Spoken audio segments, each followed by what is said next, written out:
শফিউল আজম, আপনি কতক্ষণ সময় দিবেন আমাদের? একটু থাকবেন 2 ঘন্টা, যদি সম্ভব হয়, না হলে 1 ঘন্টা থাকে।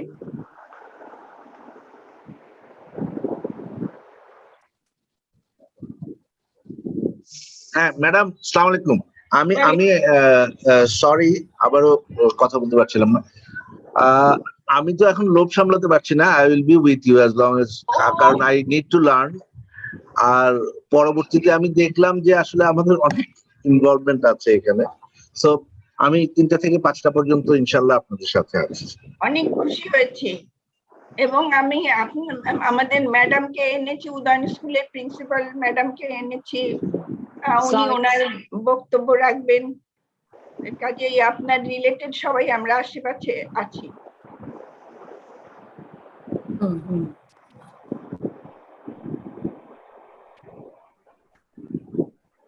আপনি কি হারিয়ে গেলেন নাকি? না না, আছেন আছেন। না, আছেন আছেন। আচ্ছা জ্যোতি, তুমি কি জয়েন করেছো? আমাদের স্টুডেন্ট জয়েন করলে একটু হ্যালো বলো বা হ্যান্ড রেজ করো। অজিয়াপা, আমরা কি শুরু করব? হ্যাঁ, শুরু করো। হ্যাঁ, এই শারলা ম্যাডামকে একটু বলো যে আমরা কি শুরু করতে পারি কিনা আবার, তাহলে। হ্যাঁ ম্যাডামকে বলছি, ম্যাডাম বলছে জয়েন করবে। না, বলো শুরু করা যাবে কিনা, ম্যাডাম তো চেয়ারপারসন। হ্যাঁ, চেয়ারপারসন কেউ থাকতে হবে। আপনিও। তাহিতি, জ্যোতি নামে কেউ জয়েন করেছে? এটা একটু কনফার্ম করেন। হ্যাঁ, তাহিতি জয়েন করছে তো। হ্যাঁ, আমাদের জ্যোতি না, স্টুডেন্ট জ্যোতি আরেকজন, যে এন্ডোমেট্রিওসিস নিয়ে কথা বলবে সে। এই তো জয়েন করছে আমাদের জন্য। দেখাচ্ছিল। না, ওয়ালাইকুম আসসালাম জ্যোতি। চেহারাটা দেখাবো না, ও চেহারা দেখাবে না। না, এই পুরো স্ক্রিন শেয়ার করুক, এক পাশে থাকবে। ও পারবে না স্ক্রিন শেয়ার করতে? না, সেটার জন্য না, আচ্ছা, স্টিগমাটাইজ না হয়। আচ্ছা আচ্ছা।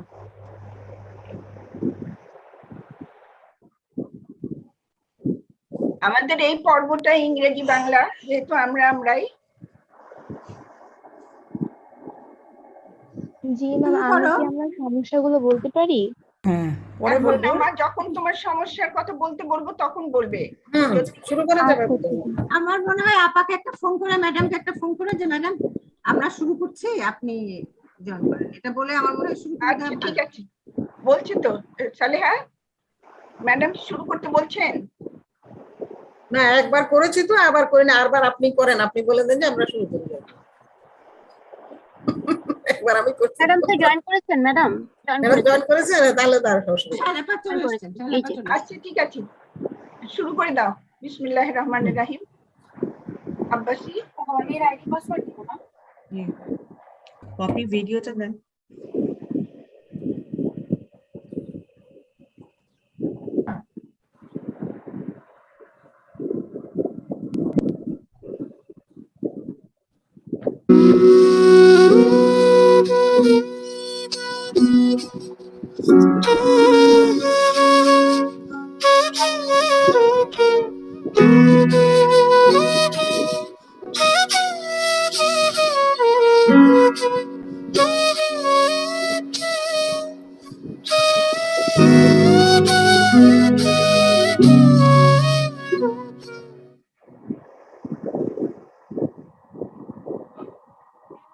সুপ্রিয় সুধী মণ্ডলী, আসসালামু আলাইকুম। আমি doctor Sharmin Abbasi, scientific secretary, endometriosis adenomyosis society of Bangladesh. আপনাদের সকলকে আমন্ত্রণ জানাচ্ছি আমাদের আজকের এই বিশেষ আয়োজনে। দুদিন ব্যাপী আমাদের এন্ডোমেট্রিওসিস অ্যাডেনোমায়োসিস সোসাইটির আমাদের কনফারেন্সের সেশনগুলো পরিচালিত হচ্ছে। সেই সেশনগুলোর মধ্যে অন্যতম একটি বিশেষ সেশন পলিসি সেশন, এবং এই পলিসি সেশনে আসলে খুব বিশেষ একটি বিষয় নিয়ে আজকে আমরা কথা বলবো, যে বিষয়টি বাংলাদেশের আমাদের কিশোরী সন্তান যারা আছে তাদের জন্য খুবই গুরুত্বপূর্ণ একটি বিষয়। সেটি হচ্ছে মাসিকের সময় পরিষ্কার পরিচ্ছন্নতা সম্পর্কে আসলে আমরা কতটুকু জানি, সেটা হচ্ছে মেনস্ট্রুয়াল হাইজিন, এবং অ্যাডোলেসেন্ট এন্ডোমেট্রিওসিস অর্থাৎ মাসিকের সময় তলপেটে যে তীব্র ব্যথার প্রসঙ্গটি রয়েছে, যেটিকে আমরা এন্ডোমেট্রিওসিস বলছি, সেই জায়গাটিতে আমাদের স্কুল বেসড যে অ্যাওয়ারনেস এর প্রয়োজন আছে সেই প্রয়োজনীয়তার বিষয়টি আজকে মূলত আমাদের সঙ্গে যে বিশেষজ্ঞরা যুক্ত হয়েছেন তারা তুলে ধরবেন। দর্শক, আমি আপনাদেরকে অনুরোধ করব যে কারো যদি কোনো প্রশ্ন থাকে আপনারা এটি যুক্ত করবেন, কারণ আজকে আমাদের সঙ্গে অনেক বিশেষজ্ঞরা আছেন বিভিন্ন সেক্টরের, তারা এই বিষয়ে উত্তর দেওয়ার চেষ্টা করবেন এবং অবশ্যই আমাদের এই সেশনটি থেকে আমরা একটি গাইডলাইন বের করার চেষ্টা করব যে আগামীতে স্কুল বেস অ্যাওয়ারনেস এর জন্য আমরা আসলে কিভাবে কাজ করব। আমরা খুব প্রিভিলেজ যে আজকে আমাদের সঙ্গে আছেন as a chief guest doctor A.Q.M. Shafil Azam, director planning and development, director of secondary and higher education, ministry of education. Sir, আপনাকে স্বাগত জানাই আমাদের আজকের এই বিশেষ আয়োজন পলিসি সেশনে। এছাড়াও আজকের আমাদের হোল সেশন চেয়ার করবেন আমাদের জাতীয় অধ্যাপক national professor Shahla Khatun madam. Madam is a teacher of a teacher এবং মেন্টর অফ এ মেন্টর, এবং ম্যাডাম আসলে আমাদের দিক নির্দেশনা দেন প্রতিনিয়ত আমরা আসলে কিভাবে কাজ করব। এবং ম্যাডাম আজকে চেয়ার করছেন আমাদের এই সেশনটি। এছাড়াও আজকের চেয়ার করবেন আরো ডক্টর ফৌজিয়া মুসলিম, প্রেসিডেন্ট বাংলাদেশ মহিলা পরিষদ। আপনাদের দুজনকে স্বাগত জানাচ্ছি আমাদের আজকের আয়োজনে। আজকে আমাদের সঙ্গে যিনি মূল প্রবন্ধ উপস্থাপন করবেন, কিনোট প্রেজেন্টেশন দেবেন professor Samina Chowdhury, honourable president endometriosis adenomyosis society of Bangladesh, এবং উনি ইমিডিয়েট পাস্ট প্রেসিডেন্ট ছিলেন ওজিএসবি এবং এই মুহূর্তে চেয়ারম্যান আছেন ওজিএসবি হসপিটাল এন্ড আইআরসিএইচ। ম্যাডাম, আপনাকে স্বাগত জানাচ্ছি। এছাড়াও আজকে বিশিষ্ট প্যানেলিস্ট হিসেবে যারা আসলে আছেন, আমি প্রথমে পরিচয় করিয়ে দিচ্ছি প্রফেসর রওশন আরা বেগম ম্যাডামকে, বাংলাদেশের নারী স্বাস্থ্য নিয়ে যিনি মূলত তৃণমূল পর্যায়ে কাজ করেন এবং উনি পাস্ট প্রেসিডেন্ট ওজিএসবি। আমাদের সঙ্গে আজকে যুক্ত আছেন professor Ferdousi Begum, president OGSB এবং পাস্ট প্রেসিডেন্ট সাফো, এবং এই মুহূর্তে ওজিএসবি সকল কর্মকাণ্ড তার লিডারশিপে খুব সুন্দর করে উনি চালিয়ে নিচ্ছেন।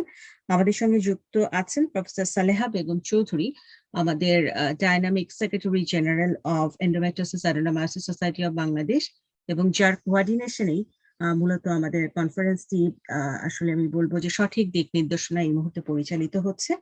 আমাদের সঙ্গে যুক্ত হবেন professor Farhana Dewan. Professor Farhana Dewan is a president elect of OGSB এবং ন্যাশনাল অ্যাডভাইজার হিসেবে উনি আছেন এন্ডোমেট্রিওসিস অ্যাডেনোমায়োসিস সোসাইটি অফ বাংলাদেশে। এছাড়া আমাদের সঙ্গে যুক্ত আছেন জোহরা বেগম ম্যাডাম, উনি প্রিন্সিপাল উদান স্কুল। আমাদের সঙ্গে যুক্ত হবেন মাহফুজ মিশু, উনি ব্রডকাস্ট জার্নালিস্ট, যমুনা টেলিভিশন। এছাড়াও আমাদের সঙ্গে স্টুডেন্ট এবং গার্জিয়ান যুক্ত আছেন যারা মূলত তাদের সমস্যা কোথায় এবং তাদের কথা বা ভয়েস অফ এন্ডোমেট্রিওসিস নিয়ে কথা বলবেন। আয়োজনের প্রথম অংশে আমি বলতে চাই যে আমার সঙ্গে আরো থাকবেন আজকে ডক্টর রুনা পারভিন, উনি এই আয়োজনটিতে আমার সঙ্গে আছেন। আমি এই মুহূর্তে মূল প্রবন্ধে যেতে চাই। আগে আমি প্রফেসর সামিনা চৌধুরী ম্যাডাম, আপনাকে অনুরোধ করছি যে আজকের আমাদের এই পলিসি সেশনে যে মূল প্রবন্ধটি আছে সেটি যদি আপনি একটু তুলে ধরেন। অধ্যাপক সামিনা চৌধুরী।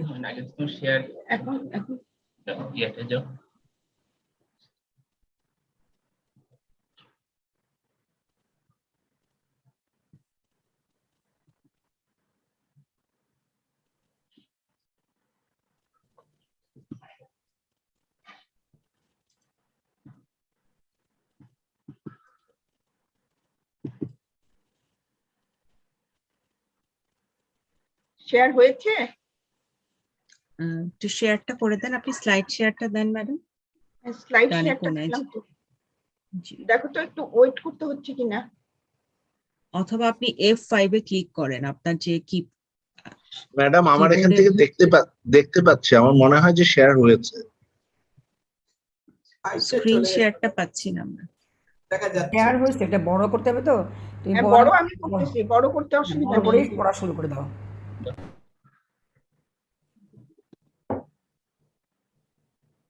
আসলে ইন্টারনেট স্লো হয়ে গেছে তো এই জন্যই সমস্যাটা হচ্ছে। ঠিক আছে ম্যাডাম, এখন পারফেক্ট। আসসালামু আলাইকুম। পরম করুণাময় আল্লাহর নামে শুরু করছি। আজকে আমরা যে বিষয় নিয়ে কথা বলবো সেটা হলো যে আমাদের দেশের বা সারা পৃথিবীর অর্ধেক মানুষেরই সমস্যা এবং সমাধানের ব্যাপার এখানে লুকিয়ে আছে, সেটা হলো মেনস্ট্রুয়াল হাইজিন, এবং তার সাথে আমরা যুক্ত করেছি অ্যাডোলেসেন্ট এন্ডোমেট্রিওসিস। এই নিয়ে আজকে আমরা কিছুক্ষণ কথা বলবো। এবং আমি এখানে যেটা আমাদের এই মেনস্ট্রুয়েশনকে ঘিরে আমরা ছোটবেলা থেকেই নানান রকম ট্যাবুজ আমরা দেখেছি, এবং এমনকি এই যে এটা একটা আনক্লিন অবস্থা এখানে একটা, এবং একটা এমব্রেসিং সিচুয়েশন। কেউ কেউ বলে যে এখানে তোমাকে রান্নাঘরে যাওয়া যাবে না, তোমার খাওয়া, তোমার ছায়া পড়লে আচার নষ্ট হয়ে যাবে। আগে দেখতাম যে আচারের কাছে আমাদেরকে যেতে দিত না, ডোন্ট এন্টার ইনটু টেম্পল বা মসজিদ, এগুলো তো আছেই। এবং এমনকি অনেক সময় দেখা যায় যে হাজবেন্ডও তার বিছানায় রাখতে অস্বীকার করেন, এরকমই একটা অবস্থা এই মাসিককে ঘিরে। এবং আমরা ছেলেবেলায় দেখেছি যে আমাদের অনেকেরই হয়তো মনে আছে, যখন ওয়াজ মাহফিলে যেতাম সেখানে এই কথাটি শুনেছি, তখন বুঝতাম না এতটা, কিন্তু এই কথাটি ওয়াজ মাহফিলের একটা মানে বিষয় ছিল। এখন আসলে তো মাসিক হওয়াটা তো এটা একটা প্রকৃতির বিষয়, এবং মাসিক একটা স্বাভাবিকভাবেই হবে, এবং মাসিক হলেই সে মা হওয়ারও একটা সুযোগ পাবে, কাজে আমরা একে স্বাগত জানাই। এখন মাসিক এটা আমরা তো জানি যে প্রতি মাসেই একটা মেয়ে যখন কৈশোরে প্রবেশ করে, সাধারণত আমাদের দেশে দেখা যায় যে 9 থেকে 10 বছরের মধ্যে শুরু হয়ে যায়, এবং সবচেয়ে বেশি যেটা এজ অফ মেনার্কি আমরা দেখেছি সেটা হলো 12.9 বছর বয়সের মধ্যে অধিকাংশ মেয়ের মাসিক হয়ে যায়, এবং এটা প্রতি মাসেই হয়। এবং আমরা সবাই জানি যে এখানে যারা ডাক্তার আছে তাদের জন্য বলার আমার কোনোই প্রয়োজন নেই, এবং এবং প্রতি মাসেই মেনস্ট্রুয়াল ব্লাড ঝরে পড়ে, এবং এটা কয়েকদিন থাকে। কিন্তু সাধারণত দেখা গেছে যে কিছু কিছু আমাদের জ্ঞানের অভাবের জন্য নিজেকে প্রস্তুতি করার যে প্রয়োজন সেটাও আমাদের ঠিকভাবে হয় না, এবং মেয়েরা লজ্জা পায় এবং নিজে একটা বিব্রতকর অবস্থায় পৌঁছে যায়। কাজে এই যে মাসিকে ঘিরে যে ট্যাবুস গুলো রয়েছে, এগুলোকে আমাদের ভেঙে বেরিয়ে আসতে হবে। এখানে কতগুলো জিনিস হয় যে মাসিক হলে কি ধরনের সিমটম হয়, এগুলো আমরা কম বেশি সকলেই জানি, যে অ্যাবডোমিনাল মুড সুইং, অনেকের মেজাজের সাথে একটা সম্পর্ক আছে, মাথা ব্যথা, ফ্লাশিং হয়, অ্যাবডোমিনাল পেইন হতে পারে। এবং আমরা জানি যে সাধারণত মাসিক প্রতি মাসেই 28 দিনে, যে সবারই 28 দিনে হবে তা নয়, 21 দিনেও হতে পারে, 35 দিনের মধ্যে হতে পারে। এর মধ্যে যদি রেগুলার হয় আমরা এটাকে নিয়ে মনে করি যে মোটামুটি এটা নর্মাল সাইকেল আছে। এবং এগুলো নিয়ে যে কথাগুলো হয় যে মাসিক যখন বন্ধ থাকে তখন তার প্রেগনেন্সি হওয়ার সম্ভাবনা থাকে, এই ধরনের যে if a women bleeds she is not pregnant, এরকম একটা তো কথা আছে, এগুলো আমরা তো জানি। এবং এখানে যেটা প্রয়োজন যে মাসিকের সময় আমাদের সুরক্ষা করার জন্য আমাদের ব্যবস্থাপনা, সেখানে আমরা জানি যে স্যানিটারি প্যাড এখন ব্যবহারের কথা আমরা সবাইকে জোর করে বলছি, জোর দিয়ে বলছি। এবং এগুলো সম্বন্ধে স্যানিটারি প্যাড কিভাবে ব্যবহার করবে এবং সেগুলো কোথায় ডিসপোজ করবে, এবং কাপড় ব্যবহার করলে কি ধরনের কাপড় ব্যবহার করবে, এবং স্যানিটারি প্যাডের মধ্যেও আজকাল অ্যাবজর্বেন্ট মেটেরিয়ালের লেয়ার থাকে এবং যেটা তাকে শুষ্ক রাখতে সাহায্য করে। এছাড়াও এটাতে ইনফেকশন চান্সটা কম থাকে। আর একটা জিনিস হলো মোবিলিটি তার বাড়িয়ে দেয়, রুটিন ডে ওয়ার্ক করার জন্য তার সুবিধা হয়। এবং change at least once a day, আমি বলবো যে ওয়ান্স এ ডে না বলে আমরা হয়তো 2-3 বারের কথা বলবো। সাধারণত বলা হয় যে 6 থেকে 6 ঘন্টা পর চেঞ্জ করাটা ভালো, 6 থেকে 8 ঘন্টা পর। আর যদি হেভি মেন্স হয় তাহলে তাকে আরো বেশি এটা চেঞ্জ করতে হয়। আর একটা জিনিস, যারা স্যানিটারি প্যাড আজকাল তৈরি করেন, যে লেয়ারটা মানে বাইরে ব্লাডকে আসতে দিবে না, সেই লেয়ারটা যেন এখন বায়োডিগ্রেডেবল হয়। বায়োডিগ্রেডেবল না হলে এটা যেটা আমাদের পরিবেশ বান্ধব যেন হয়, সেই ভাবেই তৈরি করা উচিত। এরপরে আমরা বলবো যে আমাদের দেশে মেয়েরা যেটা ব্যবহার করে, এবং এটা আমাদের পুরোনো কাল থেকেই, যে সাধারণত পরিষ্কার একটা পুরোনো পাতলা কাপড় সাধারণত ব্যবহার করা হয়, এবং সেটাই তাকে, এবং সেটা সাধারণত নরম হতে হবে এবং শুষ্ক অবস্থায় থাকতে হবে, এবং সেটা যাতে শোষণ ক্ষমতা বেশি এমন হলেই ভালো হয়। এবং এটাকে রিইউজ করা আমাদের দেশে আসলে এটা রিইউজ করতেই হয়। এবং আমি যেটা এখানে বেশি জোর দিব, রিইউজ করবেন অবশ্যই, কিন্তু এটাকে সাবান দিয়ে ধুয়ে তারপরে রোদে শুকাতে হবে। রোদে না শুকালে যদি ছায়া বা স্যাঁতসেঁতে জায়গায় থাকে, শুকানো হয়, তাহলে সেখানে দেখা যায় যে ছত্রাক জন্মে, অন্যান্য ইনফেকশন হয়, অনেক ভয়াবহ ঘটনাও ঘটে গেছে। আমরা শুনেছি যে এরকম শুধু ছত্রাক নয়, একটা জোক ছিল, সেই একটা জায়গায় সে এই কাপড়টা মেলে দিয়েছিল, তারপর ওখানে একটা লিচ ছিল, সেই লিচটা সে মেয়েটি জানে না, সে যখন ওইটা পড়েছে তারপরে আলটিমেটলি দেখা গেল যে তার লিচ কামড়ে সে আস্তে আস্তে সে ব্যথায় নীল হয়ে যাচ্ছে, তারপরে তার সে আনকনসিয়াস হয়ে যায়, তাকে হাসপাতালে নিয়ে যাওয়া হয়, কেউ বুঝতে পারেনি যে এই কারণে তার হয়েছে, কিন্তু আলটিমেটলি খুব দুঃখজনক ঘটনা ঘটে যে সে মেয়েটিকে আর বাঁচানো যায়নি। তো এই ধরনের অনেক ভয়ঙ্কর কিছু ঘটনাও ঘটে গেছে। কাজেই এই জন্য, খালি এই জন্যই নয়, কিন্তু আমাদেরকে এটা শুকাতে হবে সূর্যালোকে। এরপরে জিনিসটাকে সংরক্ষণ করতে হবে, সেটাকে কিভাবে সংরক্ষণ করবে এবং সেটা করে রাখা উচিত, এবং এটা যারটা সেই ব্যবহার করবে, একজন এটা আরেকজন কখনো ব্যবহার করবে না, এবং এটা যদি মনে হয় যে এখন আর এটা ইউজ করা সম্ভব না, তখন সেটা ডিসপোজ করে দিবে। এবং এগুলো আমাদের মেয়েদেরকে জানতে হবে যে এই স্যানিটারি প্যাডটা কোথায় ডিসপোজ করতে হবে, কিভাবে ডিসপোজ করতে হবে। এগুলোর জন্য আমাদের যেটা দরকার, যে এটাকে নিয়ে এখানে কিছু দেখানো হয়েছে যে এইগুলোকে গার্বেজ ব্যাগে কিভাবে এটা দেয়া হবে, তার কারণ এইগুলো না হলে এটা পরিবেশকে নষ্ট করে, এবং আমরা দেখেছি যে যে কোনো জায়গায় ময়লা ফেললে কাকে এগুলো নিয়ে বাড়ির চারিদিকে ছড়িয়ে রাখে। কাজে এগুলো আমাদের পরিবেশকে সহায়ক যাতে হয়, সেজন্য ডিসপোজের সেই ব্যবস্থা থাকতে হবে। এগুলো আমরা বলছি এই জন্য যে মেয়েদের এটা জানতে হবে, এমনকি ছেলেদেরও জানা উচিত যে এইটা যাতে স্টিগমাটাইজ না হয়। আমি এখানে এগুলো কথা যেগুলো বললাম, এগুলো সাধারণত আমরা সকলেই জানি। এটা এখানে আমরা একটা স্টাডির কথা বলবো, যে একটা ফাইন্ডিংস আছে ন্যাশনাল হাইজিন সার্ভে 2018, এখানে যেটা বলা হয় যে স্টিগমা এবং social taboo around menstruation are still strong. এটা আমরা সকলেই জানি। Only 36% of adolescent and 30% of adult women had heard about the menstruation before the first occurrence of period. তার মানে আমাদের মেয়েরা মাসিক শুরুর আগে অধিকাংশই 1/3 of the girls এবং 1/3 of the adult women তারা জানেই না যে মাসিক হয়। কাজেই এখানে একটা গ্যাপ রয়ে গেছে, যে জন্য আমরা মনে করি যে এই জানাটা তার দরকার আছে।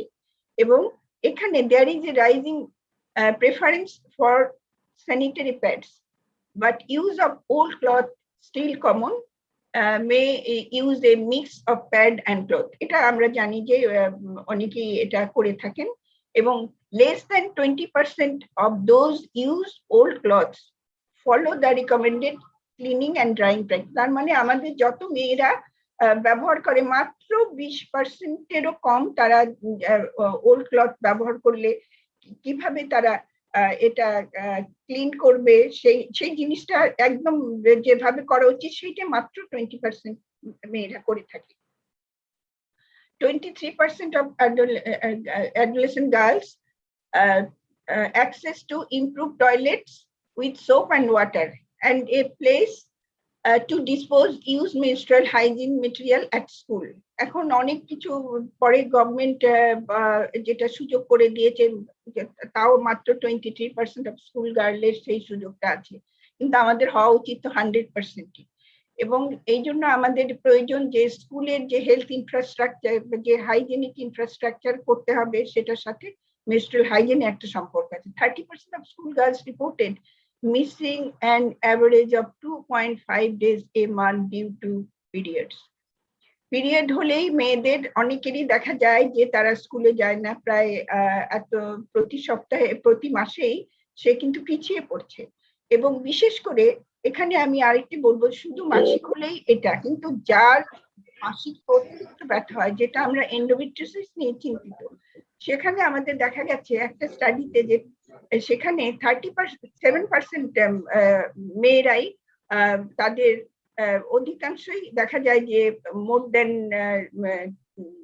2 days তাদের অ্যাবসেন্ট থাকতে হয়, অনেকে 1 সপ্তাহ পর্যন্ত অ্যাবসেন্ট থাকে। Almost half of the adolescents in secondary schools have not received any lesson on menstrual hygiene from the school.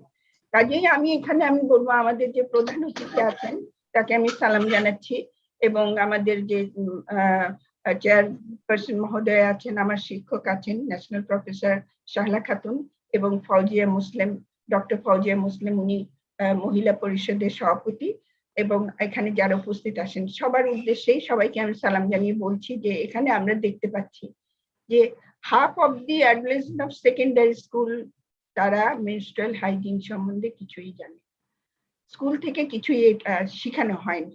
কাজেই আমরা মনে করি যে এই একটা আমরা মিসিং অপরচুনিটি, যে স্কুল থেকে এটা যদি না শিখে তাহলে কিন্তু তার পরবর্তী জীবনে কিন্তু এই মাসিকের সময় স্বাস্থ্য সুরক্ষা না করার জন্য যে তার জীবনে যে সমস্যা হয় সেটা জীবনভর তাকে বয়ে বেড়াতে হয়। তো আমি সেই জন্য মনে করি যে এইটাকে আমাদের স্কুল কারিকুলামে আমাদের রাখা প্রয়োজন, এবং সেই সাথে এন্ডোমেট্রিওসিস তার সম্বন্ধে সচেতন করাও প্রয়োজন আছে। এখানে আমরা জানি যে এখানে আমরা যারা ডাক্তার আছি তা সবাই আমরা জানি যে আনক্লিন স্যানিটারি প্যাডস থাকলে কি হয়, এটাতে ব্যাকটেরিয়ার যে জীবাণু থাকে সেইটা সংক্রমণ করে এবং তলপেটে ইনফেকশন করে। আর একটা জিনিস যদি চেঞ্জ না করা হয়, সাধারণত আমাদের মেয়েদের দেখা যায় সেই সকালবেলা স্কুলে গেল, ফিরতে ফিরতে বিকেল হয়ে যায়, এই যে 7-8 ঘন্টার সময়টা সে থাকে, সে কিন্তু বাথরুমে যাওয়ার ভয় কিন্তু পানিও খায় না, এবং ওইটা চেঞ্জ করতে হবে বলে সে কিন্তু আবার বাথরুমেও যায় না। সবকিছু মিলিয়ে কিন্তু দেখা যায় যে এত বেশিক্ষণ যদি এই ব্লাড তার শরীরের কন্ট্যাক্টে থাকে তাহলে ব্লাড একটা খুব ভালো মিডিয়া ব্যাকটেরিয়া গ্রো করার, কাজে এখানে ব্যাকটেরিয়া গ্রো করে এবং সেটা আস্তে আস্তে তলপেটে ইনফেকশন ছড়ায়, এবং এই তলপেটে ইনফেকশন হলে তাহলে দেখা যায় যে পরবর্তী জীবনে তার ক্রনিক পেলভিক পেইন একটা থাকবে, এবং যে প্রদাহ হয় সেগুলো অনেক সময় টিউবকে এফেক্ট করে, যেটা আমাদের ডিম্ববাহী নালী আছে, যেটা ফ্যালোপিয়ান টিউব আছে, এটাতেও ইনফেকশন হয়ে দেখা যায় কারো কারো এই টিউব গুলো বন্ধ হয়ে গেলে ভবিষ্যৎ জীবনে মা হওয়ার সম্ভাবনা তার কমিয়ে দেয়। কাজে এটার ইম্প্যাক্ট কিন্তু তার সারা জীবন বয়ে বেড়াতে হয়, এবং অনেক সময় দেখা যায় যে অনেকেই ময়লা কাপড় ব্যবহার করে, যে আনক্লিন মেটেরিয়াল যদি সে ইনসাইড দ্য ভিজাইনা ব্যবহার করে তাহলে তো আর কথাই নেই, তাহলে ব্যাকটেরিয়াতে সরাসরি তার জরায়ুর ভিতর দিয়ে পেটের মধ্যে চলে যাবে এবং সেই ইনফেকশনে সারা জীবন তাকে ভোগাবে। আর একটা জিনিস হচ্ছে যে হ্যান্ড ওয়াশিং এর ব্যাপারটা, যে কোনো ধরনের এই ধরনের টাচ করলে তাকে হাত অবশ্যই ধুতে হবে। এখন কথা হলো যে এই হাত ধোয়ার ব্যাপারটাও কিন্তু আমাদের স্কুল কলেজে শুধু বলে না, সব জায়গায় সেই সুযোগটা রাখতে হবে। সেই সুযোগ যদি না থাকে তাহলে এরা কিন্তু জানলেও সেটা কাজে পরিণত করতে পারবে না। এখন এই কথাগুলোই আমরা এখানেও বলেছি যে এখানে আমরা যদি এভরিডে লাইফে যদি এইগুলো মেনটেন না করি তাহলে দেখা যাবে এর ইউরিনারি ট্র্যাক্ট ইনফেকশন, যেটার কথা বলেছিলাম, সেই ইনফেকশনটা যদি গুরুতর হয় তখন দেখা যায় যে কিডনিতেও সেই ইনফেকশন হয়ে যায়, এবং কিডনি ইনফেকশন হতে হতে কিন্তু অনেক বড় ক্ষতি হয়ে যায়, কিডনি অনেক সময় ড্যামেজ হয়ে যায়, কিডনি ফেইলার হয়ে যায়। কাজে আমরা বুঝতে পারছি যে এটার গুরুত্ব কতখানি। এবং আরেকটা জিনিস যে সে যদি ঠিকভাবে নিজেকে সুরক্ষা করতে পারে তাহলে কিন্তু তার কাজের যে অগ্রগতি সেটা বেড়ে যায়, এবং সে কনফিডেন্ট থাকে তার নিজেকে কন্ট্রোল করার এবং নিজের শরীর সম্বন্ধে। এখন এই সম্বন্ধে আমরা কিছু কথা বলেছি যে হেলদি এবং অ্যাক্টিভ লাইফ, এখানে আমাদের কিন্তু যে অনেকেই মনে করে যে মাসিক হয়েছে ঘরের কোণে বসে থাকো, চুপচাপ থাকো, খেলাধুলো করো না, এই টক খাবার খেও না, এই ধরনের অনেক কিছু শুধু মাসিককে ঘিরেই অনেক রকম মানে রসালো কথাবার্তা কিন্তু ছড়িয়ে থাকে। কাজেই এখন আমাদের কিন্তু সত্যি কথা বলতে কি আমাদের প্রতি মাসিকে একজন মেয়ের শরীর থেকে কমপক্ষে 80 ml ব্লাড লস হয়, কাজে তাকে সেই ধরনের ডায়েট তাকে ব্যালেন্স ডায়েটও খেতে হবে। তার সেই সাথে যে সে যে ঘরের কোণায় বসে থাকবে সেটা না করে তাকে আমাদের এক্সারসাইজের, সবাইকেই সবসময় এক্সারসাইজ করা উচিত, প্রতিদিনই করা উচিত, আর মাসিকের সময় এক্সারসাইজের কোনো বাধা নেই, এবং তাহলে দেখা যাবে যে এই যে ব্যালেন্স ডায়েট এবং এক্সারসাইজ এইগুলো যদি হেলদি প্র্যাকটিস যদি সে এখন থেকেই শুরু করে, তাহলে এটা তার ভবিষ্যতে তাকে হেলদি রাখতে অনেক দিকে সাহায্য করবে। এখন 5টা জিনিস বলা হয় যে জানা উচিত। একটা হলো যে আমাকে বেছে নিতে হবে যে রাইট স্যানিটেশন কোনটা, এবং এটা চেঞ্জের ব্যাপার চিন্তা করতে হবে, এবং পানিটা যেন ক্লিন হয়। আমি একটা কথা বলবো যে অনেকেই এটা খেয়াল করে না যে বিশেষ করে যদি ট্রাভেলে থাকলে অনেক সময় আমাদের তো সেরকম স্যানিটেশনের ব্যবস্থা নেই। মনে করেন 8 ঘন্টা ট্রাভেল যদি আপনি বাসে করেন, আপনাকে হয়তো টয়লেটে যেতে হয়। সেই টয়লেটের পানিগুলো দেখা যায় যে অনেক দিন হয়তো বালতিতে, অনেক দিনের জং ধরা বালতিতে পানিটা পড়ে আছে, সেটা যদি ব্যবহার করা হয় তাহলে কিন্তু সেখান থেকে ইনফেকশন আসতে পারে। কাজে অনেক সময় দেখা যায় অনেক মেয়েরাই আমাদেরকে বলে যে আমি বেড়াতে গিয়েছিলাম, এক্সকারশনে গিয়েছিলাম, তারপরে আসার পর থেকে আমার ইউরিনে জ্বালা পোড়া। তো কাজেই এটা একটা ব্যাপার আছে যে পানিটাও যেন ভালো বিশুদ্ধ পানি ব্যবহার করা উচিত। আর এছাড়া এইগুলোকে আমাদের ক্লিন করার জন্য যেগুলো কথা বলেছি এর আগে, সেইভাবে করে আমরা প্যাডটাকে ডিসপোজ করবো। আরেকটা জিনিস বলা হয় যে ইয়োগা, এখন আজকাল সবাই এই রিলিফ অফ মেনস্ট্রুয়াল ক্র্যাম্পের জন্য ইয়োগা করার প্র্যাকটিস করা উচিত, এবং ইয়োগা তাকে স্ট্রেস রিলিফ করে এবং তাকে হেলদি রাখতে সাহায্য করে। একটু আগে আমরা বলেছি যে হিমোগ্লোবিন, বিশেষ করে রক্ত হওয়ার জন্য যেগুলো খাবার খেলে ভালো, এখানে অনেক ধরনের খাবারের কথা বলা হয়েছে। এই ধরনের খাবার আমরা খাবো এবং মেয়েদেরকে খেতে উৎসাহিত করব। এখন আমরা আসি যে মাসিক নিজেই যেটা হওয়াটা না হলেও সমস্যা হলে পারেও আমরা সমস্যার সমাধান আমরা করব, কিন্তু অনেক সময় দেখা যায় যে মাসিকের সময় অতিরিক্ত তলপেটে ব্যথা হয়। মাসিকের স্বাভাবিক ব্যথা যেটা থাকে সেটা আমরা মনে করি যে ঠিকই আছে, সেটা তাকে বলে দেয় যে তুমি এখন প্রস্তুত হও, তোমার এখন মাসিক হবে, নিজেকে সুরক্ষা করো। তারপরে এখন দেখা যায় যে কারো কারো জীবনে এমন ভাবে জিনিসটা আসে যে এত তলপেটে ব্যথা হয় যে সে কোনো কাজ করতে পারে না। এটাকে আমরা বলি যে এন্ডোমেট্রিওসিসের মতন একটা রোগ তার হতে পারে। সবারই যে হবে তা নয়, কিন্তু তার যেটা হয়, তার এই পেইনটা সারা জীবন তাকে ভোগাবে। এমনকি দেখা যায় যে মাসিকের সময় তো পেইন হলোই, মাসিক ভালো হয়ে যাওয়ার পরে পেইন থাকবে, তারপরে সে যখন বিবাহিত জীবনে প্রবেশ করবে তখন তার দাম্পত্য জীবনে অসুবিধা হয়, এবং এমনকি পায়খানা পেশাব করার সময় দেখা যাবে যে তার পেইন হচ্ছে। আবার এটা তাকে অ্যাংজাইটি বাড়িয়ে দিচ্ছে, ডিপ্রেশন বাড়িয়ে দিচ্ছে, এমন অনেক সময় দেখা যায় ইনফার্টিলিটি বা বন্ধ্যাত্ব হয়। আমরা দেখেছি যে 10% গার্লস এবং ওমেনদের সারা পৃথিবী ব্যাপী তারা সাফার করে, মানে প্রতি 10 জনে একজন নারী এই এন্ডোমেট্রিওসিসের মতন একটা জটিল রোগে আক্রান্ত হয়, এবং এটা তাকে সে ভুগতে থাকে। এবং এখানে আমাদের বাংলাদেশের একটা জরিপে যেটা দেখা গেছে যে 1.2 million Bangladeshi women are suffering from endometriosis. এটা একটা রাফ এস্টিমেট, কিন্তু হয়তো আমরা খুঁজে দেখলে দেখবো যে এর চেয়ে অনেক বেশি। এখন আমরা এন্ডোমেট্রিওসিস সম্বন্ধে একটু আগে জেনেছি যে আমরা প্রতি 10 জনে একজন, তার মানে সারা পৃথিবীতে আমরা যদি খুঁজে দেখি 176 মিলিয়ন ওমেন ওয়ার্ল্ড ওয়াইড তারা এফেক্টেড হচ্ছে। এখন বলা হয় যে 200, এখন আরো বেড়ে গেছে। এবং এখানে তার কি হয়, এখানে আমাদের দেখা যায় যে 45% মহিলারাই বলেছে যে তার ফ্যামিলির রিলেশনশিপ তার নষ্ট হয়ে গেছে, এবং পারিবারিক যে ফ্যামিলিয়াল যে বন্ধন সেটা অনেক সময় এটা এফেক্ট করে। আর একটা জিনিস 40% এদের মধ্যে দেখা যায় 40% উমেন তারা এফেক্টেড হবে এন্ডোমেট্রিওসিস হলে এবং বন্ধ্যাত্বের শিকার হয়। আর 32% দেখা গেছে যে তারা ডিপ্রেশনে ভুগে। আর সবচেয়ে যেটা এর কিন্তু কমপ্লিট কিওর নাই, কিন্তু আমরা থামিয়ে রাখতে পারি। কিন্তু সবচেয়ে যেটা আমরা যে কারণে আজকে আমরা এত বড় আয়োজন আমরা করেছি, আমরা যে 2 দিন ধরে যে কনফারেন্সটা করেছি এই এন্ডোমেট্রিওসিসের উপরে, সেখানে একটা মুখ্য বিষয় হলো ডায়াগনস্টিক ডিলে। এই রোগটা ডায়াগনোসিস, মেয়েটি যখন এটা রোগটা শুরু হয় তখন থেকে ডায়াগনোসিস হতে হতে এখানে 7.5 বছর লেখা হয়েছে, কিন্তু আমাদের দেশে আরো বেশি, এটা 9 থেকে 10 বছর দেরি হয়ে যায়। 10 বছর দেরি হওয়া মানে কি, এর মধ্যে কিন্তু সে হয়তো 2-3 বার ডাক্তার বদল হয়, কিন্তু তারপরেও কিন্তু ডায়াগনোসিস হতে হতে 10 বছর যদি দেরি হয়ে যায়, এই যদি 7 থেকে 10 বছর দেরি হয়, এর মধ্যে এই রোগটি আগাতে থাকে, প্রতি মাসেই আগাবে, আগাতে আগাতে তার তলপেটে যে অর্গান গুলো আছে সেই অর্গান গুলোকে ড্যামেজ করে ফেলে।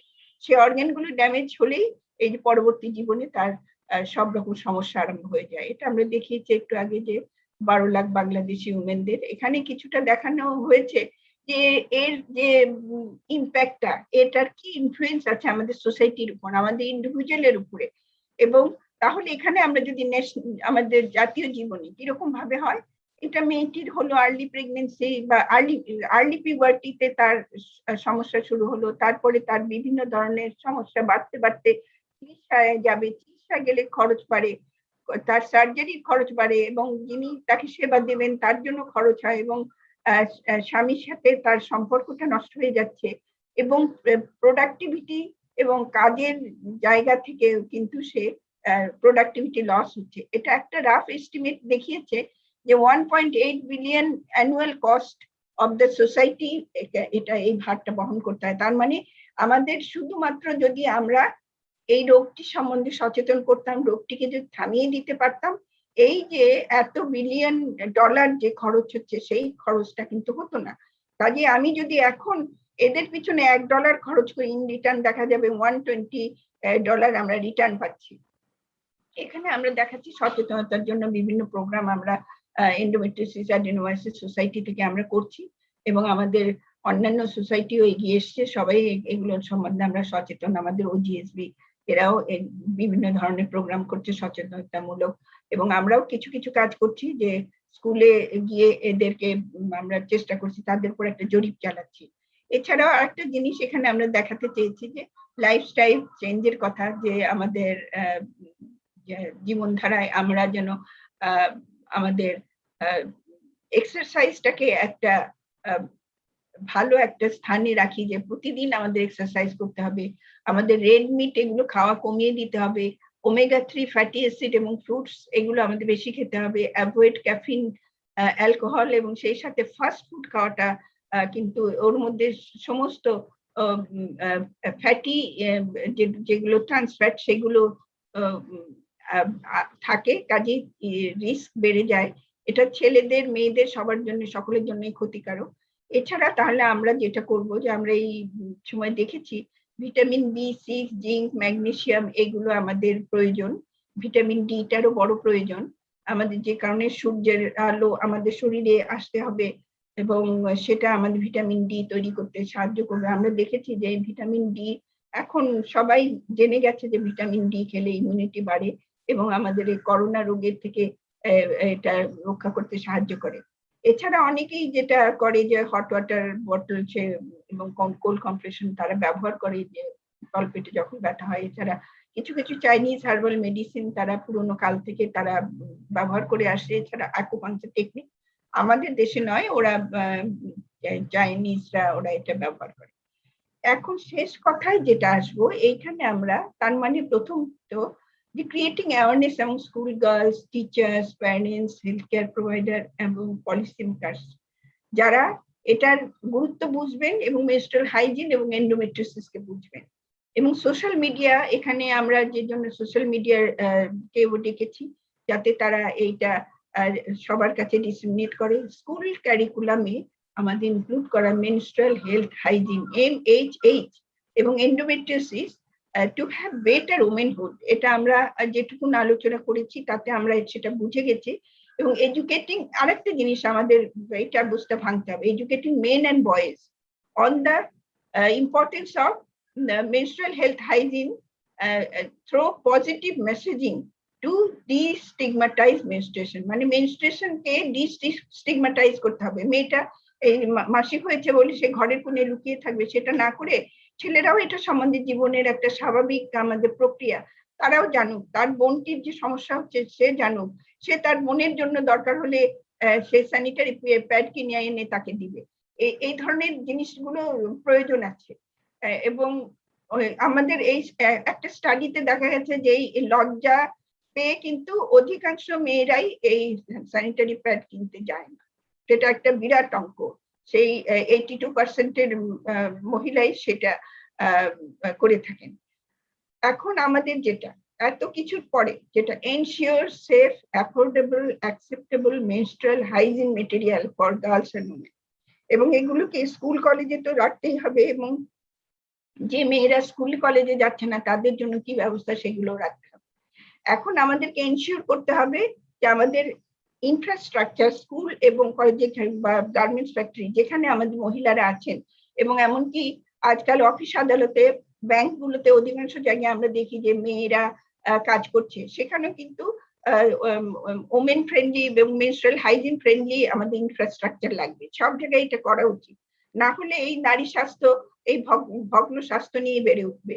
এবং আজকে আমি আমাদের এখানে প্রধান অতিথি আছেন, এখানে আমাদের আরো গণ্যমান্য ব্যক্তি আসেন, তারা এগুলো নিয়ে আজকে আপনাদের সাথে আলোচনা করবেন।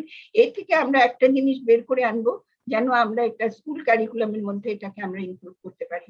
আপনারা অনেকক্ষণ আমার কথা শুনলেন, অনেক ধন্যবাদ। আপনারা সবাই যারা এখানে আছেন সবাইকে আমি সালাম জানাচ্ছি। এখানে পরবর্তীতে আবার দেখা হবে, আবার কথা বলবো। আমি সালাম জানিয়ে আমার বক্তব্য এখানে শেষ করছি। ধন্যবাদ অধ্যাপক সামিনা চৌধুরী ম্যাডাম। একেবারেই বাস্তবিকতার সাথে মিল রেখে একটি অনবদ্য প্রবন্ধ বা উপস্থাপন আজকে আপনি আমাদের সঙ্গে নিয়ে এসেছেন, এবং ঠিক অনেকটা বাংলাদেশের কিশোরী স্বাস্থ্যের একটি চিত্র মনে হলো যে আপনার আজকের প্রেজেন্টেশনের মধ্য থেকে আমরা পেলাম। আপনাকে অসংখ্য ধন্যবাদ ম্যাডাম। কিছু ডাটা আমাদেরকে আসলে কষ্ট দেয়, কারণ আমরা এখন অনেক আধুনিক হয়েছি, তারপরেও আমরা দেখছি যে সরকারি বেসরকারি সংস্থাগুলোর হিসেব আমাদেরকে বলছে যে নারী স্বাস্থ্য নিয়ে শুধু চিকিৎসকরা নয়, সবারই কিন্তু সচেতনতার জন্য একসাথে মিলে একই প্ল্যাটফর্মে কাজ করতে হবে। এবং আরেকটি গুরুত্বপূর্ণ বিষয় এখানে চলে এসেছে, যেমন বারবারই মিনিস্ট্রাল হাইজিনের যে কথাটি বলা হয়েছে, সেখানে স্যানিটারি ন্যাপকিনের জায়গাটি সরকারি বেসরকারি প্রতিষ্ঠানগুলোর হিসেব বলছে যে 90% স্কুল পড়ুয়া স্টুডেন্টরাই স্যানিটারি ন্যাপকিন কিনতে হবে, সেটাকে একটা লজ্জা মনে করে তারা। ঠিক যখন লজ্জার জায়গাটি অনেক বড় হয়ে দাঁড়ায়, তখন আমরা দেখেছি 30%-এর উপরে ওরা যারা আছে তারা কিন্তু স্যানিটারি ন্যাপকিন ব্যবহার করছে না। এবং ঘরে যারা থাকছেন তাদের ক্ষেত্রে যেটি আমরা দেখছি যে মাত্র 12% নারী স্যানিটারি ন্যাপকিন ব্যবহার করছেন। ঠিক এমন যেমন একটা জায়গায় আমরা আটকে আছি, আমাদের সচিত্র প্রতিবেদনটি আটকে আছে, এবং 32-38% মাসিকের সময় তীব্র ব্যথা বা এন্ডোমেট্রিওসিসের সিম্পটম নিয়ে ভুগছে। সেখানে আসলে সমাধানের পথ আমাদের বিশেষজ্ঞরা কিভাবে দেখছেন সেটি আসলে আজকে আলোচনার বিষয়। মূলত যাদের জন্য কথা, আমি আমাদের একজন কিশোরী সন্তানকে একটু যুক্ত করে নিব এই মুহূর্তে। আমরা তাকে একটু ছদ্মনামে যুক্ত করছি, কারণ তার পরিচয়টি আমি দিতে চাচ্ছি না, এবং তার ভিডিওটিও এই মুহূর্তে একটু বন্ধ থাকবে। আমি একটু বলছি, যাকে আমি একটু বলছি, তুমি যদি একটু আনমিউট করে কথা বলো। আমরা তার ছদ্মনাম দিয়েছি জ্যোতি। জ্যোতি, তুমি যদি একটু আনমিউট করে কথা বলো। জি, আসসালামু আলাইকুম। শুনতে পাচ্ছি, বলো। আসসালামু আলাইকুম সম্মানিত স্যার এবং ম্যাডাম। আমি একজন স্কুল ছাত্রী এবং আমার বর্তমান বয়স 14। আমার যখন প্রথম মাসিক শুরু হয় তখন আমার বয়স ছিল আনুমানিক 12। প্রথম দিকে মাসিককালীন সময় খুব একটা সমস্যা না হলেও গত 8-9 মাস ধরে মাসিকের সময় মাত্রাতিরিক্ত ব্যথা অনুভব করি তলপেটে। এর সঙ্গে প্রায়ই কালো জমাট বাঁধা রক্তপাত হয়। মাসিকের সময় ছাড়াও অন্যান্য সময় আমি তলপেটে ব্যথা অনুভব করি। আমি প্রায় দিনই স্কুলে অনুপস্থিত থাকি, এমনকি আমার গুরুত্বপূর্ণ পরীক্ষাগুলো দিতে পারি না।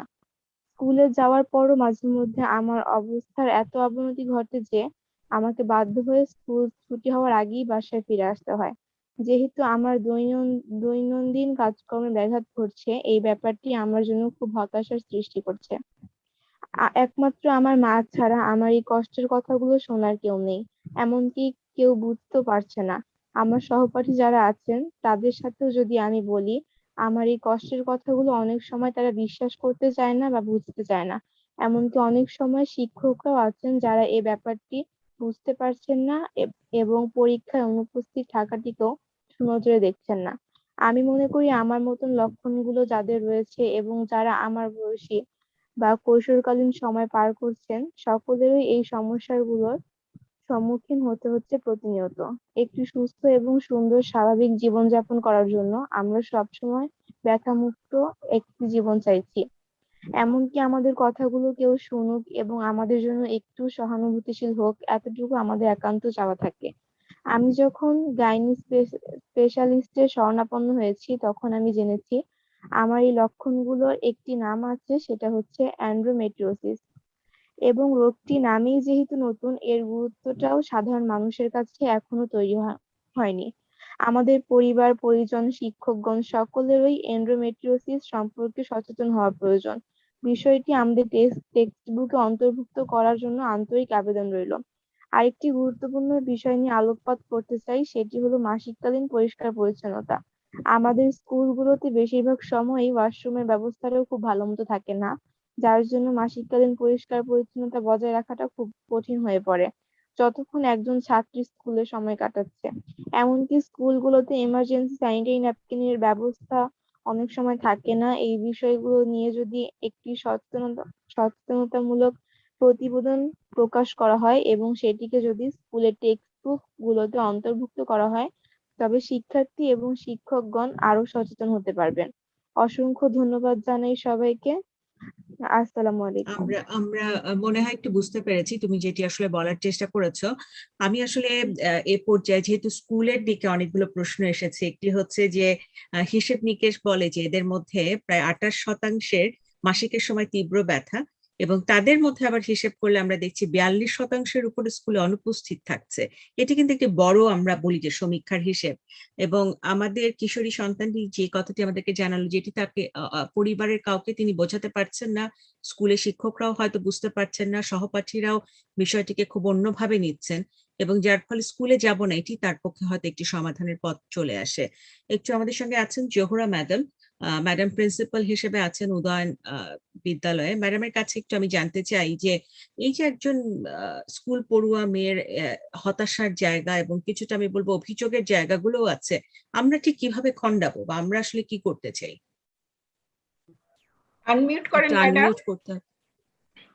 এরপর অভিভাবক আছে কিন্তু। আচ্ছা, আসসালামু আলাইকুম। শারমিন আব্বাসী ম্যাডামকে ধন্যবাদ।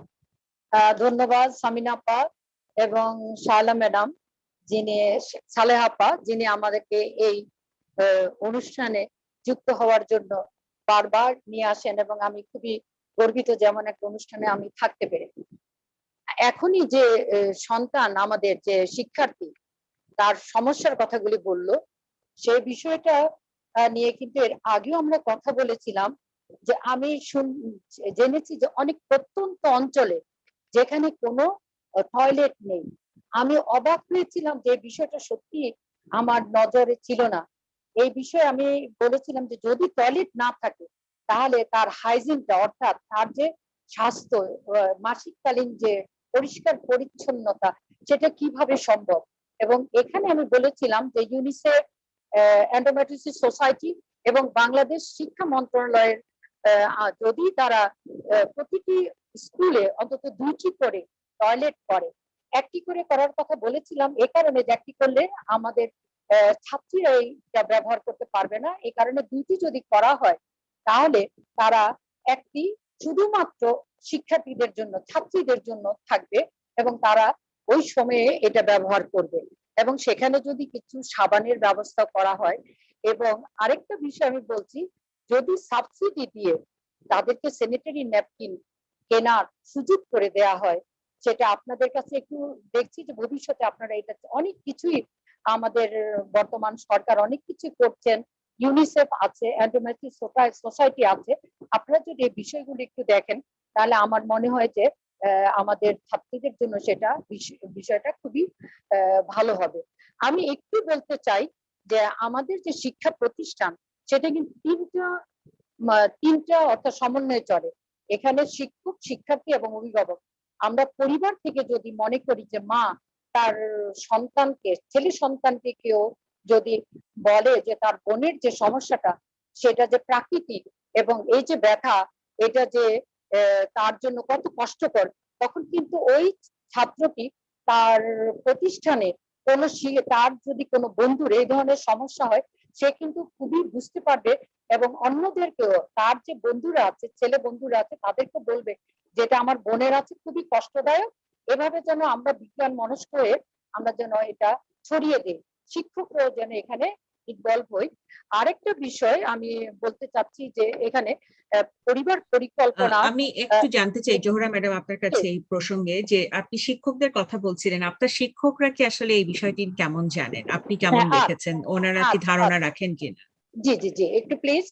আমি এখন মানে একেবারেই কি বলবো, আমার শিক্ষার্থীরা সুবিধাভোগী, আমি একটা শব্দ ব্যবহার করতে চাই, যে ঢাকা শহর বা অন্যান্য যে বড় বড় স্কুলগুলি রয়েছে সেখানে কিন্তু তারা সৌভাগ্যবান যে তারা সব রকমের ব্যবস্থা, আমার এখানে লিকুইড সোপ রয়েছে, আমার এখানে স্যানিটারি ন্যাপকিন রয়েছে, আমার এখানে শিক্ষক রয়েছে যাদের কাছে তারা সাহায্য নিতে পারে, গাছতন্ত্রের শিক্ষক, শারীরিক শিক্ষার শিক্ষক, তাদেরকে আমরা পার্টিকুলার করে দিয়েছি যে যেহেতু ওরা আমাদের সাথে আসতে পারছে না প্রিন্সিপালের সাথে বা যে অ্যাসিস্ট্যান্ট শিক্ষক প্রিন্সিপাল যারা আছেন, এই কারণে আমরা তাদেরকে গার্লস কমিটির টিচার এবং শারীরিক শিক্ষক যারা আছেন মহিলা, তাদের সাথে আমরা ট্যাগ করে দিয়েছি।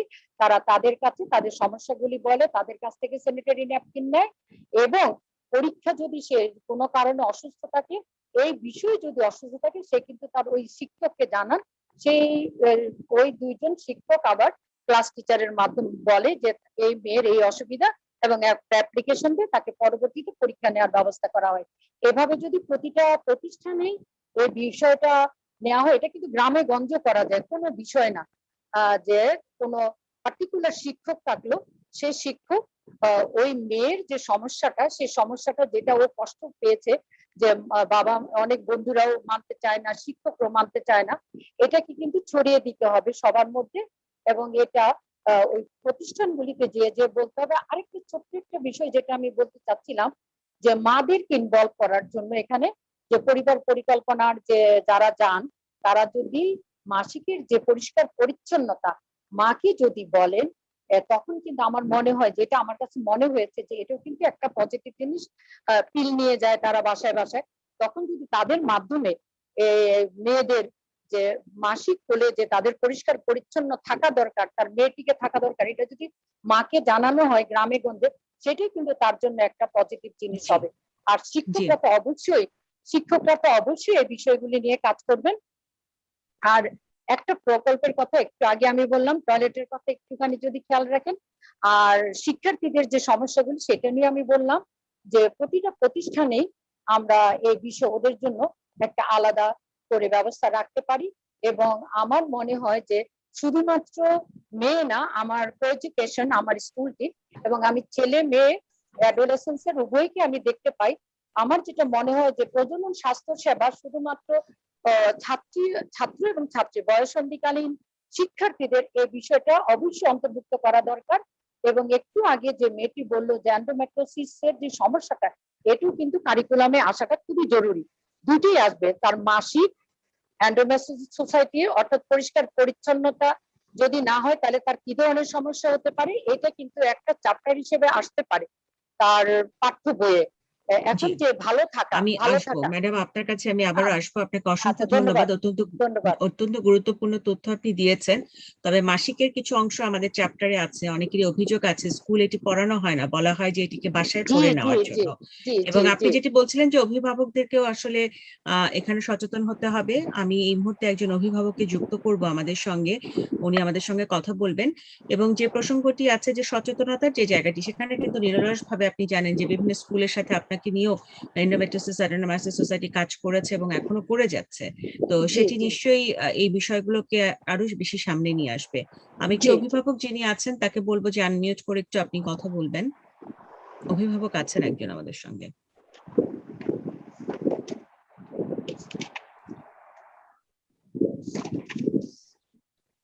আছেন আমাদের সঙ্গে,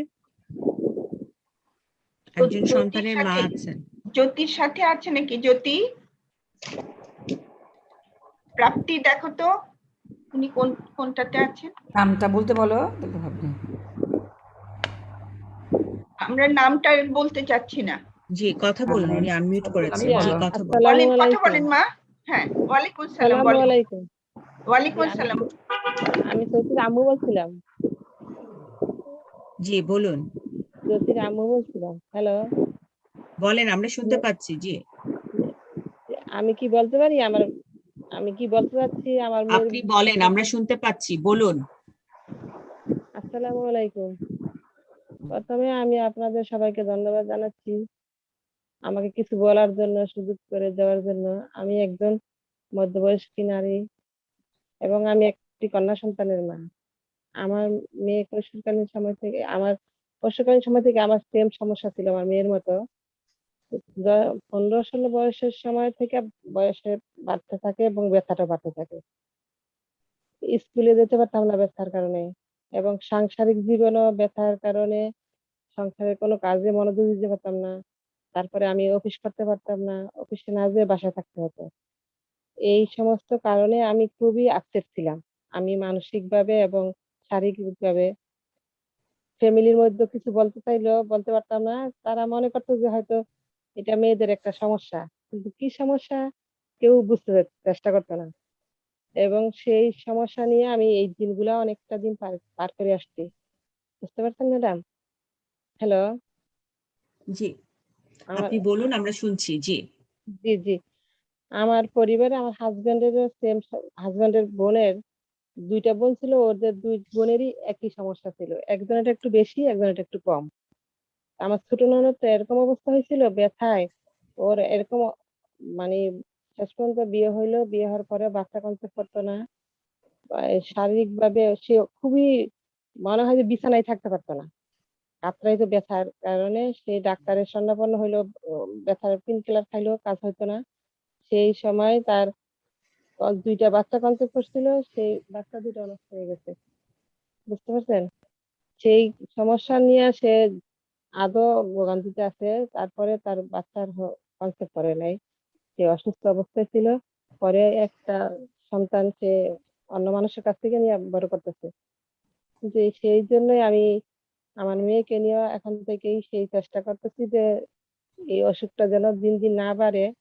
আমি একজন গাইনি বিশেষজ্ঞ ডাক্তারের কাছে শরণাপন্ন হয়েছি। তাকে দেখানোর পরেও সেই ওষুধ কন্টিনিউ করছি। কিন্তু অন্য সময় ভয় পাচ্ছেন, যখন, ভয় পাচ্ছেন হ্যাঁ, আপনি। জি, জি ভয় পাচ্ছি বুঝতে মানে কি, পেরেছি। ওর যখনই মাসিক না থাকে তখনও সে তলপেটের ব্যথাটা অনুভব করে। এমনকি এই সে সময় ছাড়াও তলপেটের ব্যথাটা অনুভব করে, মানে কি খুবই মারাত্মক অবস্থা। আমার মেয়ের ব্যাপারে আমি খুবই সংকীর্ণ, কারণে যে আমার লক্ষণগুলো থেকে আমি বুঝতে পারছি যে আমার যেরকম লাগতেছে তার চেয়ে মনে হয় আমার মেয়েটার আরো বেশি হচ্ছে। ওর আবার আমার সাথে কম বয়সের থেকেই ওর মাসিক শুরু হয়েছে। বুঝতে পারছেন ম্যাডাম? তাই জি, চাচ্ছি যে এখন কার আমি কারণ আমি এই মনে করি যে এই তীব্র কষ্টের মধ্যে দিয়ে আমি নিজেই কষ্ট পাচ্ছিলাম, এটা চেপে রাখার কারণ না।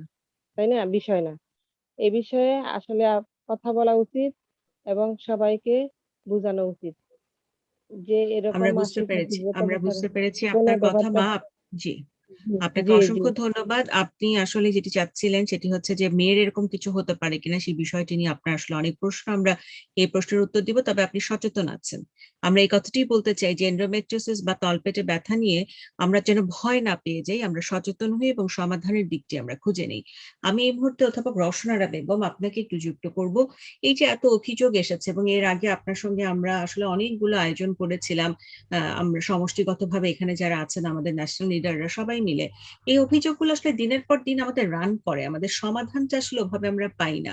এই যে টয়লেট সমস্যা, টয়লেট থাকলে পানি নেই, ছেলে মেয়ে আলাদা টয়লেটের ব্যবস্থা নেই, স্যানিটারি নেপকিনের মূল্য অনেক বেশি, এবং স্কুল এবং পরিবার বিষয়গুলো নিয়ে অতটা সচেতন নয়, এটি এখনো লজ্জার পর্যায়ে আছে, কিংবা তলপেটে ব্যথা হলে দ্রুত মেয়ে বিয়ে দিলেই সমাধান হয়ে যাবে, এই পর্যায়েই আসলে কুসংস্কারে আমরা ঘুরপাক খাচ্ছি। খুব তৃণমূল জায়গা থেকে কাজ করেন, সবসময় খুব কাছ থেকে এই রোগীগুলোকে দেখেন। আপনি কি মনে করেন যে সমাধান আসলে কতটা দূরে আছে, কেন এখন এই অবস্থায় আছি আমরা? আসসালামু আলাইকুম। ধন্যবাদ। আজকে অনুষ্ঠানের প্রধান অতিথি, আমার খুব ভালো লাগছে যে শিক্ষা মন্ত্রণালয় থেকে আমরা তাকে পেয়েছি। আমাদের আজকের অনুষ্ঠানের সভাপতি আমাদের শ্রদ্ধেয় national professor Shaila Khatun madam এবং মহিলা পরিষদের সভানেত্রী ডক্টর ফৌজিয়া মুসলিম আপা। তা আমি মনে করি যে এগুলো নিয়ে আমরা কিন্তু এই যে আজকে দুটো বিষয় আলোচনা, একটা হলো একেবারে মাসিকের ব্যাপারটা, একটা হলো এন্ডোমেট্রিওসিস। আসলে মাসিক থেকে এন্ডোমেট্রিওসিসের তারপরে যে মানে কমপ্লিকেশনগুলো হয় তার একটি। মাসিক নিয়ে অনেকবার আলোচনা হয়েছে। আসলে আলোচনা কিন্তু আমার মনে হয় যে আমরা শুধু মিডিয়ায় আলোচনা করলে হবে না। একেবারে এখন একটা এমন পর্যায়ে যে মিডিয়ায় তো খুবই ভালো যে প্রত্যেক দিনই আমরা যে আমাদের EASBর এখন যে মিডিয়াগুলো, বিভিন্ন মিডিয়া পার্টনার আছে সেখানে বলছি, সারা বাংলাদেশে অনেকেই শুনছেন। কিন্তু তারপরেও কিন্তু আমরা মনে করি আলোচনা এখানে সমাপ্ত করলে হবে না। এটাকে কার্যকর হলো কি না এখন টিম তৈরি করতে হবে। এখানে আমি জহুরাপা আছেন, খুব ভালো করে বললেন উদয়ন স্কুলে। আমি মনে করি যে উদয়ন স্কুলের মতো সবাই যদি একটা সচেতন হতো, আপনি বারবার এসছেন আমাদের সঙ্গে কথা শুনেছেন, সেই জন্য হয়তো আপনি আরও বেশি সচেতন হয়ে গেছেন। কিন্তু আমরা সেখানেও কিন্তু একটা কথা আছে, ছেলে এবং মেয়ের কিন্তু সবসময় আলাদা বাথরুম করতে হবে। কারণ ছেলেদের আলাদা বাথরুম না হলে মেয়েরা কিন্তু কখনোই সেটাতে যেতে চায় না। আমি মনে করি যে আর একটি নয়, আজকাল কিন্তু একটি ক্লাসে প্রায় সেকশন ওয়াইজ যদি ভাগ করেন, অনেক সময় একটা সেকশনে প্রায় 70খানি বা 70 জন মেয়ে থাকে, ছেলে মেয়ে থাকে। তো কাজে ফ্লোর অনুযায়ী যদি করা যায়, কারণ অ্যাক্টিভ 2টি বাথরুম সারা স্কুলে থাকলেও কিন্তু হবে না কোনো সময়, কারণ আমরা সেটাকে মনে করি যে এইটা সমাধান হলো না। তা আমার মনে হয় যে এখন একেবারে পরিবার থেকে, এটা তো আসলে রাষ্ট্রীয় ব্যাপারও, আমরা যদি মনে করি রাষ্ট্র যদি কোনো দায়িত্ব না নেয়, সমাজ যদি কোনো দায়িত্ব না নেয়, আর শুধু চিকিৎসকের এটা দায়িত্ব পালন করে কিন্তু শেষ করতে পারবে না। এই সামিনা যে একটা অদ্ভুত, একটা অপূর্ব একটা মানে আমাদের প্রেজেন্টেশন দিল একটু আগে, আমি ভাবতেছিলাম যে কিছু এই 2 সপ্তাহ খানেক, মানে ওটা মাস 2-3 আগে একজন কাজী নিয়ে, মহিলা কাজী হতে পারবে না কারণ তিনি তার মাসিক হতে পারে। একটা আমরা কীরকম একটা মানে লজ্জাস্কর জায়গায় বাস করছি যে তিনি মাসিক হলে তিনি বিয়ে পড়াতে পারবেন না, তিনি কাজী হতে পারবেন না। মানে এই ধরনের এখন আমাদের রাষ্ট্র যদি এখান থেকে এই চিন্তা নিয়ে এখনও আসে, তা আমি আর কোন জায়গায় কার সাথে কথা বলবো? এখন আমরা সেই জন্যই মনে করি যে এখন আমাদেরই যদি শুধু কাজ করতে হয় সেটা হলে হবে না, আমাদের যুক্ত করতে হবে পরিবার সবাইকে, পরিবারের সবাইকে। এটা পরিবার যদি, যে কথাটা আপা বলছিলেন যে একজন পরিবার এখানে এসছেন, পরিবারের মা যদি সচেতন হন, এবং আমাদের এই যে শাইনেস একটা যে ট্যাবু আমাদের রয়ে গেছে, স্টিগমা রয়ে গেছে, বাড়িতে আলোচনাই করা যাবে না, মেয়ের মাসিক হয়েছে তো কাউকে বলাও যাবে না। কিন্তু মেয়েকেও তো আমাদের ওর যে একটা লাইফস্টাইল, ওকে যে ওর একটা মানুষের মতো হিউম্যান যে রাইটটা, যে একটা, আমি মনে করি যেটা ওর একটা জন্মগত অধিকার, তার একটা নারী দেহে তার একটা পরিবর্তন এসছে, তাকে সেই পরিবর্তনটাকে আমাদের স্বীকৃতি দিতে হবে এবং তাকে একটা ভালো লাইফস্টাইলে দিতে হবে। সেই জন্য বাড়ির যে ওইখানে যে একটা মানে যে অর্থনৈতিক যে একটা ব্যাপার রয়ে যায়, সেটার সঙ্গে আমাকে কিন্তু পরিবারের চিন্তা করতে হবে যে হ্যাঁ, আমার মেয়ের জন্য কিন্তু তার যে এই লাইফস্টাইল তৈরি করতে স্কুলে আমার বেতন যেমন দেওয়া লাগছে, এখানেও কিন্তু ওর শরীরটা তৈরি করার জন্য কিন্তু আমাকে এই পয়সাটাকে খরচ করতে হবে। সেখানে যদি তার যে স্যানিটারি ন্যাপকিনের কথা বলা হলো, এগুলো আমরা মনে করি লজিস্টিক সাপোর্টটা কিন্তু স্কুলে যদি একটা, যেটা সাবসিডি কথা বলা হয়েছে, সেখানেও যদি স্বল্প মূল্যে দেওয়া হয় যে প্রতি মাসে তার এই বক্সটা সে নিবে, এবং স্কুলে দেওয়ার সময় টিচাররাও যদি একটু সাহায্য করেন তাকে যে হ্যাঁ তোমাকে এইটা মাসে একবার নিয়ে যেতে হবে, এবং বাবা আমাকে ওনারা যদি সেই সময় একটু কাউন্সিলিং করেন, যেটা কিন্তু বাধ্য আপনি দিতে হবে আপনাকে, কারণ আপনার মেয়ের স্বাস্থ্য রক্ষার জন্য কিন্তু একটু দরকার, এভাবে তাকে ঠিক করতে হবে। এবং যে কথাটা একটু আগে বলা হয়েছিল যে ভাই বোনদের সাথে, যে পরিবারেও কিন্তু আমার মনে হয় আমাদের ডিসকাশনগুলো এখন এরকম হওয়া উচিত, ভাই বোন মানে বাবা সবাইকে নিয়ে বসে আলাপ আলোচনা করা, যে আসলে এই টাবুটাকে ভাঙতে হবে, এই স্টিগমাটাকে ভাঙতে হবে, আমরা পরিবার থেকে এটা এগিয়ে আসতে হবে যে আমরা যেন তাকে সাহায্য করতে পারি। এর মধ্যে কিন্তু আমি কয়েকটা সেশনে দেখেছি যে অনেকেই স্যানিটারি ন্যাপকিন তৈরি করছে, ওরা আজকাল যেটা ওই যে বারবার ইউজ করা যায়, সেই অনেকে দেখলাম যে বিভিন্ন অর্গানাইজেশন তারা তৈরি করে সেগুলো মানে বিক্রি করছে স্বল্প মূল্যে, এগুলো গার্মেন্টসও দেওয়া হচ্ছে। আর আমরা সেগুলো যদি আমরা একটু স্কুলের মধ্যে ব্যবস্থা করতে পারি, লজিস্টিক সাপোর্টটা, সেটা খুব দরকার।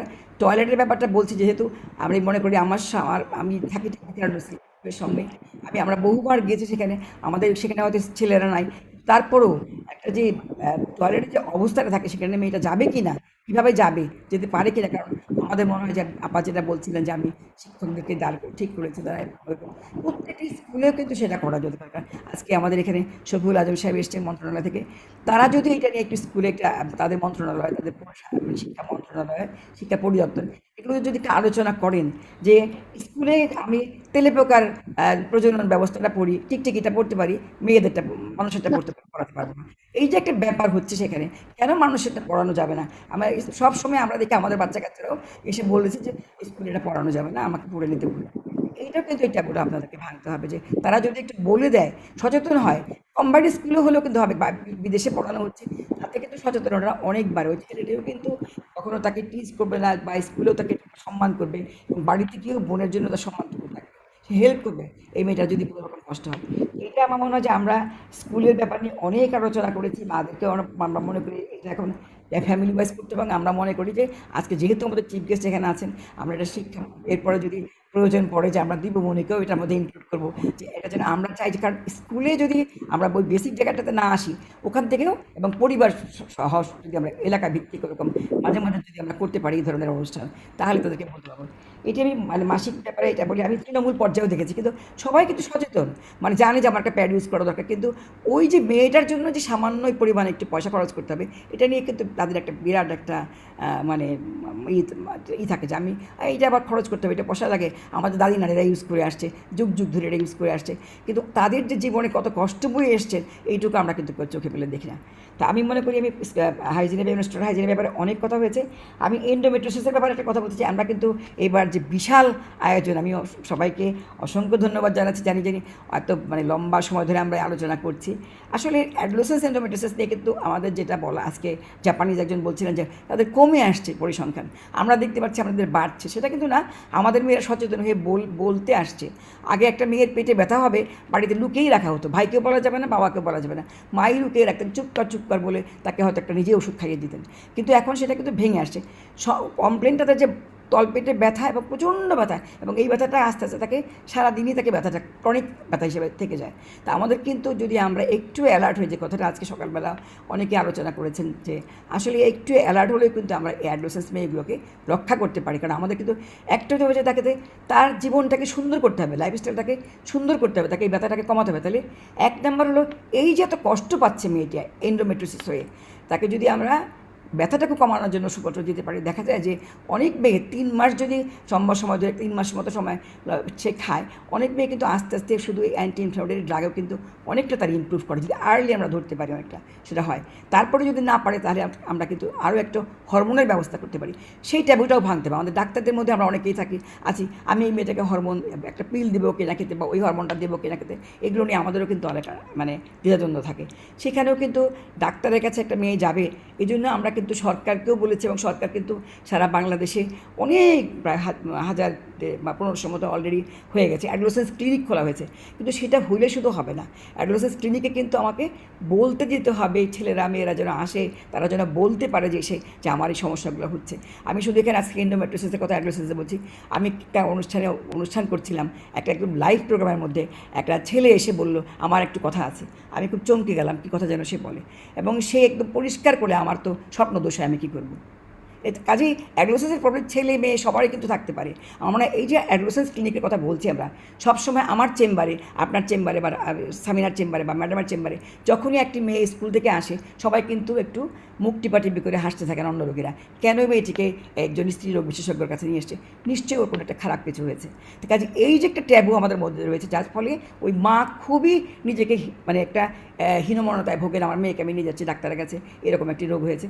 এই জিনিসটাকেও কিন্তু ভাঙতে হবে, বোঝা দেবে, যেটা একটা সামান্য অসুখ, যদিও এই অসুখটাকে আমরা মনে করি, আমি বললাম সামান্য, কিন্তু আসলে এটা পরবর্তীকালে খুবই কষ্ট দেয়। কিন্তু মেয়েটার লাইফস্টাইলটাকে সেই সময় যেন আমরা সুন্দর করতে পারি, ভালো রাখতে পারি, এবং এইটাকে যদি শুরু করি সেখান থেকে চিকিৎসা, তাহলেই কিন্তু তাকে আমি এই প্রোগ্রেস যে হচ্ছে অসুখেরটা, সেটাকে আমি বন্ধ করতে পারবো। 3টা জিনিস, একটা হলো তাকে এই সময়টাকে তার লাইফস্টাইলটাকে সুন্দর করে দেওয়া, 2 নম্বর হলো প্রোগ্রেসটাই যেন এই রোগটা আরও বৃদ্ধি না পেতে পারে সেটাকে বন্ধ করা, 3 নম্বর হলো যে এই মেয়েটার পরবর্তী ফিউচার লাইফটাকে, এই যে পরবর্তীকালে যে প্রজনন যে তার লাইফটা হবে, সে তার সন্তান হবে কিনা, বা সে কীভাবে জীবনযাপন করবে, সেই লাইফটাকেও কিন্তু এনশিওর করে দেওয়া। আমরা কিন্তু 3টা জিনিসই পারি, এবং এই 3টা জিনিসের উপরে এখন জোর দিয়ে কাজ করতে হবে। যে আমরা 1 নম্বর হলো, আমি স্কুল বেস করতে চাই, স্কুলে আমি মেয়েটাকে একটি সুন্দর জীবন দিতে চাই। আমি ডাক্তারদের সঙ্গে বসতে চাই যে আমরা এই জিনিসটাকে আর বাড়তে দেবো না।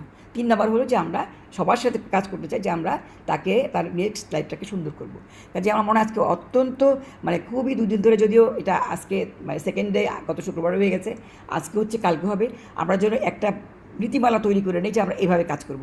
আমরা তৃণমূলে এখানে যাব, পরিবার সব স্কুলগুলোতে যাব, ভাগ করে একদম আমাদের এতগুলো ব্রাঞ্চ আছে, সেই ব্রাঞ্চগুলোতে যদি আমরা এটার সঙ্গে যোগাযোগ করে দিই, তারা যদি কাজ করে, কারণ সবাই ঢাকা থেকে বা সবাই আজকে যারা আসছে সবাই শুনতে পাবে না, এটা মনে হয় ভাগ করে যদি দেওয়া যায়, বা যারা আজকে চিফ জেস্ট এখানে আছেন তিনিও যদি মনে করেন যে শিক্ষা মন্ত্রণালয় থেকে বিভিন্ন স্কুলে যদি এ ধরনের ব্যবস্থা করেন, আমরাই যাব, আমাদেরকে যদি বলেন, বা আমাদের চিকিৎসকরা সেখানে রয়েছে, তারা যাবে, তারা গিয়ে কথাগুলো বলবে, তারাও বলতে পারবেন, আমরা কিন্তু একসঙ্গে আমাদের কাজ করতে চাই, কারণ এই কাজটা কিন্তু যে স্যারের শারমিন আব্বাসী বলে যে একটা নীতিমালা তৈরি করতে হবে, কাজটা কিন্তু আমি, রসনারা বেগম বা সামিনা চৌধুরী বা শায়লা ম্যাডাম পারবেন না। এটা একটা কম্বাইন্ড ইফোর্ট করতে হবে, শিক্ষা মন্ত্রণালয়কে আসতে হবে, আমাদের সাধারণ মানুষকে আসতে হবে, আমাদের পরিবারকে আসতে হবে। কাজে সবাই মিলে যদি আমরা কাজটা করি তাহলে কিন্তু ওইটাকে ভাঙতে পারবো, যে ওই যে আজকে বলা হলো যে কাজী মহিলাকে হতে পারবেন না, এটা ভেঙে আসবে। ধন্যবাদ সবাইকে। অসংখ্য ধন্যবাদ অধ্যাপক রওশনারা বেগম। একেবারেই আমি বলবো যে সত্যিকার তথ্যগুলো আপনি অকপটে এখানে তুলে নিয়ে আসছেন, এবং যেভাবে আসলে পরিস্থিতি ব্যাখ্যা করেছেন ম্যাডাম, খুব দ্রুত হয়তো এগুলোর সমাধান প্রয়োজন আছে। আজকে যারা আছেন আমাদের বিজ্ঞ চেয়ারপারসন, ওনারা হয়তো আরো যুক্ত করবেন এখানে। আমি একটু এ পর্যায়ে অধ্যাপক ফারহানা দেওয়ান ম্যাডামকে যুক্ত করে নিচ্ছি, প্রেসিডেন্ট ইলেক্ট ও জিএসবি। আপনি শুনেছেন যে একজন অভিভাবক কিন্তু কিছুটা অভিযোগ করেছেন যে তার এন্ডোমেট্রিওসিস ছিল, এখন তিনি কিভাবে জানবেন যে তার সন্তানের এটি হতে পারে কিনা, এবং তার সন্তানের ফুপুদেরও এন্ডোমেট্রিওসিস ছিল, এবং এখন যেটি হয়েছে যে তার সন্তানের খুব আর্লি এইজেই কিন্তু তলপেটে ব্যথা শুরু হয়েছে, এবং যে ব্যথার জন্য সে হয়তো স্কুলেও যেতে পারছে না। আমি ম্যাডাম আপনার কাছে যে জায়গাটি জানতে চাই যে এমন হিস্ট্রি যাদের আছে পরিবারে, তারা আসলে সচেতন কিভাবে হবে, একটি প্রসঙ্গ থেকে যায়, কারণ আমরা সবাই একই মঞ্চে সচেতনতা নিয়ে কাজ করছি, যেখানে আপনি বলবো যে খুব বলিষ্ঠ ভূমিকা পালন করছেন, একটি বিষয় আছে এখানে। এবং দ্বিতীয় যেটি যে পুরো পৃথিবী জুড়ে যে দেরি হয়ে যাওয়ার বিষয়টি, যে যখন প্রথম ব্যথা হয় তারপরে ডায়াগনোসিসে পৌঁছাতে 7 থেকে 8 বছর দেরি হয়, যখন হয়তো মেয়েটি চকলেট সিস নিয়ে প্রেজেন্ট করে বা কমপ্লিকেশন নিয়ে প্রেজেন্ট করে, এটি হয়। তো এই প্রশ্ন উত্তরটি আপনার কাছে আমি নিব। আমি 1 মিনিটের একটু বিরতি দিচ্ছি, আজান হচ্ছে বাইরে, তারপরে আপনার কাছ থেকে আমি উত্তরটি নিব, আজানটি শেষ হলে। আচ্ছা, ঠিক আছে।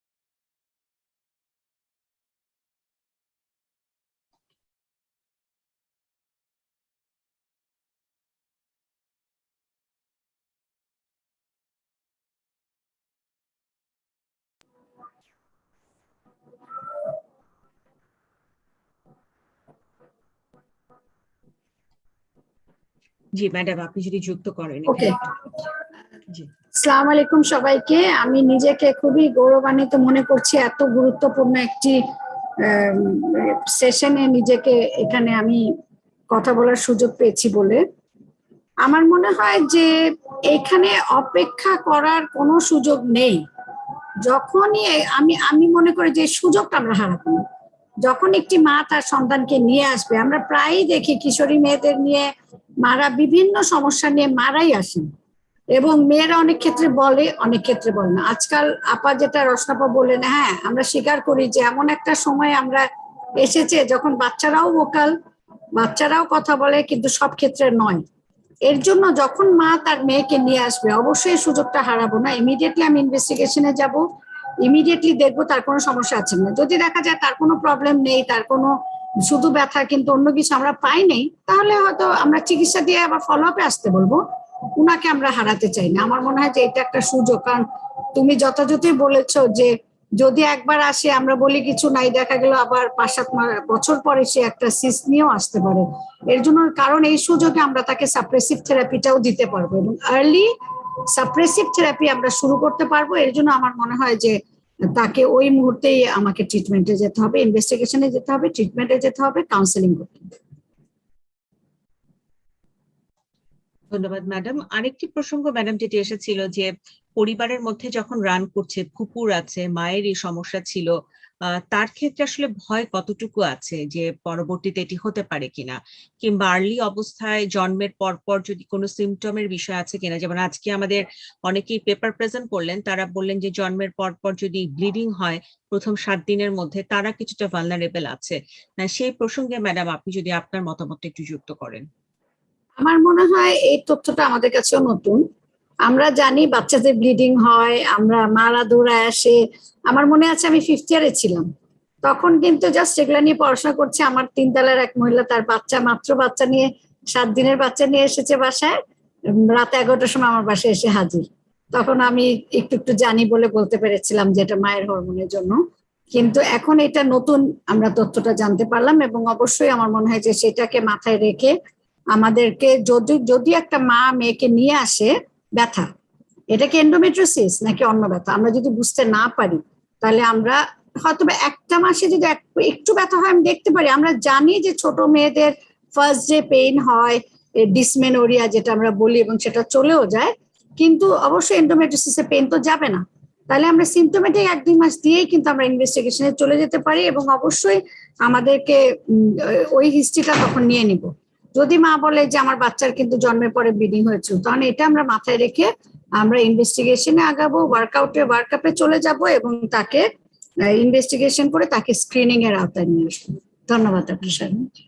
জি, আপনি অত্যন্ত গুরুত্বপূর্ণ একটি কথা বলেছেন ম্যাডাম, স্ক্রিনের আওতায় নিয়ে আসে। এটি একটি নতুন আমরা শুনছি টার্মটি, তবে এটি নিশ্চয়ই ক্রমান্বয়ে যুক্ত হবে এন্ডোমেট্রিওসিস ডায়াগনোসিসের ক্ষেত্রে। এ কারণেই যেটি একটি প্রোগ্রেসিভ ডিসঅর্ডার, এবং প্রতিনিয়তই আমরা দেখছি ক্যান্সারের সঙ্গে পাল্লা দিয়ে কেন জানি এন্ডোমেট্রিওসিসের প্রিভ্যালেন্সও পুরো বিশ্বব্যাপী বাড়ছে।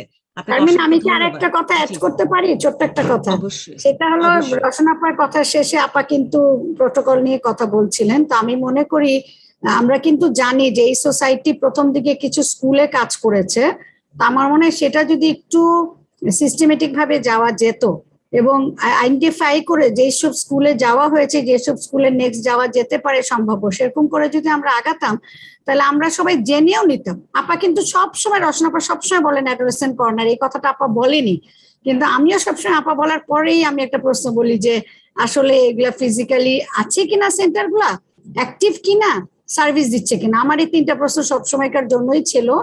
আমার মনে হয় যে এই জায়গাটায় যদি আমরা একটু কাজ করি, আর আমরা যদি একদম করে ম্যাপিং হয়ে যাবে, কয়টা স্কুল করেছি, কয়টা স্কুল বাকি আছে, কয়টা স্কুলে যাব, সারা দেশে কিভাবে কভার করবো, আমার মনে হয় এটা একটা চলমান থাকবে, এটা চলমান থাকতে পারে। Thank you so much.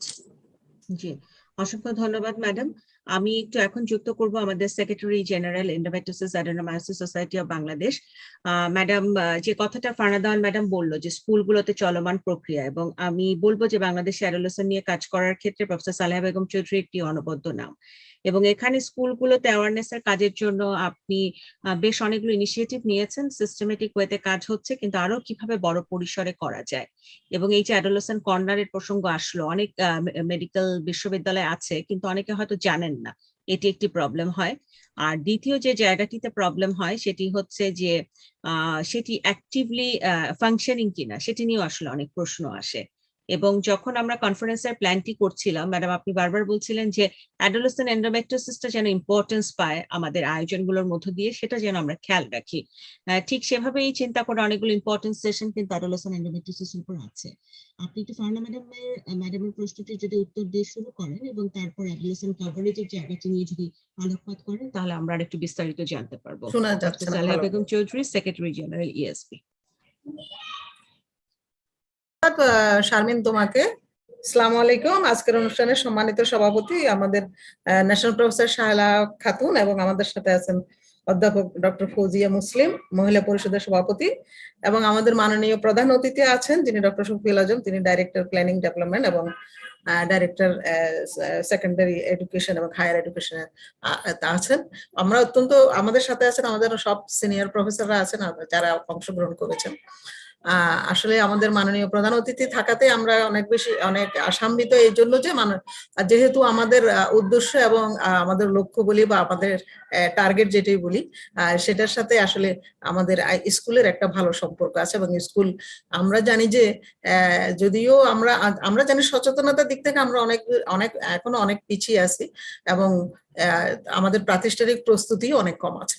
তারপরও এটা আসার কথা যে আমাদের জোহরাবা যেভাবে আমাদের বলেছেন, বা ওনার সচেতনতা যেভাবে আমরা দেখেছি, ওনার উপলব্ধি দেখেছি, সেটাতে আমরা আসলে অত্যন্ত খুশি যে স্কুল লেভেলে আমরা অনেক কাজ করতে পারবো। তো আসলে এন্ডোমেট্রিওসিস সোসাইটি হওয়ার পরে থেকেই আমরা আসলে প্রধান উদ্দেশ্য বা প্রধান কাজ হিসেবে নিয়েছিলাম আমরা এটার সচেতনতা তৈরি করা, বিশেষ করে এন্ডোমেট্রিওসিস সম্পর্কে। এবং এখন সবাই বলেছেন এন্ডোমেট্রিওসিস তো এটা একটা ডিজিজ অফ পেইন এবং এটা ক্রনিক ডিজিজ এবং এটা প্রোগ্রেসিভ ডিজিজ। সুতরাং এটাকে অবশ্যই আমাদের আর্লি ডায়াগনোসিস করতে হবে। ডায়াগনোসিস করার কথা বলা হয়েছে। আর্লি ডায়াগনোসিস করার অর্থ হলো তার সিমটম রিলিভ করা, তাকে একটা ভালো জীবন দেওয়া, সুস্থ জীবন দেওয়া শারীরিক মানসিকভাবে, প্লাস হলো তার ডিজিজটাকে হল করা, যাতে তার অন্যান্য কমপ্লিকেশন গুলো না হয়, বন্ধ্যাত্ব না হয়। তো এই জায়গাগুলো আসলে অ্যাড্রেস করার জন্য আমাদের আসলে স্কুলের কোনো, আমরা এই মুহূর্তে যেটা মনে করছি স্কুলের কোনো বিকল্প নেই। কারণ অ্যাডোলেসেন্ট এন্ডোমেট্রিস, আমাদের অ্যাডোলেসেন্ট এই বয়স সন্ধিক্ষণে তারা স্কুলেই বেশিরভাগ সময় কাটিয়ে দেয় এবং তারা টিচারদের কে অত্যন্ত, আমরা জানি বাবা মার কথা না শুনলেও কিন্তু তারা টিচারের কথা শুনে। সুতরাং আমরা স্কুল লেভেলে অবশ্যই আমাদের অ্যাওয়ারনেস বেস প্রোগ্রাম যেগুলো কথা বলা হয়েছে ওগুলো করতে হবে। জোহরাপা বলেছেন, এটা অনেকগুলো স্কুলকে আমরা অনেকগুলো স্কুলে গিয়েছি, তাদের সাথে আমরা কথা বলেছি, টিচারদের সাথে কথা বলেছি, স্টুডেন্টদের সাথে কথা বলেছি। ওখানে স্টুডেন্টদের মধ্যে আমাদের ছেলে মেয়ে সবাই ছিল এবং আমাদের তাদের একটা সচেতনতার জন্য যেটা করা হয়েছে, আমাদের সেরকম প্রোগ্রাম অবশ্যই অনেকগুলো করতে হবে এবং এটা চলমান থাকবে। এটা ভবিষ্যতে, এটা প্রত্যেকটা, আমরা প্রথমে আমাদের ম্যাডাম আমি যদি একটু আপনাকে যুক্ত করতে বলি যে স্কুলগুলোতে আপনি রেসপন্স কেমন পেয়েছিলেন? কারণ আমরা যে বলছিলাম যে কুসংস্কারে কেউ বলতে চায় না, কিন্তু আপনার কাছে কেমন রেসপন্স আপনি পেয়েছেন যখন কথাগুলো মানে আমার কাছে মনে হচ্ছে যে আমি অত্যন্ত আশাবাদী, এই জন্য যে আমরা যে সমস্ত স্কুলে গিয়েছি এই সময় আসলে করোনার ক্রান্তিকালে অনেক স্কুল আমাদের সাথে কিছু কিছু, আমরা যদিও আরো অনেক স্কুলে যেমন আমাদের প্রোগ্রাম ছিল, কিন্তু করোনার ক্রান্তিকালের জন্য ওই সময় তারা অনেক সময় ছিল না, স্কুলে ছিল না, বাসা থেকে একটা নেটওয়ার্কিং বা আমাদের ডিজিটাল এই ব্যাপারটা ছিল, সেই জন্য আমাদের সাথে অনেকে অংশগ্রহণ করতে পারেনি, কিন্তু অনেকে অংশগ্রহণ করেছেন যারা আমরা আসলে আশাও করতে পারিনি যে আমাদের সাথে অংশগ্রহণ। এবং এই ক্ষেত্রে আমরা আসলে ওদের ইন্টারভিউ নিয়েছি, আমরা একটা রিসার্চ ওয়ার্কও চালিয়ে যাচ্ছি এবং তারা এত সুন্দর করে এগুলো প্রশ্ন করে, আমরা যে কোয়েশনারি দিয়েছিলাম এত রেসপন্স, এত ভালো রেসপন্স আমরা পেয়েছি, বিশেষ করে স্টুডেন্টদের কাছ থেকে, এবং টিচাররা আমাদের সহযোগিতা করেছেন। আর আমাদের একটা টিমও আছে, তারা কিন্তু স্কুলে গিয়ে গিয়ে তাদের এই সাক্ষাৎকার নিচ্ছে, ডাটা কালেক্ট করছে এবং তারা আমাদেরকে সহযোগিতা করেছেন। এটা আমরা আসলে অনেকটা অভিভূতও বলতে পারি। সুতরাং আমরা এই কাজে এগিয়ে যেতে পারবো এই বিশ্বাস আমাদের তৈরি হয়েছে, এটাতে কোনো সন্দেহ নেই। আর আমি অ্যাডোলেসেন্ট হেলথ ক্লিনিক যেটা আছে সেটা হলো আমাদের দেশে আসলে এখন 1000-এরও বেশি আছে এবং এটা ইউনিসেফের সাপোর্টে গভর্নমেন্টের একটা প্রোগ্রাম। কিন্তু আসলে আমাদের এগুলো সক্রিয় করার প্রয়োজন আছে এবং এই সময় যে অ্যাডোলেসেন্টদের যে আমাদের সার্ভিসটা, সেটা কিন্তু স্কুলের টাইমের সাথে অনেকটা একসাথে মিলে যায় বলে অনেকে আসে না, আবার অনেকে কিন্তু এই ব্যাপারে জানেও না। আবার আমাদের স্কুল এই যে অ্যাডোলেসেন্ট হেলথ ক্লিনিক যেগুলো আছে ওগুলোতে আসলে আমরা এখনো স্বয়ংসম্পূর্ণ করতে পারিনি, যেটাতে একটা যেমন কাউন্সিলিং এর, এডুকেশনের, তারপরে এখানে একটা ট্রিটমেন্ট, এটার একটা টিম অ্যাপ্রোচ দরকার। সেটা কিন্তু পর্যায়ক্রমে, যদিও উপজেলা লেভেল থেকে শুরু হয়েছে, এটা পর্যায়ক্রমে সবখানে করবে, গভর্নমেন্ট করবে। আমরা এর সাথে কিন্তু আমাদের এনজিও এবং আমাদের সোসাইটির আমরা কাজ করছি, প্রফেশনাল সোসাইটি গুলো কাজ করছি, সিভিল সোসাইটির প্রতিনিধিদের সাথে আমরা কথা বলেছি, একসাথে মিটিং করেছি, তারপর গার্জিয়ানদেরকেও আমরা নিয়েছি। এভাবে আমরা একটা সচেতন করে এই প্রোগ্রামগুলোকে সাকসেসফুল করার চেষ্টা করছি এবং হেলথ কেয়ার প্রোভাইডারদেরকেও আমরা জানাচ্ছি, শুধু গাইনোকোলজিস্ট না, অন্য যারা প্রাইমারি হেলথ কেয়ার লেভেলে যারা কাজ করে এবং জুনিয়রও, আমাদের থেকে জুনিয়র যারা আছে তাদেরকেও আমরা সম্পৃক্ত করার চেষ্টা করছি এবং এই জন্য অনেকগুলো প্রোগ্রামও করা হয়েছে। এবং এটা আমরা অবশ্যই জানি যে একটা ইন্টিগ্রেটেড একটা নেটওয়ার্কিং আমাদের খুবই দরকার। সেই নেটওয়ার্কিং এ আসলে আমাদের চিকিৎসক যেমন থাকবে, হেলথ কেয়ার প্রোভাইডার অন্যরা থাকবে, আমাদের গার্জিয়ানরা থাকবে, আমাদের অ্যাডোলেসেন্ট ওরা থাকবে, তারপর আমাদের সিভিল সোসাইটির ওরা থাকবে, যাতে একটা একসাথে শক্ত প্ল্যাটফর্ম থেকে আমরা সবাইকে একসাথে নিয়ে কাজ করতে পারে, তারা যেন তাদের মধ্যে সমস্যাগুলো বিনিময় করে, যাতে এটা আর্লি ডায়াগনোসিসের একটা পথ খুলে যায়। এবং সেই ক্ষেত্রে আমরা চিকিৎসকরা তাদেরকে সেই, আমরা যেভাবে যে লক্ষ্য নিয়ে আমরা কাজ করছি সেই লক্ষ্য আমরা যেন পূরণ করতে পারি। আমরা যেভাবে চাচ্ছি যে আমাদের আমরা যেটা অ্যাডোলেসেন্ট এন্ডোমেট্রিওসিস, যেটা নিয়ে, যেটা শুধু তার পরবর্তীতে তার ইভেন বন্ধাত্ব পর্যন্ত করতে পারে, তার মানসিক স্বাস্থ্য, তার রিলেশনশিপ, তার এডুকেশন, তারপর একাডেমিক অ্যাচিভমেন্ট সবগুলোকে আসলে করতে পারে। সেই জায়গাগুলোতে আসলে আমাদের অ্যাডোলেসেন্ট হেলথ ক্লিনিক গুলোকে অ্যাক্টিভ করতে হবে, ওখানে আদর আনতে হবে এবং আমাদের টক শো এবং অন্যান্য মিডিয়ার মাধ্যমে। ম্যাডাম, এই যে হেলথ ক্লিনিক আছে, আমরা গার্জিয়ানদের আসলে কিভাবে জানাতে পারি? স্কুলগুলোতে তো নিশ্চয়ই এটা নিয়ে প্রচারণা করা যেতে পারে, কারণ প্যারেন্টসদের তো জানতে হবে যে আছে একটা হাসপাতালে। হ্যাঁ হ্যাঁ, অবশ্যই স্কুলের সাথে একটা নেটওয়ার্কিং আমাদের করতেই হবে। আমি আগেই বলেছি যে আমাদের হেলথ কেয়ার প্রোভাইড, আমাদের ক্লিনিক্স গুলো যেগুলো আছে, সাথে সাথে স্কুলের সাথে গার্জিয়ানের সাথে অবশ্যই আমাদের একটা নেটওয়ার্কিং লাগবে। প্লাস হলো আমাদের যেমন EASB হাসপাতালে আমরা দেখি আমাদের ওখানে অ্যাডোলেসেন্ট হেলথ ক্লিনিক আছে, কিন্তু ওখানে আমরা মাইকিং এর ব্যবস্থা করি, মাঝে মাঝে মাইকিং করে করে বোর্ড ডাকি।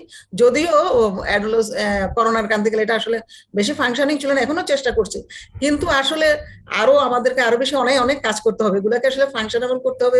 আমি একটা কথা বলি, প্রত্যেকটা স্কুলে health clinic, school health clinic গুলো কিন্তু উঠে গেছে। আমরা কিন্তু লতিফ বাবাকে নিয়ে আমরা মিনিস্ট্রিতে গেছিলাম, এই যে আজকে নিয়ে আছেন আমাদের শফিউল আজম সাহেব আছেন, স্কুল হেলথ ক্লিনিক বলে কিন্তু আমরা সারা জীবন পেয়ে এসেছি। এখন কিন্তু এই জিনিসটা আমি জানি না, জৌরাপা বলবেন আপনার স্কুলে আছে কিনা। স্কুল হেলথ ক্লিনিক কিন্তু গভর্নমেন্ট থেকে একদম দেওয়াই, একজন মেডিকেল অফিসার থাকবে, সে কিন্তু রেগুলার খবর নেবে। এইটাই এখন এনশিওর করতে হবে যে রচনাপা খুব একটা ইম্পর্টেন্ট কথা বলেছেন। আসলে এটা আমি বলি, স্কুল হেলথ ক্লিনিকের আন্ডারে আসলে ওই সুপারভিশনেই আসলে আমাদের বাচ্চাদের মধ্যে এই এন্ডোমেট্রিওসিস আছে কিনা সেই জায়গাটা ওখান থেকে ডায়াগনোসিস হয়ে আসতে হবে। স্কুল হেলথ ক্লিনিকের আন্ডারে যদি আমাদের ওটার তত্ত্বাবধানে যদি আমাদের সেই হেলথ ক্লিনিক গুলো কাজ করে এবং সাথে বাচ্চারা, টিচাররা, গার্জিয়ানেরা সম্পৃক্ত হয় এবং তাদের কথা বলে, তাহলে হয়তো আমরা আর্লি ডায়াগনোসিস করতে পারবো এবং নিশ্চিত করতে পারবো। আমার এক সময় পোস্টিং ছিল স্কুল হেলথ ক্লিনিকের মেডিকেল অফিসার হিসেবে। আমি জানি যে এখনো কিন্তু ওই পোস্ট বাড়িয়েছে, কিন্তু আমাদের সব কিন্তু কভার করা হয়নি। তো এটা একটা সরকারি কিন্তু পোস্টিং আছে, তো সেইটাকে আরো ভালোভাবে আমাদের কাজে লাগাতে হবে। অবশ্যই। আচ্ছা ম্যাডাম, একটু লতিফা ম্যাডাম কথা বলতে চাচ্ছেন, আমি একটু ওনার মতামত নেই। উনি আমাদের প্রাক্তন প্রেসিডেন্ট OGSP। সালেহা ম্যাডাম, আমি একটু লতিফা ম্যাডামের মতামত দিচ্ছি। আমার মনে হয় এই যে হেলথ ক্লিনিকের সাথে রিলেটেড করা এন্ডোমেট্রিওসিস, ইট ইজ ওকে। তো আমাদের অনেকগুলো কাজই কিন্তু করতে হচ্ছে OGSB থেকে, বা we people are engage with that one. যেমন মনে করো cervical cancer, breast cancer, endometriosis, adolescent health, এই সবগুলাকে একটা মালা গাঁথার মতন একটা জায়গায় আনা যায় না? তাহলে মনে হয় আমাদের সবার এফোর্ট এবং ওই জায়গাগুলা এক জায়গাতেই হতে পারে। এখন কিন্তু কোনোটাই নাই। সার্ভাইকাল ক্যান্সার স্ক্রিনিং এর জন্য একটা আউটডোর ছিল আমাদের প্রত্যেকটা জায়গায়, মেনোপজের জন্য একটা ছিল। এই যে সবগুলো তো আলাদা আলাদা করে কেউ দিবে না কোনো ইনস্টিটিউশন। জি, আমি বুঝতে পেরেছি ম্যাডাম আপনার কথাটি। সালেহা ম্যাডাম কি এখানে কিছু যুক্ত করবেন এই কথাটির সাথে?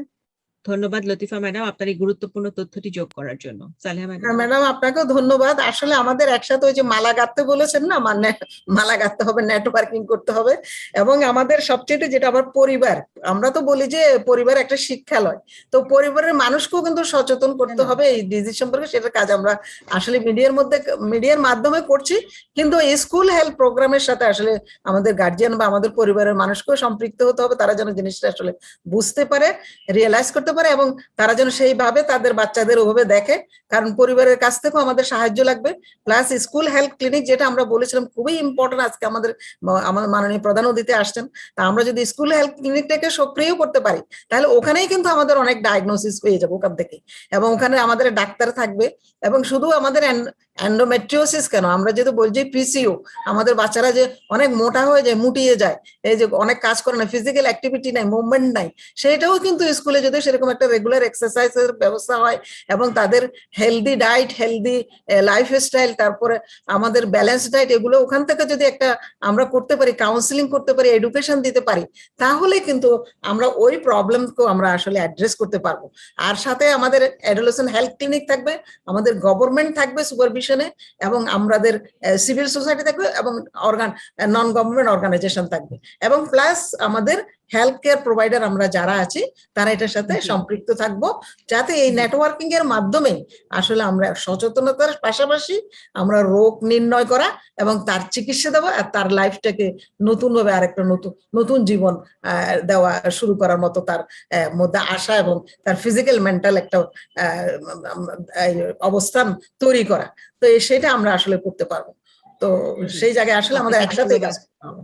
জি, আপনাকে অসংখ্য ধন্যবাদ সালেহা ম্যাডাম, অত্যন্ত গুরুত্বপূর্ণ তথ্য তুলে ধরেছেন এবং ইএসবি সেক্রেটারি জেনারেল হওয়ার পর থেকেই আসলে এন্ডোমেট্রিওসিস এবং মেনস্ট্রুয়েশন রিলেটেড সচেতনতার জন্য আপনি, আমি বলবো যে একেবারে মাঠে থেকে কাজ করে যাচ্ছেন। অসংখ্য হ্যাঁ। ধন্যবাদ ম্যাডাম শারমিন, আপনাকে। শারমিন একটা কথা বলি, এটা আমার বলার জন্য অনেকক্ষণ ধরে আমি চাচ্ছিলাম, সেটা হলো যে স্বাস্থ্যকর টয়লেটের ব্যবস্থা যেটা, সেটাই কিন্তু তোমার স্কুল, কলেজ, অফিস, আদালত, গার্মেন্টস, রাস্তায়, আমাদের শহরের সবখানে এবং যাতায়াতের সময় আসলে মেয়েরা এই জায়গায় অনেক মানে এই জায়গায় আমি বলবো যে অনেক রকম মেয়েদের সাফারিংস আছে, মানে ছেলে মেয়েরা একসাথে, প্লাস অনেক কিছু, অনেক প্রবলেম আছে যেগুলা অলরেডি আমাদের সামিনা আপু বলছেন, রসনা আপু বলেছেন। এই জায়গাটুকু কিন্তু প্রাতিষ্ঠানিকভাবে এটা করাটা খুব কঠিন না, এবং এটাকে মনিটরিং করলে অনেকগুলো ব্যবস্থা আছে, কিন্তু একটু মনিটরিং এবং এটাকে স্থায়ী করা, এই জায়গাটা কিন্তু আমাদের করতে হবে। না হলে মেয়েদের এই ধরনের সাফারিংস আসলে এই সমাজে, এই 21শ শতাব্দীতে এটা আসলে কল্পনার বাইরে। তো আমরা এই জায়গায় একটু আমরা চাই একটা ইমপ্রুভমেন্ট। অসংখ্য ধন্যবাদ ম্যাডাম, আপনাকে অসংখ্য ধন্যবাদ। আমি একটু মিডিয়া কভারেজের বিষয়ে জানতে চাচ্ছিলাম, কারণ মিডিয়াতে শুধু আমরা বলে যাব, কিন্তু এটাকে সমন্বয় আসলে কিভাবে করা যায় এবং তারপরে ইমপ্লিমেন্টেশনের জায়গাটিতে কিভাবে কাজ করা যায়, আমরা একটু এটি নিয়ে যিনি কাজ করেন তাকে একটু যুক্ত করার চেষ্টা করছি। মাহফুজ মিশু নিশ্চয়ই আছেন, আমার সঙ্গে যুক্ত হয়েছেন, broadcast journalist, Jamuna television. Mahfuz Mishu, আপনার নিজের একজন কন্যা সন্তান আছে এবং আপনি আমাদের এই কাজগুলোর সঙ্গে সবসময় খুব যুক্ত থাকেন।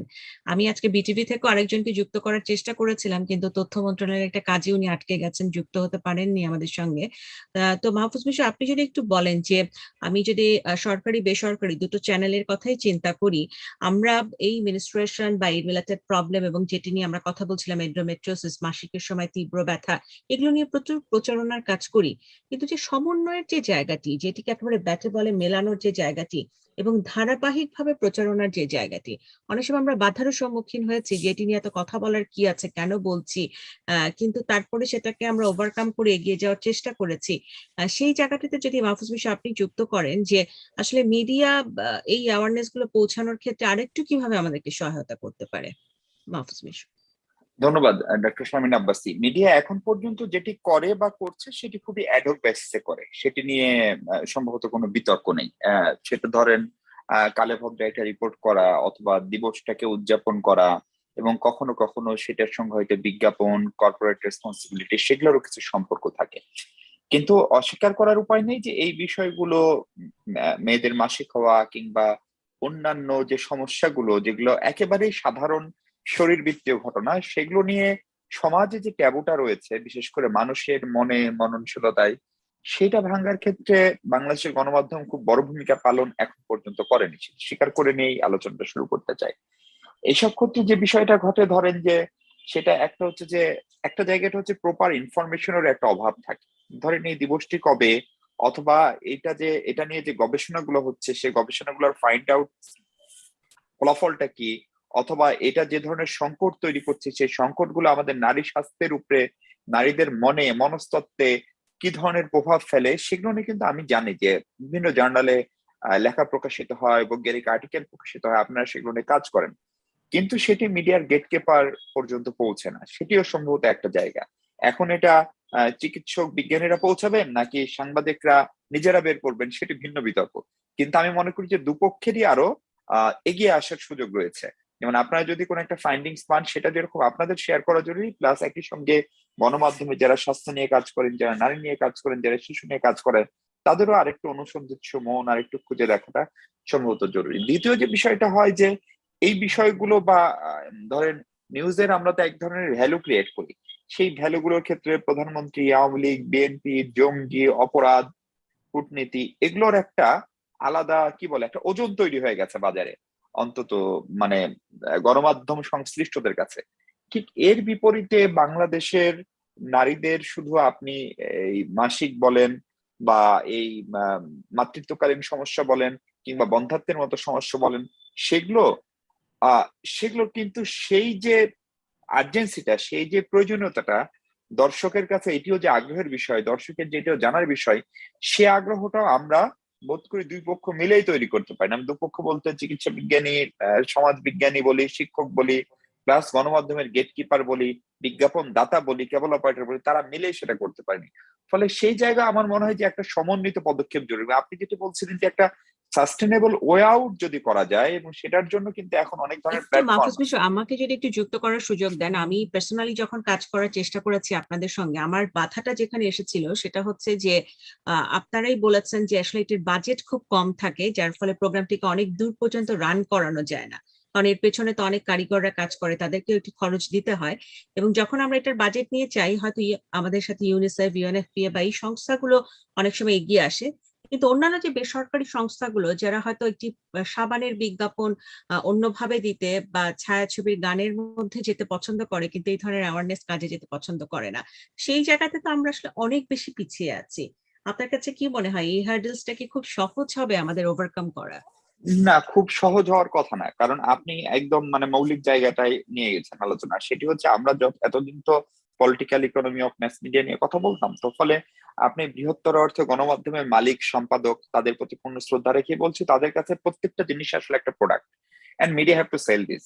ফলে যখন সেল করার জায়গাটাই বলেন, তখন আপনি হয়তো একটা এনজিও বা একটা উন্নয়ন সংস্থাকে আপনি পার্টনার পেলেন, কিন্তু আমরা দেখছি যে ধরেন ফেয়ার এন্ড লাভলি বা ওটার নতুন কি নাম যাই হোক, অথবা স্কোয়ার, তাদের অনেক বেশি আগ্রহ হচ্ছে সৌন্দর্য চর্চার জিনিসগুলোর দিকে। ফলে আবার এটা যে চেঞ্জ হয় না তা কিন্তু না। ধরেন বাংলাদেশে স্যানিটারি ন্যাপকিন এর ব্যবহার যেভাবে বেড়েছে এবং সেটা যেভাবে জনপ্রিয় হয়েছে, সেটি করতেও কিন্তু সময় লেগেছে। ফলে সেটির পেছনে অনেকের ভূমিকা ছিল, এবং কর্পোরেট প্রতিষ্ঠানগুলো, বিশেষ করে যারা ম্যানুফ্যাকচারার, যারা একটা ডিস্ট্রিবিউটর, যারা একটা সেলার, তাদের একটা ভূমিকা ছিল। ফলে যেহেতু ধরেন আপনারা আমরা সবাই মিলে এগুলো নিয়ে কথা বলছি, আমরা বোধ করি যে এটার একটা সমাধান হবে, কিন্তু সেটা সময় লাগবে। এখন সেই সময়টাকে কতখানি কমিয়ে আনা যায় এবং প্রক্রিয়াটা কতখানি সমুন্নত করা যায়, তার জন্য আমি মনে করি যে আপনারা যারা এগুলো নিয়ে ভাবছেন, কাজ করছেন, চিন্তা করছেন, তাদের সঙ্গে মিডিয়ার গেটকিপার যারা, বিশেষ করে সম্পাদক, মালিক, তাদেরকেও জিনিসটা ওন করাতে হবে। কারণ বিষয়টা এমন যেটার সঙ্গে আমাদের সবার জীবন জড়িত। আমরা সবাই আসলে কেউ না কেউ বাবা, কেউ না কেউ মা।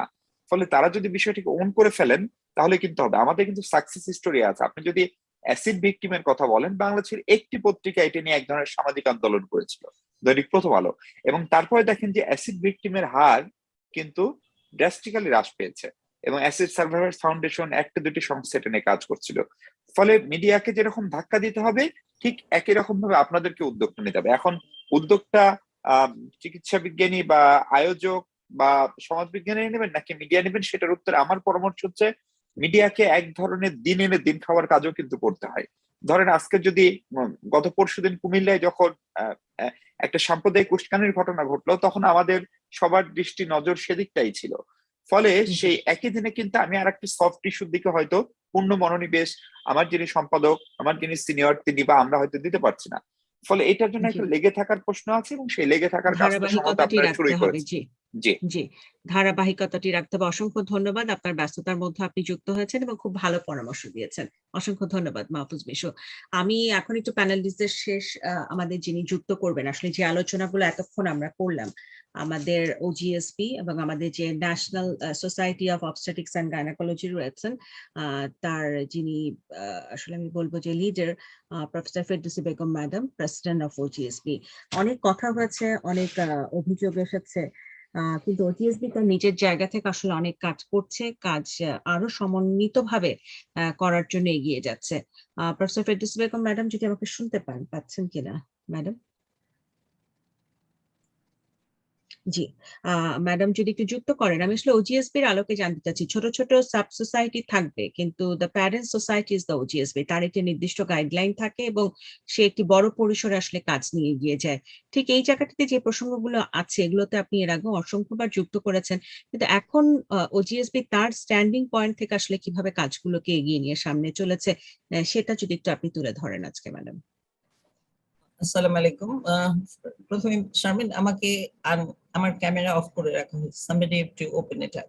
ম্যাডাম একটু দেখেন এখন কি পারা যাচ্ছে? ম্যাডাম একটু দেখেন, পাচ্ছেন ম্যাডাম? একটু ভিডিওটা অন করেন প্লিজ। ইয়েস ইয়েস, জি, থ্যাংক ইউ। মানে আজকে খুবই ইম্পর্টেন্ট পলিসি সেশনের চেয়ারপারসন, সভাপতি বিশেষ সামিনা চৌধুরী, আমাদের প্রফেসর শালা খাতুন ম্যাডাম, ফৌজিয়া মুসলিম আপা, আমাদের অনেক দিন ধরে একসাথে কাজ করছি আমরা, রসনার বেগম, আমাদের চিফ গেস্ট শফিল হাসান, অন্যান্য আমার সিনিয়র জুনিয়র কলিগস, সবাইকে আমি ধন্যবাদ দিচ্ছি আজকের এই খুব গুরুত্বপূর্ণ অনুষ্ঠানে উপস্থিত থাকার জন্য এবং সুন্দরভাবে আলোচনাগুলো করার জন্য। যতগুলো আলোচনা হয়েছে প্রত্যেকটি ইম্পর্টেন্ট এবং এই নানা দৃষ্টিকোণ থেকে কথা আসলেই তখন একটা সমন্বিত ব্যাপার হয়, সবার সুবিধা অসুবিধাগুলো আমরা জানতে পারি এবং যে কথাটা সালেহা আপা বলেছেন একটা খুব সুন্দর নেটওয়ার্কিং গড়ে ওঠে। তবে নেটওয়ার্কিং গড়া তো হবেই, কিন্তু একজন লিডার কিন্তু লাগবে এই কাজটি করার জন্য। উই নিড লিডার এবং ইট ক্যান বি লিডার্স, কিন্তু লিডার্সদেরও আবার একজন লিডার থাকতে হবে এবং সেই লিডার হচ্ছেন সরকার।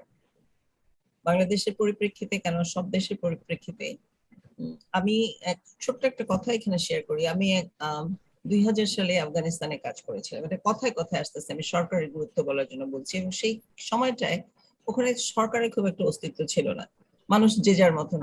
কি যে দুর্বিষহ অবস্থা চিন্তা করা যায় না। খাবারের ঠিক নাই, পানির ঠিক নাই, ল অ্যান্ড অর্ডার ঠিক নাই। তখন আমাদের বাংলাদেশের সিচুয়েশন কি খুব ভালো পৃথিবীর অন্যান্য দেশের তুলনায়, কিন্তু আমি যে কত শুকর করেছিলাম যে আমাদের একটা সরকার আছে, আমরা তার কাছে দাবি তুলে একটা কথা বলতে পারি। সুতরাং আমি সরকারের যে রোল সেটা সবসময় থাকবে এবং আমি আরো জোরদার করার কথা বলবো। এখন আমরা যারা আছি এখানে অনেকগুলো বিষয় কথা হয়েছে। প্রথম কথা হচ্ছে আমাদের কিশোরীরা কেমন আছে, তাদের ফ্যামিলির কি অবস্থা, শারীরিক মানসিক এই বিষয়গুলির কথা হয়েছে, মাসিক সম্বন্ধে কথা হয়েছে। তার সঙ্গে সঙ্গে মাসিকের ব্যথা থেকে এন্ডোমেট্রিওসিস এসেছে। আমাদের শ্রদ্ধেয় প্রধান শিক্ষয়িত্রী আপনি আছেন, আমাদের অভিভাবক বৃন্দ আছে। স্যানিটেশনের ব্যাপারে কথা হচ্ছে। আমি দেখছিলাম যে আমি এটার সাথে সাথে ডেটাগুলো ঘাটার চেষ্টা করছিলাম। আমাদের যে মন্ত্রণালয় তারা কিন্তু স্যানিটেশনের ব্যাপারে কিন্তু বেশ এফোর্ট নিয়েছেন, যথেষ্ট এফোর্ট নেওয়া হয়েছে এবং সেখানে দেখা গেছে যে বাংলাদেশে 190 জন স্টুডেন্টের জন্য একটি টয়লেট আছে এবং সেই টয়লেটের বোধহয় 1/3 ভালো নাই এবং সেগুলোর যেখানে ইন্টারনেটে সেগুলোর যে ছবি আছে সেই টয়লেটে যাওয়ার কথা চিন্তাও করা যায় না। তো কোথাও কোথাও নিশ্চয়ই ভালো আছে, সবখানে গড়পড়তা বলা যাবে না। ব্র্যাক এবং অন্যান্য আরো কতগুলো সংস্থা আছে যারা ওয়াশ নিয়ে কাজ করছে, ওয়াটার স্যানিটেশন এন্ড হাইজিন, এটা নিয়ে কাজ করছে এবং এটা কিন্তু বেশ ব্যাপকতা পেয়েছে। সুতরাং এগুলো নিয়ে কাজ হচ্ছে, কিন্তু এই যে আমি যে কথা বললাম যে ইন্টিগ্রেশনটা ঠিক মতো না এবং জোর নাই। মানে যেখানে স্কুলে জিজ্ঞাসা করা হয়েছে আপনার স্কুলে টয়লেট নাই কেন, সেখানে শিক্ষকরা বলেছেন যে ও আমি তো অর্ডারটা দেখি নাই, কিংবা আচ্ছা অর্ডার আছে কিন্তু আমরা কার্যকারিতা করি নাই। সরকার বলেছে আমরা কিন্তু সবার কাছে অর্ডার পৌঁছেছে যে প্রত্যেকটা স্কুলে 50 জন স্টুডেন্টের জন্য একটা টয়লেট থাকতে হবে, ছেলেদের জন্য মেয়েদের জন্য আলাদা ব্যবস্থা থাকতে হবে। এটা কিন্তু সরকারি আদেশ আছে, কিন্তু সেটা ইমপ্লিমেন্টেশন হচ্ছে না। এটার পিছনে অনেক কারণ আছে, এক কথা এগুলোর উত্তর দেওয়া যাবে না। এটা একটা জটিল বিষয়। টয়লেট পরিষ্কার রাখবে কে, এটার পিছনে সাবান পানি এটসেট্রা অনেক কথাবার্তা আছে। এটা গেল একটা দিক। 2 নম্বর হচ্ছে যে সেখানে কিন্তু ব্র্যাকের যে প্রোগ্রাম দেখলাম সেখানে কিন্তু স্যানিটারি ন্যাপকিনের কথা বলা আছে যে এমার্জেন্সি বেসিসে তারা যারা স্যানিটারি ন্যাপকিন পায়, সেটাও কিন্তু আমাদের যারা সুশীল সমাজ তারা এগুলো খুব সুন্দর করে চিন্তা করেছেন, কিন্তু আমরা একটু দূরে আছি। এখন কথা হচ্ছে দূরে আমরা আছি কিন্তু দূরে ইনশাল্লাহ থাকবো না, কারণ আমাদের দেশে কি আমরা কয়জন টয়লেটে যেতাম আগে? এদেশে তো জমি জমাই টয়লেট ছিল এক সময়, কিন্তু এখন সেই সমস্ত অনেক পরিবর্তন হয়ে গেছে, অনেক পরিবর্তন হয়ে গেছে। এখন ঢাকা শহরেই পাবলিক টয়লেট আপনি খুঁজলেই পেয়ে যাবেন। তো এই গেল একটা দিক। আর 2 নম্বর হচ্ছে আমাদের এন্ডোমেট্রিওসিস এর সমস্যা, এবং যে কথাটা লতিফা শামসুদ্দিন ম্যাডাম বলেছেন অত্যন্ত গুরুত্বপূর্ণ কথা, কারণ আমরা অ্যাডোলেসেন্ট কেয়ারটাকে 1000 টুকরো করে ফেলতে পারবো না। Adolescent care should be adolescent care as a whole, as a package. Package হিসাবেই যখন আসবে তখন এটা ইমপ্লিমেন্টেশন হবে এবং আমরা দেখতে পাচ্ছি কখনো কিছু এর থেকে ছুটে যাচ্ছে, মানে তখন আর প্রয়োজন হচ্ছে না, আবার কোনো কোনো জিনিস অ্যাড হচ্ছে। যেমন এখন সার্ভাইকাল ক্যান্সার ভ্যাকসিনটা এর সাথে যোগ হয়ে যেতে হবে অ্যাডোলেসেন্ট হেলথের মধ্যে। কিন্তু বেসিক যেগুলো জিনিস সেগুলো তো রয়েছে। পলিসিস্টিক ওভারি সিনড্রোমের কথা বলা হয়েছে যে মুটিয়ে যাচ্ছে, গায়ে লোম হয়ে যাচ্ছে, মাসিকের অনিয়ম, আর আরেকটি কথা এখানে আমি বলে রাখছি, যে কথা আমি কালকে আমার যে পেপারটা আছে সেটা প্রিপারেশন করতে যে আমি দেখছিলাম, আমার ছিল যে what are the challenges related to endometriosis. তো সেখানে একটা জিনিস আমি দেখলাম যে আমরা যে কথাটা বলি এন্ডোমেট্রিওসিস কখনো ভালো হয় না, এই কথাটা বলা উচিত না। কেন? যে এটা একটা সাংঘাতিক নেগেটিভ ইম্প্যাক্ট করে, সঙ্গে সঙ্গে স্টিগমাটাইজড হয়ে গেল যে আরে ওর এন্ডোমেট্রিওসিস জান শেষ, ওর জীবন শেষ, ওর বাচ্চা কাচ্চা হবে না, এই হবে না, সেই হবে না। কখনো এইভাবে কথাটা আসা উচিত নয়। এবং মাসিকের ব্যথা মানেই এন্ডোমেট্রিওসিস নয়। মাসিকের ব্যথা সাধারণ কারণে মাসিকের ব্যথা হতে পারে। তবে হ্যাঁ, এন্ডোমেট্রিওসিস যদি হয় সেজন্য ব্যথা থাকলে একটা আল্ট্রাসোনোগ্রামের ব্যবস্থা আমরা করতে পারি, যদি প্রপার কনসালটেশনের ব্যবস্থা করতে পারি, তাহলে ডায়াগনোসিস হয়ে যাবে যে কেন ব্যথা হচ্ছে, এবং সেই অনুযায়ী আমরা তাকে এই সচেতনতা দরকার আছে। কারণ এই যে জিনিসটা বারবারই আমি অনেক জায়গায় দেখতে পাচ্ছি, এন্ডোমেট্রিওসিস ভালো হয় না। এবং এইখান থেকে সূত্র ধরে রসনাপ এবং আমরা এখানে ফৌজিয়াপা যারা জিন্দাবাদ দিচ্ছি যে কৈশোরের বিবাহ দেওয়া যাবে না, এই সুযোগে কিন্তু তারা আবার কৈশোরের বিবাহের ব্যবস্থাটা করে ফেলছেন, যত তাড়াতাড়ি বাচ্চা কাচ্চা হবে তত তাড়াতাড়ি ওর সমস্যার সমাধান হবে। এই যে জিনিসগুলো, এগুলো একটা একটার ভিতরে ফিরে আসে, একটা একটার সঙ্গে অসামঞ্জস্য সৃষ্টি করে। সুতরাং এটা যদি একটা প্ল্যাটফর্ম থেকে সুন্দর করে গুছিয়ে করা যায় তাহলে হয়। এবং আমি খুবই আশাবাদী এই দেশ সম্পর্কে, কারণ আমরা কত দূর এগিয়েছি। আমি কয়েকদিন আগে টেকনাফে গেছিলাম, টেকনাফ উপজেলায়। অবাক হয়ে যাবেন টেকনাফ উপজেলার অ্যাডোলেসেন্ট হেলথ কেয়ার সেন্টার দেখলে। আমি ভেবেছিলাম যে হয়তো নামকা অবস্থায় আছে, কিন্তু আমরা যখন হাসপাতালটা পরিদর্শন করলাম সেখানে কিন্তু কিউ দিয়ে অ্যাডোলেসেন্টরা, বোরকা পরা বাচ্চা মেয়েরা স্কুল থেকে এসেছে, তারা স্কুল ড্রেস পরা, তারা কিন্তু লাইন ধরে দাঁড়িয়ে সেখানে দেখাচ্ছে। এবং ভিতরে একজন কেউ আছেন যিনি দেখছেন বাচ্চাগুলোকে, এবং আমি বাড়ি থেকে দেখতে পেলাম না যে কে দেখছেন। তার মানে আপনার স্ট্যান্ডার্ডটা মেনটেন করা হচ্ছে, যেন গোপনীয়তাটা রক্ষা হয় যে কে কিভাবে কথা বলছে। তো সুতরাং আমাদের অনেক বিষয়ে চিন্তা ভাবনা করে ইন্টিগ্রেটেড ওয়েতে আসতে হবে, এবং সে ব্যাপারে আমাদের স্কুল হেলথ ক্লিনিকে যে কথা বলা হয়েছে তাদের ভূমিকা অনস্বীকার্য। এবং প্রত্যেকটা জায়গায় আমরা তো দেখি যে আমরা নিজেরাই কিন্তু সরকারের অনেকগুলো স্কুল হেলথ ক্লিনিক বলেন, তারপরে পরিবার পরিকল্পনা অধিদপ্তরের অ্যাডোলেসেন্ট হেলথ সেন্টার্স কর্নার, এগুলোর ব্যাপারে যেগুলো ট্রেনিং হয় সেগুলোতে আমরা সারা দেশের মাঠ কর্মীদের, হাসপাতাল কর্মীদের ট্রেনিং হয়, সেখানে আমরাও ট্রেনিং দিয়ে থাকি। গুছিয়ে কথাগুলো বলা আছে। এখন কথা হচ্ছে যে আমরা অনেক দূর গুছিয়েছি, কিন্তু ইন্টিগ্রেটেড ওয়েতে কাজ করতে হবে যাতে এই সমস্তগুলো সমস্যার আমরা সমাধান করতে পারি, এবং আমাদের একটা মেয়ে ছেলে যে অ্যাডোলেসেন্ট হোক না কেন, সে সুন্দর করে তার জীবনটা নির্বাহ করতে পারে এবং স্বাধীনভাবে সক্রিয়তার সাথে বড় হতে পারে। আমি আবারও যারা আয়োজন করেছেন তাদের সবাইকে ধন্যবাদ জানাবো, এবং মিডিয়া কর্মী যারা আছেন, মিডিয়ার রোল তো অনস্বীকার্য, any media, print or electronic. সুতরাং তারাও যদি আমাদের সাথে থাকেন, সরকারকে তো অবশ্যই আমি বলবো, আমি প্রথমেই বলেছি, স্বীকার করেছি সরকারের রোল, এবং সরকারের নেতৃত্বেই আমরা এগিয়ে যেতে চাই।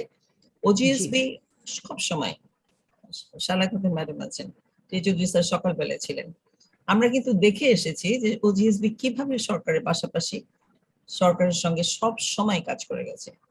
কখনো সরকারকে সাহায্য করেছি, কখনো সরকার আমাদের সাহায্য করেছেন, দুইটাই কিন্তু আমরা করেছি। আমরা কিন্তু লিড নিয়েছি অনেক ক্ষেত্রে, সরকারকে বলেছি মাতৃ শিশু স্বাস্থ্যে এই কাজগুলো আপনাদেরকে করতেই হবে, এবং তারা করেছেন।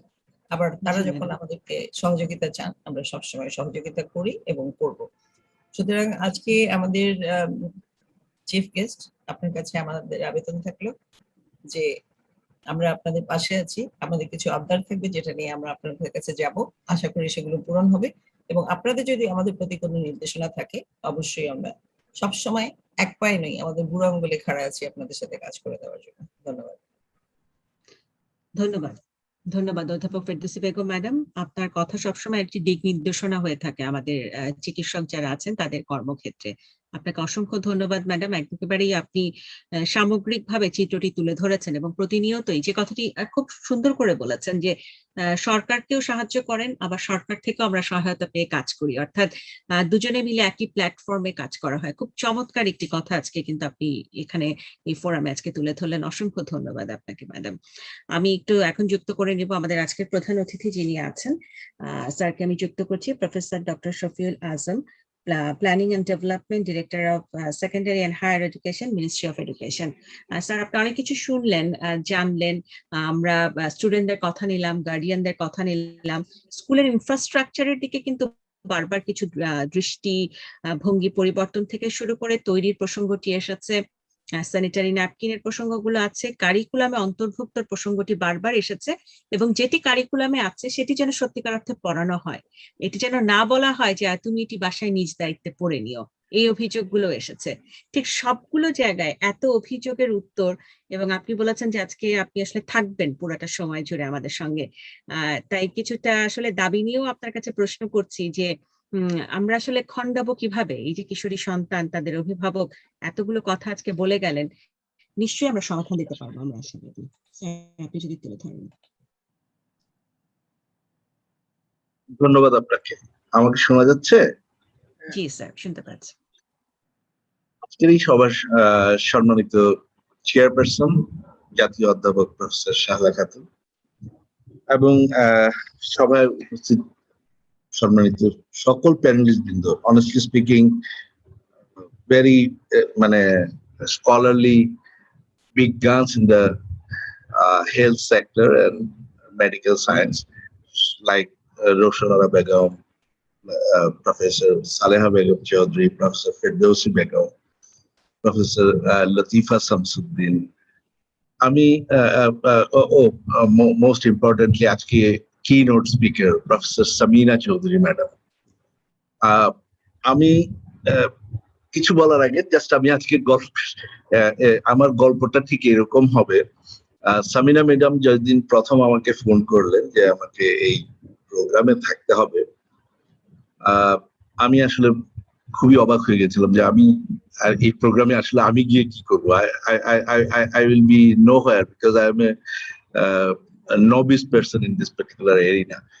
And honestly speaking, ওনার আশ্বাসের ভিত্তিতে যখন উনি বললেন যে আমাদের এই প্রোগ্রামটির সাথে স্কুল প্রোগ্রামের বা স্কুল অ্যাওয়ারনেস রিলেটেড প্রোগ্রামের সম্পৃক্ততা আছে, তার সাহস নিয়ে আমি কিছুটা এসেছিলাম। এসে আমি নিজেকে সত্যি গৌরবান্বিত বোধ করছি যে এইরকম একটা ফোরামে আমি যুক্ত হতে পেরেছি। বাট আমি আসলে 3 ধরনের ফিলিংস আমার কাজ করেছে: গৌরব, লজ্জা এবং শঙ্কা। লজ্জা এই কারণে বললাম যে আমার সামনে জাতীয় অধ্যাপক প্রফেসর শাহলা খাতুন এবং আরো প্যানেলিস্ট গণের মাঝখানে আমি এবং এই ফিল্ডের সব স্কলারদের মাঝখানে আমাকে যা শুনতে হচ্ছিল, আমি আসার আগে বেশ ভালোভাবে বই থেকে দেখে এডিওমেট্রিওসিস এন্ড এন্ডোমায়োসিস সম্পর্কে খুব কষ্ট করে নামটা মুখস্থ করে এসেছি। বাট আমার মনে হলো যে আমার এই কষ্ট টষ্ট সবই বৃথা গেল। আমার এই সেশনই আমাকে এত ঋদ্ধ করেছে যে আমার মনে হচ্ছে যে আমি এই সেশনেরই একজন হয়ে গেছি, এবং সেই শঙ্কা এবং লজ্জা সবকিছু থেকেই বেরিয়ে আসলে আমি এখন কথা বলার সুযোগ পাচ্ছি। আজকে অনেকগুলো কথা এসছে, এটাকে আমি জাস্ট ইনিশিয়ালি যদি 2টা ভাগে ভাগ করি। একটা জিনিস হলো যে আমাদের স্কুল হেলথ রিলেটেড ইস্যুতে আমাদের স্কুলগুলিতে কি অপরচুনিটি থাকা দরকার, আমাদের ভবিষ্যৎ প্রজন্মের বাচ্চাদের জন্য আমাদের কি ফ্যাসিলিটিস ক্রিয়েট করা দরকার, তার কি আছে কি নেই, এই বিষয়গুলো যেমন চলে এসছে। একই সাথে এই কথাটিও এসছে যে আমরা আসলে স্পেশালি প্রফেসর ফেরদৌসি ম্যাডাম যখন বলছিলেন যে আমাদের খুব দুঃখেরও কারণ নেই, আমরা আসলে অনেক পথ এগিয়ে এসেছি। হ্যাঁ, আমাদেরকে আরো অনেক পথ পাড়ি দিতে হবে, বাট আমরা অনেক পথ এগিয়ে এসেছি। আমাদের এক সময় ম্যাডাম বলছিলেন যে একদম মাঠে ঘাটে ছিল, এবং আমরা আমাদের এই অবস্থা থেকে আমরা টয়লেট ফেসিলিটিস এর দিক দিয়ে আমরা সাউথ এশিয়ান কান্ট্রিজ এর মধ্যে সোশ্যাল ইন্ডিকেটরে আমরা সবাই জানি যে আমাদের অবস্থান এখন সবচেয়ে ভালো। তো সেটাও যেমন একটি আনন্দের, বাট এটিও নয় শুধু। আমরা এখন এসডিজি নিয়ে কাজ করছি, সাস্টেনেবল ডেভেলপমেন্ট গোল নিয়ে কাজ করছি। সেই সাস্টেনেবল ডেভেলপমেন্ট গোলে আমরা জানি যে আমাদের মাননীয় প্রধানমন্ত্রী অতি সম্প্রতি আমাদের দেশের বিভিন্ন ইন্ডিকেটরে যে কাজগুলো করেছে তার জন্য আমাদের দেশের ভূয়সী প্রশংসা হয়েছে এবং আমাদের কাজটি প্রশংসিত হয়েছে। আমরা কাজ করে যাচ্ছি, বাট আমাদেরকে কাজ করতে হবে। আমি এবার খুব স্পেসিফিক্যালি আমাদের আজকের সাবজেক্ট ম্যাটার নিয়ে যে ইস্যুগুলো, যেমন আমাদের পেপারে যে বিষয়গুলো এসছে, সামিনা ম্যাডাম যখন বলছিলেন যে 23% of স্কুল গার্লদের access to improve toilet facilities, মাত্র 23%, তার মানে আমার এখনো 77% do not have that facilities, and 30% of the school girl reported missing school 2.5 days a month. That also indicates that another 70% is actually suffering with the problem. Almost half of them do not have the knowledge on the menstrual hygiene issues and all these things. আরেকটা কথা চলে এখানে আলোচনা এসছে about the necessity of school health clinic, যেটা আগে এটার existence ছিল, তবে এটার এক্সিস্টেন্স এখন বিভিন্ন কারণে এটা হয়তো আমাদের এটা খুব সরব উপস্থিতি এখন আমাদের স্কুলগুলোতে নেই। আমরা হয়তো আলোচনাগুলো সেই দিক থেকে করব, এবং আমাদের সালেহা ম্যাডাম বারবারই জোর দিয়েছিলেন নেটওয়ার্কিং এর উপরে। লতিফা ম্যাডাম বলছিলেন যে নেটওয়ার্কিং বা এই সব কাজগুলোকে মালা গাঁথার ব্যাপারে। তো এই সামগ্রিক এইটার সবগুলোর আলোচনার ক্ষেত্রে আমি একটা আমাদের অংশের কাজের, আমি এতক্ষণ এই কথাগুলো এই জন্য সাম আপ করলাম যে এই সবগুলোর মধ্য দিয়ে আমি এর প্রয়োজনীয়তাতে যেমন বুঝতে পেরেছি যে আসলেই আমাদের স্কুল হেলথ এবং স্পেশালি আমাদের মেয়েদের স্কুল হেলথ রিলেটেড নলেজ বা তাদের ইনফরমেশন যে কতটি গুরুত্বপূর্ণ, সেই বিষয়গুলো এখানে চলে এসছে। I would like to share with you currently আমরা কি করছি। আমরা আমাদের সেকেন্ডারি এডুকেশনে আপনারা জানবেন হয়তো যে আমাদের একটি প্রকল্প আছে যেটি 2014 সালে শুরু হয়েছে, এটি জেনারেশন ব্রেক থ্রু নামে পরিচিত। এই প্রকল্পটির আওতায় আমরা খুব অল্প পরিসরে, খুব বেশি না, আমরা প্রথম 2014 থেকে 18 পর্যন্ত আমাদের প্রায় 350 জন মাস্টার ট্রেনার করেছে, এবং তারপর আমরা প্রায় 350 মানে প্রায় 750 স্কুলে আমরা এই কার্যক্রমটি প্রশিক্ষণের মাধ্যমে শিক্ষকদেরকে দিয়েছি, এবং থ্রু দ্যাম আমরা প্রায় 2 লাখের মতো মেয়ে বাচ্চার কাছে আমাদের এই প্রোগ্রামটি নিয়ে গেছি। সেটা বেসিক্যালি আমাদের এই প্রোগ্রামটি ছিল হলো SRHR, সেক্সুয়াল রিপ্রোডাক্টিভ হেলথ সম্পর্কে, এবং এই প্রোডাক্ট শুধুমাত্র তাদেরকে অ্যাওয়্যার করা যে তা নয়, এর সাথে সাথে আরেকটি পাশাপাশি একই সাথে আমরা গভর্নমেন্টের পাশাপাশি আমাদের সাথে সাথে UNFPA এবং প্ল্যান ইন্টারন্যাশনাল, ইউনিসেফ, তাদের সমন্বয়ে আমরা একটি কারিকুলাম ডেভেলপ করেছি, যেটি জেমস নামে পরিচিত, gender equity movement in schools, যার মাধ্যমে আমরা ক্লাস 6 থেকে 12 পর্যন্ত বাচ্চাদেরকে সেক্সুয়াল রিপ্রোডাক্টিভ হেলথ সম্পর্কে কি এডুকেশন, তাদের কাছে কোন মেসেজ গুলো দেয়া প্রয়োজন। যেমন প্রফেসর রোশনা ম্যাডাম বলছিলেন যে একজন ছাত্র এসে স্বপ্ন দোষের কথা বলেছে। অনেস্টলি স্পিকিং, আমাদের এই কার্যক্রমের মাধ্যমে শুধুমাত্র আমরা ছাত্রীদেরকে নয়, আমরা এই প্রোগ্রামটিকে একটা ব্র্যান্ডেড নেম দিয়েছি, এটিকে 10-19-এর মোড়, মানে 10 বছর থেকে 19 বছরের যে বয়ঃসন্ধিকালীন আমাদের শিশুরা বা ছেলেমেয়েরা আছে, তাদের জন্য এই হেলথ রিলেটেড এই ইনফরমেশন এন্ড হেলথ রিলেটেড এই এডুকেশন আমরা ম্যান্ডেটরি করতে চাচ্ছি। আমাদের এই গল্পের প্রথম অংশে আমরা এখন এর দ্বিতীয় পর্যায়ে আছি। 2018-তে শুরু করেছি এর সেকেন্ড ফেজ, যেটি 2023 পর্যন্ত চলবে। কিন্তু প্রথম ফেজের সাকসেসের দিক হলো যে আমরা কিছু মডিউল ডেভেলপ করতে পেরেছি, আমরা কিছু ট্রেনার তৈরি করতে পেরেছি। আবার এর অপোজিট সাইডে আমাদের কিছু ব্যাড এক্সপেরিয়েন্সও ছিল। আমরা সোশ্যাল টেবুর কথা বলছি, যেটা নাকি, এবং সোশ্যাল রেজিস্ট্যান্সের কথা আমরা সব সময় বলে থাকি, because these are socially constructed belief long ago. আমাদের বিশ্বাস আমাদের ফ্যামিলিগতভাবে চলে এসছে যে আমার এই সেক্সুয়াল রিপ্রোডাক্টিভ হেলথ নিয়ে, আমার মেনস্ট্রুয়াল ইস্যু নিয়ে কথা বলা, বা ছেলেদের স্বপ্নদোষ নিয়ে কথা বলা, এগুলি তো কথা বলা যাবে না, সামনেই বলা যাবে না। বাট এটা যে তার হেলথ রিলেটেড ইস্যু, এটা যে তার নিজের মঙ্গলের জন্য ইস্যু, এই বিষয়টাকে বিশ্বাস করানোর যে যুদ্ধ, যে সামাজিক আন্দোলন, আমরা সেটাকে সামাজিক আন্দোলনের রূপ দিতে পারি। আমাদের শিক্ষকরা দেখা গেছে যে তখন এই বিষয়টিকে যখন স্কুলে নিয়ে যেতে চেষ্টা করেছেন, খুব রাইটলি প্রফেসর সালেহা ম্যাডাম এবং আরেকজন প্রফেসর ম্যাডাম বলেছেন যে আমাদের স্কুলগুলিতে এই পার্টটাকে বলে দেওয়া হয় যে তোমরা বাসায় গিয়ে পড়বে। That was the challenge. Those were the challenge that we faced during our first phase. যার ফলে আমরা দ্বিতীয়ত যখন সেকেন্ড ফেজ আমরা নিলাম, তখনও আমরা we have taken a very calculative measure. আমরা এবার 5টি ডিস্ট্রিক্টে 750টি স্কুলে কে নিয়ে আবারও আমরা সেকেন্ড ফেজে আমরা গেলাম। আবারও আমরা সেই অ্যাওয়ারনেস ডেভেলপ করার চেষ্টা করলাম, শিক্ষকদেরকে এই বিষয়টিকে অবহিত করে তারা যেন তার ছাত্র এবং তার কমিউনিটি বা অভিভাবককে ইনভলভ করে এই বিষয়টির সম্পর্কে যে মানে সোশ্যালি কনস্ট্রাক্টেড যে রেজিস্ট্যান্স গুলো আছে, আমরা যেন সেই জায়গাতে আঘাত করতে পারি। ইটস নট অনলি অ্যাবাউট আমি বইয়ে দিয়ে দিলাম, তাহলে আলটিমেটলি এটা থেকে যাবে এরকম যে ওই বাসায় গিয়ে পড়ে নিও। আসলে এটা যে বাসায় গিয়ে পড়ে নিওর বিষয় না, এটা যে আজকে আমি ধন্যবাদ জানাচ্ছি যে আজকে আমরা আমি বারবারই বলছিলাম যে আমরা প্রোগ্রেস করেছি, আবার আমাদের কিছু লিমিটেশনস আছে।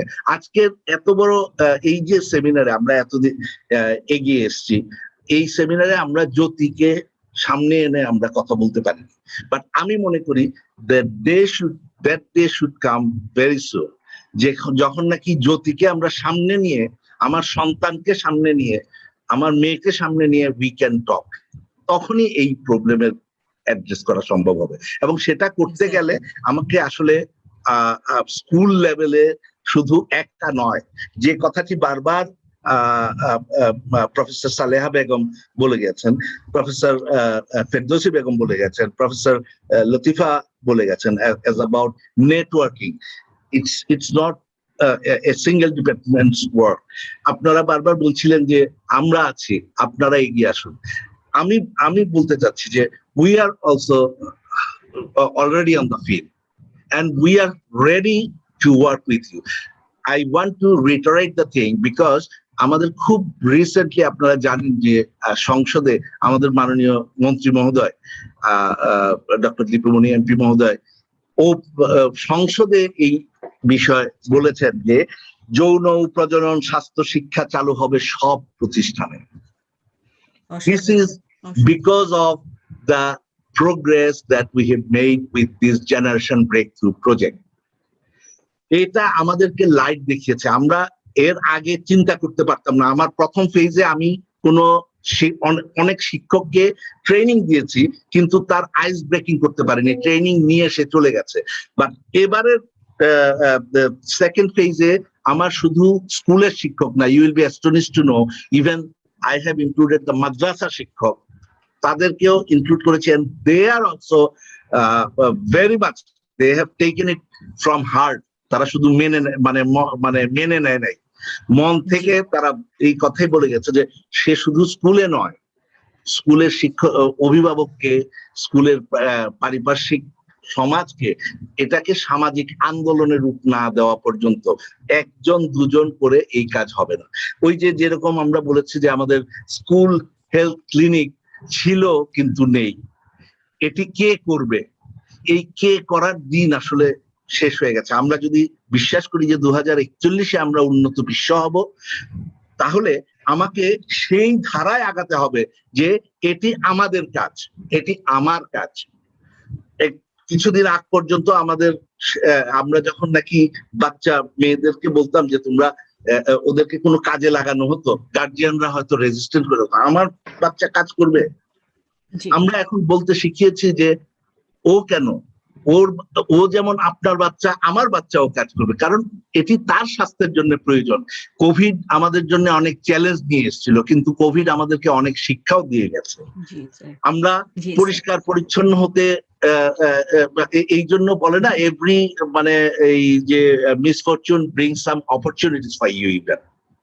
আসলে আমি আজকাল দেখি যে কোভিড আমাদের, আজকাল আপনারা জেনে খুশি হবেন যে এই অ্যাটলিস্ট কোভিড এর কারণে আমরা প্রত্যেক স্কুলে হ্যান্ড ওয়াশ ফেসিলিটিস বাধ্যতামূলক করেছি। হ্যান্ড ওয়াশ ফেসিলিটিস প্রতি স্কুলে করা হয়েছে। আমরা যদিও বলা হচ্ছে স্কুলে একটি টয়লেট, মাননীয় প্রধানমন্ত্রীর নির্দেশে 2010 সাল থেকেই আমরা সমস্ত স্কুলে, কোন স্কুলে মাননীয় প্রধানমন্ত্রীর স্ট্রিক্ট নির্দেশনা আছে যে কোন স্কুলে একটি টয়লেট হতে পারবে না, টয়লেট হতে হবে দুইটি, একটি ছেলেদের একটি মেয়েদের, এবং ছেলেদের টয়লেট মেয়েদের টয়লেট পাশাপাশি থাকতে পারবে না।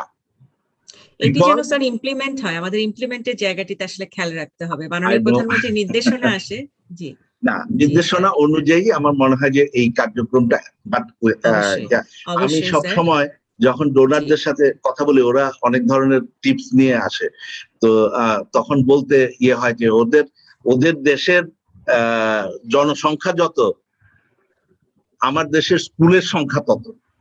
So it is challenging, but আমি আশাবাদী লোক। আমি সবসময় অর্ধেক গ্লাসের অর্ধেকটা খালি বলতে পছন্দ করি না, আমি মনে করি যে অর্ধেকটা ভরা আছে। অর্থাৎ হ্যাঁ, আমরা হয়তো we have to take some measures very rigorously, এবং আমাদেরকে অন্তরে নিয়ে আসলে কাজ করতে হবে। আমি আমার সেই প্রজেক্ট নিয়ে যে পরিচয় করাচ্ছিলাম, সেখানে আরো একটি জিনিস আছে। আমাদের জেনারেশন ব্রেক থ্রু প্রকল্পের মাধ্যমে আপনারা খুব সম্ভবত সালেহা ম্যাডামই বলছিলেন যে এডোলেসেন্স কর্নার থাকা দরকার স্কুলগুলিতে। আমি এটা পাইলটিং বেসিসে, আমি এই জন্য দাবি করছি না যে আমি সব স্কুলে করেছি। আমি 5টি জেলার 25টি উপজেলার 750টি স্কুলে অলরেডি আমরা এই এডোলেসেন্স কর্নার স্থাপন করেছি। নট অনলি দিস, এটা কাকতালীয় ভাবে হয়েছে। আমার জীবনটাও আসলে বিভিন্ন ভাবে মোড়ানো। আমি ওই এক সময় মন্ত্রণালয়ে কাজ করেছি, পরে আবার আমি মনাশ ইউনিভার্সিটিতে পড়াতাম, আমি রিসার্চ মেথোডোলজি। এখন দেশে এডুকেশন লিডারশিপ করাই। হ্যাঁ, কিন্তু আমার মনে হয় যে এই যে চেঞ্জের ক্ষেত্রে, কিন্তু দুর্ভাগ্যবশত এখন এসে আবার কাজ করতেছি, মানে এটা হলো জুতা সেলাই থেকে চণ্ডীপাঠ কেরানির কাজ, এখন যেখানে কাজ করতেছি। কিন্তু এটাও আমাকে একটা অপরচুনিটি দিয়েছে। এই অপরচুনিটিটা এই যে এই কাজের সাথে সাথে আমি একটা প্রজেক্ট, আমি যে প্রজেক্টের গল্প করছিলাম কাকতালীয় ভাবে, ওই যে আমি প্রথমে বলেছিলাম যে আমার একটা শঙ্কা ছিল যে আমি তো এখানে ফিশ আউট অফ ওয়াটার, কিন্তু আজকের আলোচনার পরে মনে হচ্ছে যে না, আমি মনে হয় আপনাদেরই একজন, কারণ আমি ওই জেনারেশন ব্রেক থ্রু প্রকল্পের প্রকল্প পরিচালক। আমার আজকে আমি এমনও করেছে যে আমরা আমাদের মাননীয় মন্ত্রী মহোদয়ের নির্দেশনার প্রেক্ষিতে আমরা যেহেতু এডোলেসেন্স মানে স্কুল হেলথ প্রোগ্রামকে সারা দেশে নিয়ে যাওয়ার জন্য আমরা স্কিম তৈরি করছি, এবং সেই স্কিমের অংশ হিসাবে আমাদের অফিসেও আমি এটা হয়তো আশা করি আগামী 1 মাসের মধ্যে হয়ে যাবে। আমি বলেছি যে আমার অফিস থেকে শুরু হোক, এডোলেসেন্স কর্নার আমার অফিসে থাকবে, কারণ এই ফ্যাসিলিটিস আমাকে এনশিওর করতে হবে। আমি শুধু সাম্যের কথা বলবো মুখে মুখে, আর সাম্যের পরিবেশ আমি সৃষ্টি করব না। সৃষ্টি না করে তো আমি সাম্য সৃষ্টি করতে পারবো না। অবশ্যই স্যার, সবাই মিলে একসাথে কাজ করব sir. G, so we will work together. আমি জানি না, আমি মনে হয় অনেক সময় জি, আমরা আমাদের সেশন পার করে আমাদের ইন্টারন্যাশনালরা ওয়েট করছে অনেকক্ষণ ধরে। জি স্যার, সরি তাহলে আমি স্যার আমাদের একটা টেক হোম মেসেজ দেন sir. What is your take home message? আগে কন্ট্রোল করো নাই, এখন করলে কি করে হবে? তোমাকে সময় দিতেই হবে। No, madam, I'd like to respect the audience. আমি জাস্ট এই মেসেজটুকু এই কারণে দিলাম যে আমি আমাদের এখান থেকে কাজ শুরু করেছি, বাট আমি বলছি না যে দ্যাট ইজ টু মাচ। আমি একটা আশা নিয়ে যাচ্ছি, এবং আমি অনেকগুলো বিগ গানের অ্যাড্রেস নিয়ে যাচ্ছি যে they are working in this particular field, and আমি আপনাদের কাছে গেলে সহায়তা পাবো, কারণ আপনারা বলেছিলেন যে আমরা আসবো, আপনারা আসবেন কিনা। সো আমি সেই জায়গাতে আমি বলতে চাই যে সরকার এক সময় বলতো যে আপনারা বলুন কি করতে হবে, এখন আমরা সরকার থেকে বলি আসুন আমরা সবাই মিলে করি। তার মানে আমরা এসডিজির যে 5টি P, people, planet, prosperity, partnership, আমরা ওইটাকে বিশ্বাস করে আমরা চাই সকলে, civil society organisation, NGO, government, health, কারণ ইটস অ্যাবাউট দ্য পিপল। এটা যখন আমার বাচ্চার স্বাস্থ্যের কথা বলবো, শিক্ষার মাঝেই তাকে স্বাস্থ্য, তার যদি বেটার হেলথ না হয় তার বেটার এডুকেশন হবে না। So we are already on the process and we will continue to work together. I just এটাও না, আমি আমাদের আরেকটা জিনিস খালি যাতে করে এখানে যেহেতু অত্যন্ত গুণীজনরা আছেন তাদের ইনফরমেশনের জন্য, আমাদের national strategy for adolescence health আছে 2017 to 2030, যেটাতে আমরা 4টা এরিয়াকে অ্যাড্রেস করছি, SRHR, তারপর ভায়োলেন্স এগেইনস্ট অ্যাডোলেসেন্স, নিউট্রিশন এবং মেন্টাল হেলথ। আপনারা জেনে খুশি হবেন যে ইভেন আমরা স্কুল পর্যায়ে এখন মেন্টাল হেলথ কাউন্সিলিং চালু করার জন্য আমাদের মাননীয় মন্ত্রী মহোদয় নির্দেশনা দিয়ে দিয়েছেন। So it will B A holistic approach to develop the person from the school, তার হেলথ এবং এডুকেশন সব কিছুকে নিয়ে তারই কার্যক্রম আসলে আমরা শিক্ষাতে করে যাচ্ছি। But we are still open, যখনই আমরাও কাজ করছি যে আমরা সবার সাথে যেন কাজ করতে পারি, যাতে আমাদের সমস্ত বাচ্চাদেরকে আমরা সেই স্বপ্নের সোনার মানুষ গড়ে তুলতে পারি, যারা নাকি বিশ্বায়নের শিশু হয়ে যাবে 2041-এ। সকলকে ধন্যবাদ জানাচ্ছি। আমি ক্ষমা প্রার্থী, আমি আসলে বুঝতে পারিনি যে মানে আমি এতটা সময় নিয়ে নিব, আমি এই জন্য ক্ষমা চেয়ে নিচ্ছি। সকলে ভালো থাকবেন। I like to stop here. Thank you very much. Thank you professor doctor Shafiul Azam sir. Sir, আপনি আসলে একদম অত্যন্ত গুরুত্বপূর্ণভাবে অনেকগুলো বিষয় তুলে ধরেছেন, এবং আমরা তো আসলে গভর্নমেন্টের এই প্রকল্পগুলো সম্পর্কে ওভাবে অতটা হয়তো জানতামও না। হয়তো শালা ম্যাডামের মাধ্যমে আমরা অনেক সময় জানতে পারি, বা রওশন ম্যাডাম জানান আমাদের। এটিও আসলে খুব গুরুত্বপূর্ণ তথ্য যে এভাবে কাজ হচ্ছে। অসংখ্য ধন্যবাদ স্যার। আগামীতে আমরা আপনার কাছে আরো শুনবো, আপনার কথাগুলো আরো জানবো। অনেকক্ষণ ধরেই আমরা আসলে জানার চেষ্টা করছিলাম কি করা যায়। আমি একটু এখন চেয়ারপারসনদের একটু মতামত নিতে চাই। শালা ম্যাডাম যদি আগে বলেন, তারপরে আমি ফৌজি আপাকে নিচ্ছি। ন্যাশনাল প্রফেসর শালা খাতুন। আমার ম্যাডাম পরে বললে ভালো হতো না? আচ্ছা জি, ফৌজি আপাকে আগে দিয়ে দাও। হ্যাঁ, আমি আসলে ম্যাডামের আগেই বলতে চাই, কারণ আসলে আমারও তো জানার অনেক কিছু আছে। সেজন্য ম্যাডাম আমাদের সাহসের প্রতীক, আমাদের নারী, আমাদের মেয়েদের, আমাদের ডাক্তারদের। কিন্তু আপনার কথাটা পরেই শুনতে চাই। আমি প্রথমে ওজিএসবিকে ধন্যবাদ জানাতে চাই যে আমাকে এখানে যুক্ত হওয়ার সুযোগ করে দেওয়ার জন্য।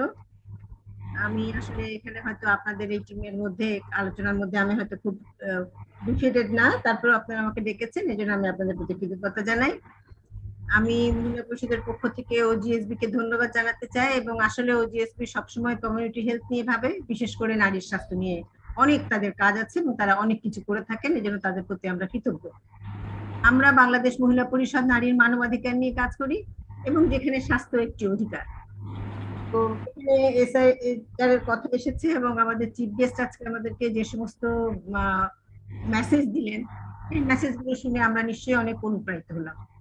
আমি শুধু ওনার কাছে একটাই নিবেদন রাখতে চাই, যে আমরা দেখি যে সমস্ত কাজ হয়, সেই কাজগুলো, যেমন স্কুল হেলথের কথা আমরা বললাম হারিয়ে গেছে, সেই সব কাজগুলো হারিয়ে যায়।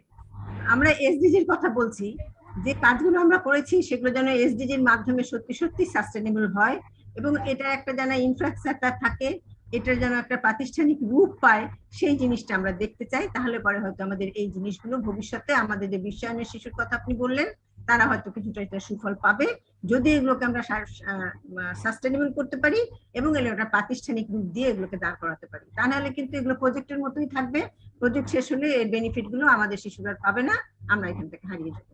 এইটা আমার তার কাছে একটা নিবেদন থাকবে। আমি যদিও পেশায় একজন ডাক্তার, সেই কারণেই আমার মনে হয় সামিনার প্রেজেন্টেশনের প্রেক্ষিতে, প্রফেসর সামিনা চৌধুরীর প্রেজেন্টেশনের প্রেক্ষিতে আমার একটা জানারই আছে, আমি বলবো সেটা হচ্ছে আমরা এন্ডোমেট্রিওসিস নিয়ে আলোচনা করেছি এবং সেখানে আমরা বাচ্চাদের ব্যথা পেনের কথা বলেছি। আমার কাছে মনে হয় যে আমরা আজকাল কিন্তু অনেক বাচ্চা দেখি যারা মেনার্কির পরে হয়তো অ্যামনোরিয়া মেনোরেজিয়ার কমপ্লেন নিয়ে আসে। আমরা তাদেরকেও কেউ এই গ্রুপের, কারণ আমরা জানি এন্ডোমেট্রিওসিসের ওয়ান অফ দা ফিচার হচ্ছে ব্লিডিং পিরিয়ডের ব্লিডিং ডিসঅর্ডার, যদি তাদেরকেও আমরা এই গ্রুপে আনতে পারি কিনা এটা আমি গাইনোকোলজিস্টের উপর ছেড়ে দিলাম। এটা আমার একটা মনে কোয়ারি হয়েছে, আমি সেই কোয়ারিটাকে উত্থাপিত করলাম। আমরা শুনলাম যে আমরা অনেক দূরে গিয়ে গেছি, আমাদের অনেক আরো অনেক আগাতে হবে, সেটা অবশ্যই বিষয়। সেই জন্য আমাদের কাজগুলোকে একটু মেথডের মধ্যে একটা সিস্টেমের মধ্যে নিয়ে আসা দরকার বলে আমি মনে করি। আমরা যে কোনো কাজ যখন করি তার দুইটা কম্পোনেন্ট থাকে, একটা থাকে সচেতনতা বৃদ্ধি করা, অ্যাওয়ারনেস বৃদ্ধি, আর এই অ্যাওয়ারনেসটা রেজ করবো কিসের ভিত্তিতে, তার একটা টুল দরকার হয় যেটাকে আমরা অ্যাডভোকেসি টুল বলি। আমার মনে হয় আমরা যে অ্যাডোলেসেন্ট হেলথের কথা বলছি আজকে, তো বেসিক্যালি আমরা অ্যাডোলেসেন্ট হেলথের মধ্যেই আছি, গাইনোকোলজিস্টরা সেটাকে আরো স্পেসিফিক করে এন্ডোমেট্রিওসিসে নিয়ে আসছে। তো অ্যাডোলেসেন্ট হেলথের জন্য একটা মানে কি অ্যাডভোকেসি টুল হতে পারে, যেটা হয়তো আমি জানি না এসএইচআরই তে শিক্ষা মন্ত্রণালয় করেছেন কিনা, কিন্তু আমার মনে হয় এটা স্বাস্থ্য মন্ত্রণালয়েরও জানা দরকার যে এই অ্যাডভোকেসি টুল একটা যদি আমরা করি এবং সেই অ্যাডভোকেসি টুলটা নিয়ে যদি আমরা সব জায়গায় একইভাবে আমাদের অ্যাওয়ারনেস রেজটা করি, তাহলে এটার একটা সমন্বিত রেজাল্ট আমরা পেতে পারি। এবং সেখানে আমি গাইনোকোলজিক্যাল সোসাইটিকে অনুরোধ করব যে এরকম একটা অ্যাডভোকেসি টুল তৈরি করতে তারা পারেন কিনা। আমি পলিসির কথাটা বলতে চেয়েছিলাম, তো আমাদের চিফ গেস্ট জানালেন যে তারা ন্যাশনাল স্ট্র্যাটেজি হেলথ পলিসি করেছেন, কিন্তু আমার কাছে মনে হয় যে এই পলিসিটা শিক্ষা মন্ত্রণালয় যদি নিজের মতো করে থাকে, স্বাস্থ্য মন্ত্রণালয়ের ক্ষেত্রে কিন্তু এরকম একটা অ্যাডোলেসেন্ট হেলথ পলিসি থাকা দরকার। ওনারা হয়তো স্কুল বেস করে করছে, কিন্তু স্বাস্থ্য মন্ত্রণালয় যদি এটা টেক আপ না করে, এটার সাথে ইন্টিগ্রেটেড না হয়, তাহলে কিন্তু এটার ইফেক্টিভনেসটা এবং এটা কে বাস্তবায়ন করবে এই জায়গাটাতে আমার মনে হয় একটা সংকট দেখা দিবে। সেজন্য আমার অনুরোধ থাকবে যে এক স্বাস্থ্য মন্ত্রণালয়ের পক্ষ থেকেও একটা অ্যাডোলেসেন্ট হেলথ পলিসি করার অ্যাডভোকেসি আমাদের করা দরকার, এটা আমি মনে করি। ইয়াং বয়দের যুক্ত করার কথা বলা হয়েছে। কারিকুলামের কথা বলতে আমি একটা সবসময় ভয় লাগে, যেমনিতেই আমরা জানি যে বাচ্চাদের পিঠে যে ব্যাগটা নিয়ে বাচ্চারা স্কুলে যায়, বাচ্চার ওজনের চেয়ে বেশি ভারী একটা ব্যাগ নিয়ে যায়। আমরা সবাই কারিকুলামের কথা বলি, সেই ক্লাইমেট বলছে কারিকুলামের কথা, আমরা জেন্ডার বলছি কারিকুলামের কথা, আপনারা স্বাস্থ্য বলছি কারিকুলামের কথা। এই কারিকুলামটা করার ব্যাপারে আমার মনে হয় যে একটা কিভাবে কোন পর্যায়ে কারিকুলামের কতটুকু যাবে এবং এই পাঠটা যেন শিশুদের উপরে বোঝা না হয়, সেটা অত্যন্ত গুরুত্বপূর্ণ ব্যাপার। আমাদের চিফ গেস্ট বললেন তার এই বিষয়ে অনেক অভিজ্ঞতা আছে। আমার মনে হয় যে এই বিষয়টা আরেকটু সত্যি নজর দেওয়া দরকার, যে আমরা কারিকুলাম বাড়াতে বলে সাম্প্রদায়িকতা বিরোধী কারিকুলাম, মুক্তিযুদ্ধের পক্ষের কারিকুলাম, স্বাস্থ্যের কারিকুলাম, অনেক কারিকুলাম আমরা দিতেই থাকি, ক্রমাগত প্রত্যেকে মিটিং করে একটা করে কারিকুলাম ঢুকাতে বলবে। তো এই জায়গাটায় কিভাবে এটা সমন্বিত হবে সেইখানটায় আমার মনে হয় যে খুবই গভীরভাবে আমাদের দৃষ্টি দেওয়া দরকার। আমাদের দেশের বর্তমান পার্সপেক্টিভে দেশকে আগে নিয়ে যাওয়ার জন্য আমাদের শিক্ষা ব্যবস্থাটাকে কিভাবে আমরা শিক্ষার মূল ধারাটাকে আমরা কোন ধারায় নিতে চাই সেই জায়গাটা দেখতে হবে। আমি ভেবেছিলাম বলবো, কিন্তু আমাদের চিফ গেস্ট বলেছেন যে মাদ্রাসা শিক্ষকদের যুক্ত করেছেন তিনি। এটা আমরা যেহেতু মাদ্রাসা শিক্ষককে আমরা আমাদের শিক্ষা ব্যবস্থার অধীনে নিয়ে এসেছি, তাদেরকে আধুনিকায়ন করাটা খুবই গুরুত্বপূর্ণ। আমি আর কথা বাড়াচ্ছি না, সামিরা মাথা নাড়াচ্ছে। তো ইয়াং বয়দের যুক্ত করার কথা এখানে এসছে, এটা আমার পয়েন্টের মধ্যে ছিল। আমি শুধু একটা কথা বলবো, করার কথা, খুব ছোট্ট কথা। আপনারা যদি একটা ভিডিও করেন এই বিষয়ে, আমার মনে হয় যে এটা খুবই একটা আকর্ষণীয় হবে। ভিডিওটা যদি আপনারা টেলিভিশনে ওই যে বিভিন্ন স্ক্রলে দেখায় বা অনেক সময় স্পেস নিয়ে দেখায়, সেরকম যদি আপনারা দেখান মাঝে মাঝে, তাহলে এটা আমাদের জন্য খুব উপকৃত হবে। আমাদের মিডিয়ার প্রতিনিধি এখানে কথা বলেছেন, আমি বলতে চাই যে আমাদের প্রত্যেকটা টেলিভিশনের স্বাস্থ্য কথা নিয়ে আলোচনা হয়, সেখানে আমরা শুধু প্রেসক্রিপশনের বিষয়টা আলোচনা না করে যদি স্বাস্থ্য ইস্যুগুলো নিয়ে আলোচনা করি, তাহলে আমার মনে হয় যে জনসাধারণের উপকারটা বেশি হবে। এবং একই সাথে আপনার পত্রিকাগুলোতেও স্বাস্থ্য পাতা খোলার জন্য একটা দাবি আপনারা জানাতে পারেন। আমার মানে বেশি সময় আমি নিতে চাই না, হয়তো অনেক কিছু বলা যেত, কিন্তু সময় সংক্ষিপ্তের জন্য আমি মূল কয়েকটা কথা বলে আপনাদের সবাইকে আবারও ধন্যবাদ জানিয়ে, আপাকে সালাম জানিয়ে, আপা আমাকে অনুমতি দেওয়ার জন্য, আগে বলার জন্য সালাম জানিয়ে আমার কথা। ধন্যবাদ ডক্টর ফৌজিয়া মোসলেম। আপনার কথা এবং আপনার উপস্থিতি সবসময় আমাদেরকে প্রচন্ড অনুপ্রাণিত করে, এবং যেভাবে আপনি কাজ করে যাচ্ছেন প্রতিনিয়ত, এটি আমাদেরকে সত্যিকার অর্থে সাহস ও যোগায়। আপনাকে অসংখ্য ধন্যবাদ, অনেক গুরুত্বপূর্ণ তথ্য আপনি যুক্ত করেছেন। আমরা আয়োজনের একদম শেষ দিকে আছি। আমরা আসলে কি টেক হোম মেসেজ নিয়ে বাড়ি যাব, আমাদের জন্য আসলে কি নির্দেশনা আছে, আমরা আগামীতে কিভাবে কাজ করব, আমরা জানতে চাই যিনি আমাদের বাতিঘর, আমাদের ন্যাশনাল প্রফেসর শালা খাতুন ম্যাডামের কাছ থেকে। ম্যাডাম যদি যুক্ত করেন। মনে করি আমাদের টাইম অলরেডি শেষ হয়ে গেছে, 15 মিনিট বা 70 মিনিট বেশি নিয়েছি।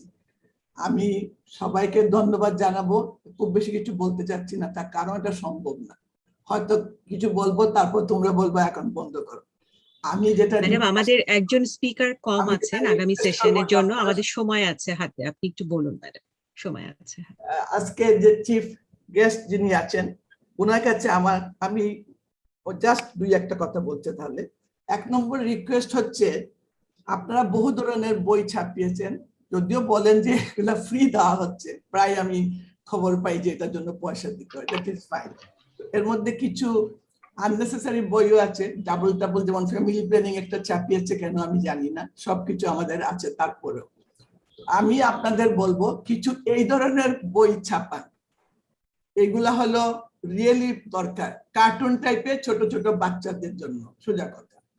এগুলা ছাপিয়েছে অনেকে, তো সেটার জন্য দেখেন আমরা সাপ্লাই করবো, আপনাকে না হয় তো এগুলো অসম্ভব দরকার, বাচ্চারা পছন্দ করে তাদের মতো করে লিখে দিলে। আর আমরা বলছি এটা শুরু করতে হবে বাচ্চা থেকে শুরু করে। আমি 1972-তে, আমার তখন তো আমি অলরেডি পোস্ট গ্রাজুয়েটেড সব করা, তখন ফার্স্ট আমি নিজে দেখে একটু অবাক হয়ে গেছিলাম এবং ভাবলাম এ আবার কেমন কথা। সেটা ছিল pre school, less than 5 years, তাদের শিখাচ্ছে সেক্স কি। তা আমি নিজেই তখন মনে করলাম আল্লাহ এসব কি, এটা কি পাগল টাগল নাকি এসব দেশ। এটা আমি ইউএস এর কথা বলছি, কিন্তু দেখলাম পাগল না, তারাই সত্যিকারের কাজ করে গিয়েছে। হতে পারে খুব বেশি শেখালো অসুবিধা, বাট স্টেজ হিসাবে, তো এটা স্টেজ হিসাবে বইগুলো পড়ে ভালো লাগলো, আমি সেই জন্য বলছি। আর বাংলাদেশে অনেক দিন থেকে অনেকে কিন্তু কাজ করছে অ্যাবাউট মেনস্ট্রুয়েশন, 20 বছরেরও বেশি। এবং এই যে বললেন অ্যাবাউট দ্য প্যাড, আজকাল অ্যাডভার্টাইজ করছে এবং কস্ট ওয়াইজ এত কম, সেটাও কিন্তু কারো কারো দাম। এটা 20 বছর আগের থেকে চেষ্টা করে করে এখন এই স্টেজে আসছে। সুতরাং আমরা যারা এখানে বসি এত কিছু বলছি, every word is very very valuable, এগুলা সত্যিকারে আমাদের কাজে আসবে। তো এগুলো যে আসবে না তা না, এই 20 বছর হয়তো লাগতে পারে, বলছি একটা কথা, কিন্তু আজকাল 20 বছর লাগবে না। দুনিয়া অসম্ভব দ্রুত গতিতে এগোচ্ছে, আমরা তাদের সাথে আছি, একদম যে পিছনে পড়ে নাই তা তো আপনারা ভালো করেই জানেন। একটা জিনিস বলেছে কেউ এখানে বোধহয়, খুব সম্ভব সালেহা, যে আমরা যেটা করতাম আগের দিনে এখন করব না। ওই বাচ্চাকে নিয়ে আসুক, নিউ বর্নে নিয়ে আসুক, আর প্রি মেনুস্ট্রেলি আসুক, আর ডিউরিং মেনুস্ট্রেশন হোয়াট এভার, দেখে ওই কিছু নাই, যাও বাড়ি, আর কোনদিন তাকে কলিনে আসতে। কিন্তু এখন আমাদের বলতে হবে, আমরা শিখেছি যারা ইয়াং এজে আসে তাদেরই প্রবলেম বেশি থাকে। অবশ্য আসে না সেটাও ঠিক, অনেকের প্রবলেম থাকলেও আসে না, দ্যাটস অলসো ট্রু। তো তাদের যেটা বলেছে, এবং আজকাল টেলিমেডিসিন ইজ ভেরি এফেক্টিভ, সোজা কথা। আমি তো দেখতেছি আমরা অত পারি না, আমাদের পেশেন্টরা মেসেঞ্জার, ভাইবার যত দুনিয়াতে আছে সব ইউজ করতেছে, তো সেটা আমরা ইউজ করতে পারি। এটা একটা সুন্দর কথা বলেছে সালেহা, যে আমাদের এদের, কারণ ভবিষ্যতে ওরাই এন্ডোমেট্রিওসিস হবে, ওদেরই হয়তো অ্যাডিনোমায়োসিস হচ্ছে, কিন্তু আমরা তখন তো আর বুঝি নাই, বিদায় দিয়ে দিচ্ছি। আমরা বিদায় দেব না, এটা আমাদের সবার মনে রাখতে হবে, যে আমরা ফলো আপের মধ্যে রাখবো। আর না আসলে পরে ফোন নাম্বার তো আজকাল ইজ ভেরি ইজি, আমরা কন্ট্যাক্ট করেও করতে পারি। এটা ছাড়া আমি আরেকটা কথা বেশি আমি বলতে চাচ্ছি না, আমি একটু স্কুল সম্বন্ধে বলবো। স্কুলে আছে সবই, আপনারা তো অনেক নতুন বলছেন, আমি ওটাতে যাচ্ছি না। তবে আমি আমার বহু আর্লি কালের স্কুলের কথা বলছি, আমি যেসব স্কুল জানতাম ওখানে কিন্তু স্যানিটারি প্যাড থাকতো, আগের দিনে থাকতো, সব ফ্রি দিতে হয় না। আমি যেসব স্কুলের খবর জানি, ইটস 40 ইয়ার্স থাকতো, কিন্তু পয়সা দিতে হতো। যারা ফ্রি দিতে পারে, সবাইকে যে ফ্রি দিবেন তা না, বেশিরভাগ স্কুলে বাচ্চারা ওই টাকাটা দিতে পারে, কিন্তু সিস্টেম থাকতে হবে যেন তারা পায়। 2 নম্বর ক্লিনলিনেস, কোনো ক্লিনলিনেসটা বলবো আমি, প্রত্যেকটা যেই যায় না কেন বাথরুমে, স্বাভাবিক সে একটু কিছু ডার্টি করে আসে, তাহলে শিখাতে হবে আইদার আপনাকে প্রতিটা মানে যে এভরি ইউজের পরে আপনাকে একজন ক্লিনার পাঠাতে হবে, ইট ইজ নট পসিবল এবং আমরা মনে করি উচিত না। তাহলে শিখাতে হবে স্কুলে ছোট ছোট বাচ্চাদের, প্রত্যেক ওই সময় তো না শিখলে তা শিখবে না, যে ইউজ করে ক্লিন করে আসতে হবে, দেখে দিতে হবে। এটা কিন্তু কিছু কিছু স্কুলে ছিল, আমি জানি, বহু আগের কথা, আমি এখনকার কথা জানি না, এখন মডার্নে আরো বেশি ভালো হওয়ার কথা।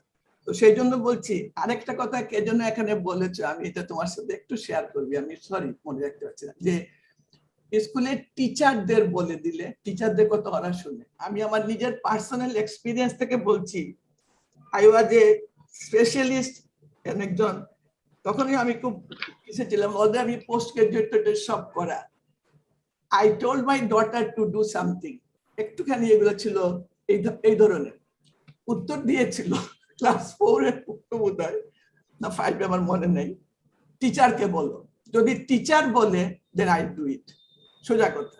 সুতরাং বুঝতেই পারছেন টিচারদের যে বাচ্চারা কি পরিমাণে সম্মান করে, কি পরিমাণে তাদের কথা শুনে, আমি সারপ্রাইজ। এবং সেই টিচার সি র্যাং মি, আগে তত ইজি ছিল না ফোন করা, তাও উনি ফোন করে বলছিলেন যে উনি আমাকে এমনি নাম বলাতে তো চিনেছেন, বলেন যে আপা আমি তো লজ্জা পাচ্ছি। আমি বলছি মোটেই না, এটা লজ্জার কিছু না, এটা হলো একটা really they get some support and সবকিছু কনফিডেন্স। যদি যে যার জানানোর কথা সে যদি জানায়, আমরা তো বলেই যাব, কিন্তু কিছু কিছু আছে। আমি আপনাকে একটু বলবো, যে স্কুলের কথা বললাম, বই কিছু ছাপাতে পারেন, এই ধরনের বই, এগুলো বহু আগের থেকে ছাপানো হয়েছে, আছে এগুলো বাচ্চাদের কার্টুন টাইপের। আমরা বসে বসে গল্প বলি, ঠাকুর মায়ের জুলি, সেই কোন আন্দাতার আমলের গল্প না বলে এইসব নিয়েও গল্প করতে পারি, গল্পের মতো করে লেখা আছে। তো সেগুলোর জন্য আমি আমার এন্ডোমেট্রিওসিস অ্যাডিনোমায়োসিস সোসাইটিতে যারা এত কষ্ট করে গত 1 বছর থেকে কন্টিনিউয়াসলি কাজ করছে, তাদের বলবো যে তোমরা সবার সাথে মিলেমিশে করো। এর মধ্যে আরেকটা খবর দিই, ঢাকা মেডিকেল কলেজে একটা গ্রুপ আছে, ডক্টরস গ্রুপ, প্রায় 30,000 মেম্বার্স, অল আর ডক্টরস। ওরা কিন্তু এরকম একটা করেছে, ট্রাভেলিটি বোধ একটা নাম দিয়েছে, মেইনলি মেনস্ট্রুয়েশন এগুলা নিয়ে কথা বলে। আমি এই জন্য জানি, I was also invited speaker there, 1 ঘন্টা কথা বলতে হয়েছিল। তো এদের সাথে তোমরা সম্পর্ক গড়ে তুলো, একা একা তো কাজ হয় না। সবার, আমরা আগেই বলেছি এখানে, একটা নেটওয়ার্ক থাকতে হয়, তার সাথে একটা ইউনিটি থাকতে হবে, আর সবাই সব করতে পারবো না। তোমরা দুজনে অনেক করবে, তারপর এখানে শারমিন আব্বাসী আছো, ডেফিনেটলি তোমরা করতে পারবো, কিন্তু স্টিল এটা নেটওয়ার্ক করো। এই যে নেটওয়ার্ক করছে সেটা ছাড়াও যারা এইগুলা করছে তাদের সাথে একটা নেটওয়ার্ক করো, একসাথে মিলে কাজটা তাড়াতাড়ি হবে, না হলে হয়তো সময় লাগবে। আর আননেসেসারি আমাদের সময় এত নাই, এত রিসোর্সও আমাদের নাই। একটা আমি ঠিক বলবো না রিসোর্স নাই, এই ওনার সামনে বলতে চাচ্ছি না, প্রফেসর ডক্টর শফিউল আজমের সামনে। বাংলাদেশের রিসোর্সের কোনো অভাব নাই, এই জন্যই বললাম যেগুলো দরকার নাই সেগুলো ছাপা হচ্ছে, কিন্তু এটাকে ডিস্ট্রিবিউশন করা নাই, প্রপার ডিস্ট্রিবিউশন না। আপনারা চেষ্টা করেন প্রপারলি ডিস্ট্রিবিউট করতে, দেখবেন রিসোর্স ঠিকই আছে। আমাদের প্রধানমন্ত্রী বলেন, আমাদের প্ল্যানিং মিনিস্টার বলেন, সবাই বলেন, ঠিকই ওরা বলে, এটা কিন্তু বানাইয়া বলেন না, কিন্তু সেটাকে আমরা যারা ইমপ্লিমেন্ট করার কথা আমাদের, আমরা ঠিক মতো সেটা করি না। এটাই হলো অসুবিধা, যে পারে নিয়ে চলে আসে, যে পারে না বসে থাকে। তো সেটা আপনাদের দায়িত্ব, ডেফিনেটলি। আমার মনে হয় আমি আর বেশি আর বলবো না, এবং আমি আমার সোসাইটিকে রিকোয়েস্ট করব, যারা এখানে বসে আছো তাদের সাথে আমরা কথা বললাম, তোমরা আরেকদিন একটা ডেট দাও, জাস্ট দিয়ে যেটা একটা গাইডলাইন তৈরি করতে পারো। আমি বললাম না, বলা যাবে না, একটা guideline is very important. Guideline ছাড়া কেউ চলতে পারবে, এটা ডিজিজ, এটা আমরা বলছি তুমি আমি এখানে বসে হবে না, এটা প্রত্যেকটা গ্রামে যেতে হবে। তো গ্রামে টামে যেতে গেলে একটা গাইডলাইন লাগবে, এবং আছে। আমি সালেহা অনেক কিছু বলে গেছে, কারণ শুরু করেছিল, তো এটা আবার শুরু করো, এটাই হলো কথা। আমরা জানি করোনা আমরা অনেক কাজ বন্ধ করে দিয়েছিলাম, বাট উনি বলেছেন করোনা শিখিয়েছে আমাদের অনেক কিছু, আমরা বহু কিছু শিখেছি। এখানে বসে বসে আমরা এত লেকচার দিচ্ছি, এটা আমরা জানতাম না। সরি, আমি আর কথা বলবো না, সবাইকে আবার ধন্যবাদ দিচ্ছি আমাকে সময় দেওয়ার। Thank you very much. আপনি ভালো থাকেন, কাজ করেন, আমরা আপনার সাথে আছি। আমার চিফ গেস্টকে ধন্যবাদ। Thank you madam. আমরাও কিন্তু এই জাতীয় বই অলরেডি ছাপা শুরু করে দিয়েছি। The process is on. Thank you. আমরা আরো এই সোসাইটির সাথেও আমরা যোগাযোগ রাখবো। আমি মনে হয় যে আমাদের ফোন নাম্বার তো রইলই, আমরা ক্লোজলি মিটিং করলে আমাদের কাজগুলোর সাথে আমরা একসাথে কাজ করতে পারবো। একসাথে না হলে তো হবে না। Thank you, madam, for your suggestion. We will work together. That's a commitment. Thank you. ধন্যবাদ ডক্টর শফিউল আজম স্যার, ধন্যবাদ সবাইকে। আমি একটু ডক্টর রুনা পারভিন, আমাদের শহীদ জিয়াউর রহমান মেডিকেল কলেজের সহকারী অধ্যাপক, তাকে ফর্মালি ভোট অফ থ্যাঙ্কস দেওয়ার জন্য অনুরোধ করছি। আপনাদের কাছে আমি ক্ষমা চেয়ে নিচ্ছি, কারণ 2.5 ঘন্টা ধরে একটি পলিসি সেশন আমি চালিয়েছি, তারপর আসলে কথার কোনো শেষ হয় না বা দিক নির্দেশনা শেষ হয় না, আমাকে এই জন্য একটু থামতে হয়েছে। আমরা আগামীতে আবারও বড় পরিসরে বসবো, আমরা কথা দিচ্ছি এবং আপনাদের এক্সপার্ট ওপিনিয়ন নিব। আমাকে একটু ক্ষমা সুন্দর দৃষ্টিতে সবাই দেখবেন। ধন্যবাদ ডক্টর শারমিন আব্বাসী। আসসালামু আলাইকুম, শুভ অপরাহ্ন। আমি ডাক্তার রুনা পারভিন, সহকারী অধ্যাপক, অবস্টেটিক্স ও গাইনোকোলজি বিভাগ, শহীদ জিয়াউর রহমান মেডিকেল কলেজ, বগুড়া। আমি প্রথমে আন্তরিক ধন্যবাদ জানাচ্ছি এন্ডোমেট্রিওসিস অ্যাডেনোমায়োসিস সোসাইটি অব বাংলাদেশকে আমাকে এত সুন্দর একটি আন্তর্জাতিক ওয়েবিনারে ধন্যবাদ জ্ঞাপনের সুযোগ করে দেওয়ার জন্য।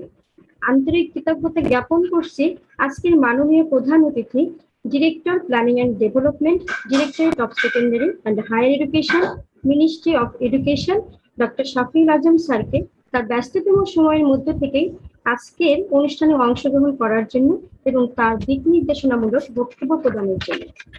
আন্তরিক কৃতজ্ঞতা প্রকাশ করছি ওয়েবিনারের সম্মানিত সভাপতিবৃন্দ, জাতীয় অধ্যাপক শাহলা খাতুন ম্যাডামকে আশা জাগানিয়া বক্তব্য প্রদানের জন্য এবং ডক্টর ফৌজিয়া মুসলিম ম্যাডামকে সভাপতি বাংলাদেশ মহিলা পরিষদ তার গুরুত্বপূর্ণ বক্তব্যের জন্য। আমার বিশেষ ধন্যবাদ আমাদের আজকের speaker, president EASB professor Samina Chowdhury ম্যাডামকে অত্যন্ত চমৎকার ভাবে এন্ডোমেট্রিওসিস এবং মিনিস্ট্রিয়েশন সম্পর্কে যে সমস্ত সমস্যাগুলো থাকে, বিশেষ করে এন্ডোমেট্রিওসিস, সেই সম্পর্কে সুন্দরভাবে বলার জন্য এবং তার সমস্যাগুলো আলোকপাত করার জন্য। সময় উপযোগী বিষয়ের আজকের expert panelist professor past president OJSB professor Aushnara Begum madam, president OJSB professor Ferdousi Begum madam, secretary general EASB professor Saleha Begum Chowdhury madam, president elect OJSB professor Farhana Dewan ম্যাডামকে আন্তরিক ধন্যবাদ জানাচ্ছি আজকের এই সুন্দর একটা পলিসি সেশন সম্পর্কে সুন্দরভাবে উপস্থাপন করার জন্য এবং সচেতনতামূলক বক্তব্য প্রদানের জন্য। আরো ধন্যবাদ জানাচ্ছি Johora Begum madam, principal Udayan school ও কলেজ, এবং মাহফুজ মিশু, জার্নালিস্ট যমুনা টিভি, তাদের উপস্থিতি এবং তাদের গুরুত্বপূর্ণ তথ্যের জন্য। এরপরে আমি ধন্যবাদ জানাচ্ছি আজকে আমাদের যাদেরকে নিয়ে আমরা কাজ করছি তাদের মধ্যে একজন স্টুডেন্ট ছদ্মনাম জ্যোতি এবং তার মাকে অসংখ্য ধন্যবাদ তাদের বাস্তব অভিজ্ঞতা আমাদের সাথে শেয়ার করার জন্য। অনেক ধন্যবাদ ডাক্তার শারমিন আব্বাসীকে, সায়েন্টিফিক সেক্রেটারি EASB, এই পলিসি সেশনটিকে অত্যন্ত চমৎকার ভাবে পরিচালনা করার জন্য। এরপর ধন্যবাদ জ্ঞাপন করছি সকল ডেলিগেট এবং পার্টিসিপেন্টকে যাদের উপস্থিতির জন্য আজকের এই সেশনটি সফল হয়েছে। আমি অবশ্যই ধন্যবাদ দিতে চাই অর্গানাইজিং টিমকে এবং নভিস্তা ফার্মাসিউটিক্যালস লিমিটেডকে তাদের কারিগরি সহায়তার জন্য। সবশেষে আবারও সবাইকে ধন্যবাদ জানাচ্ছি আমাদের সকলের পক্ষ থেকে। আবারও ধন্যবাদ। ধন্যবাদ ডক্টর রুনা পারভিন, অসংখ্য ধন্যবাদ এবং সবার জন্য একটি করতালি এত আশা জাগানিয়া কথার জন্য। এবং আগামীতে শফিউল আজম স্যার আবারও হয়তো যুক্ত হব নতুন কোনো নীতিমালা, নতুন কোনো গাইডলাইন, যেটি আমরা সবাই মিলে নিয়ে কাজ করব। অসংখ্য ধন্যবাদ সবাইকে। আমি এখন over to doctor Fahmida Sharmin Jyoti যাচ্ছি আমাদের পরের সেশনের জন্য, কারণ ইন্টারন্যাশনাল স্পিকাররা ওয়েট করছেন। আমি এখানেই বিদায় নিচ্ছি, অসংখ্য ধন্যবাদ। খুব চমৎকার একটা সেশন আমরা উপভোগ করলাম। আসসালামু আলাইকুম। আসসালামু আলাইকুম সকল সম্মানিত ম্যাডামদেরকে শ্রদ্ধা। আসসালামু আলাইকুম স্যার। আসসালামু আলাইকুম। Next video, please, Novista. Next video,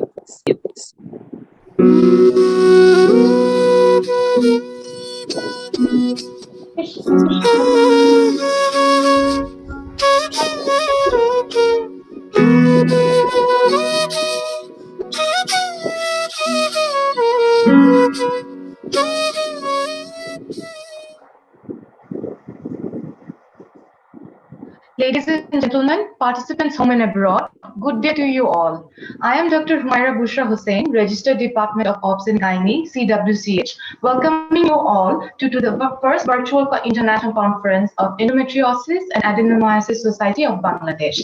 Today, our session is in Symposium 4, the theme of today's session being Demystifying Adenomyosis.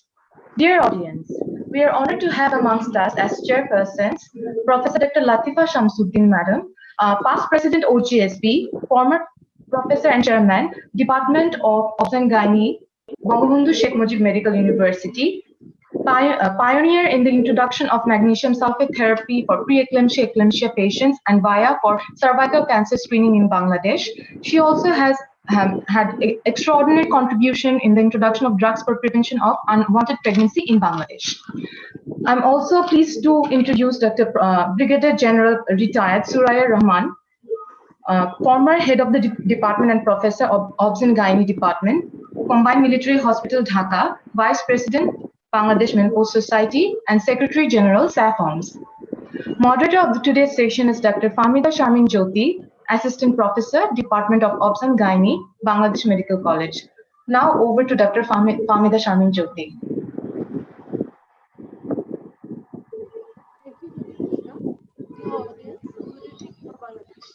In this session, we have two eminent speakers. The speaker will have 15 minutes for presentation. 2 minutes before the end time of presentations, we will give you a gentle reminder.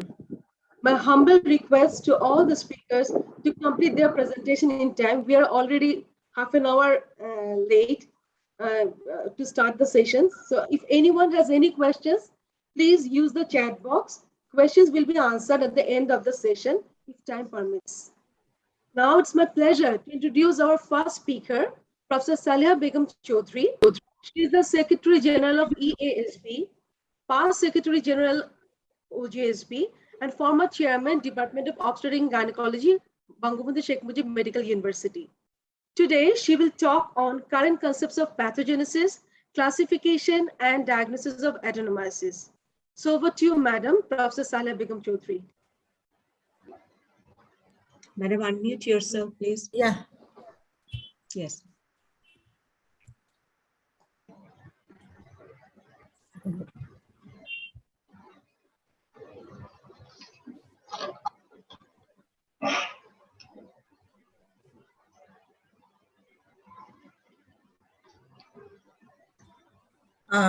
Thank you. Assalamu alaikum. Very good afternoon to you, respected chair and learned audience. My topic is current concept of pathogenesis, classification, and diagnosis of adenomyosis. The first description on adenomyosis given by German pathologist in 1860, Karl von Rakitansky, and first systemic description given by gynecologist, adenomyosis of the uterus, Thomas Stephen Cullen. And best definition given by Bard in 1972, the benign invasion of endometrium into the myometrium, producing a diffusely enlarged uterus, microscopically exhibit ectopic non-neoplastic endometrial glands and stroma surrounded by a hypertrophic and hyperplastic myometrium. The prevalence fluctuates between 5 and 70%. Twin 10 women is less than 40 years, 18-10 women between 40 and 50 years. And in young women with infertility, 54%, 20% to 25% in women who are undergoing assisted reproductive technology, and widely variable ranging, that is 20 to 80% women with history of endometriosis. Associated condition, leiomyoma, pelvic endometriosis, endometrial hyperplasia, endometrial carcinoma, endometrial polyp. And all this condition, in fact, suggest common underlying disorder, that is hyperestrogenemia. And risk factor, uterine manipulations play a crucial role in invasion of endometrium cell in myometrium, that is endometrial trauma due to childbirth or due to previous uterine surgery like cesarean section, medical termination of pregnancy, myomectomy, DNC, and endometrial ablation, all are risk factor for development of adenomyosis. Pathogenesis of adenomyosis is still unclear. Most common theory, adenomyosis result from invagination of basal endometrium into the myometrium through the junctional zone, altered junctional zone along lymphatic channel of the myometrium. And another theory is the disease arises de novo from metaplasma embryonic or adult stem cell of the myometrium. And third theory, that is recent theory, that is tissue injury and repair, continuous micro-traumatization to the junctional zone due to chronic peristaltic myometrial contraction, causing inflammation and in turn promotes local increased estrogen production and also expression of cytochrome 450. And the old hypothesis, that is retrograde menstruation and adult endometrial and stomal differentiation, is also taken into account. New hypothesis, alteration of spiral arterial angiogenesis, has been put forward after the identification of junctional zone on MRI. And the hypothesis postulates that ovulatory menstrual cycle during early reproductive life have an angiogenic priming effect that will permit, in fact, successful deep penetration of endometrium into myometrium. And various micromolecular alteration, hormones, cytokinin, and antigen might play a role in the pathogenesis of adenomyosis.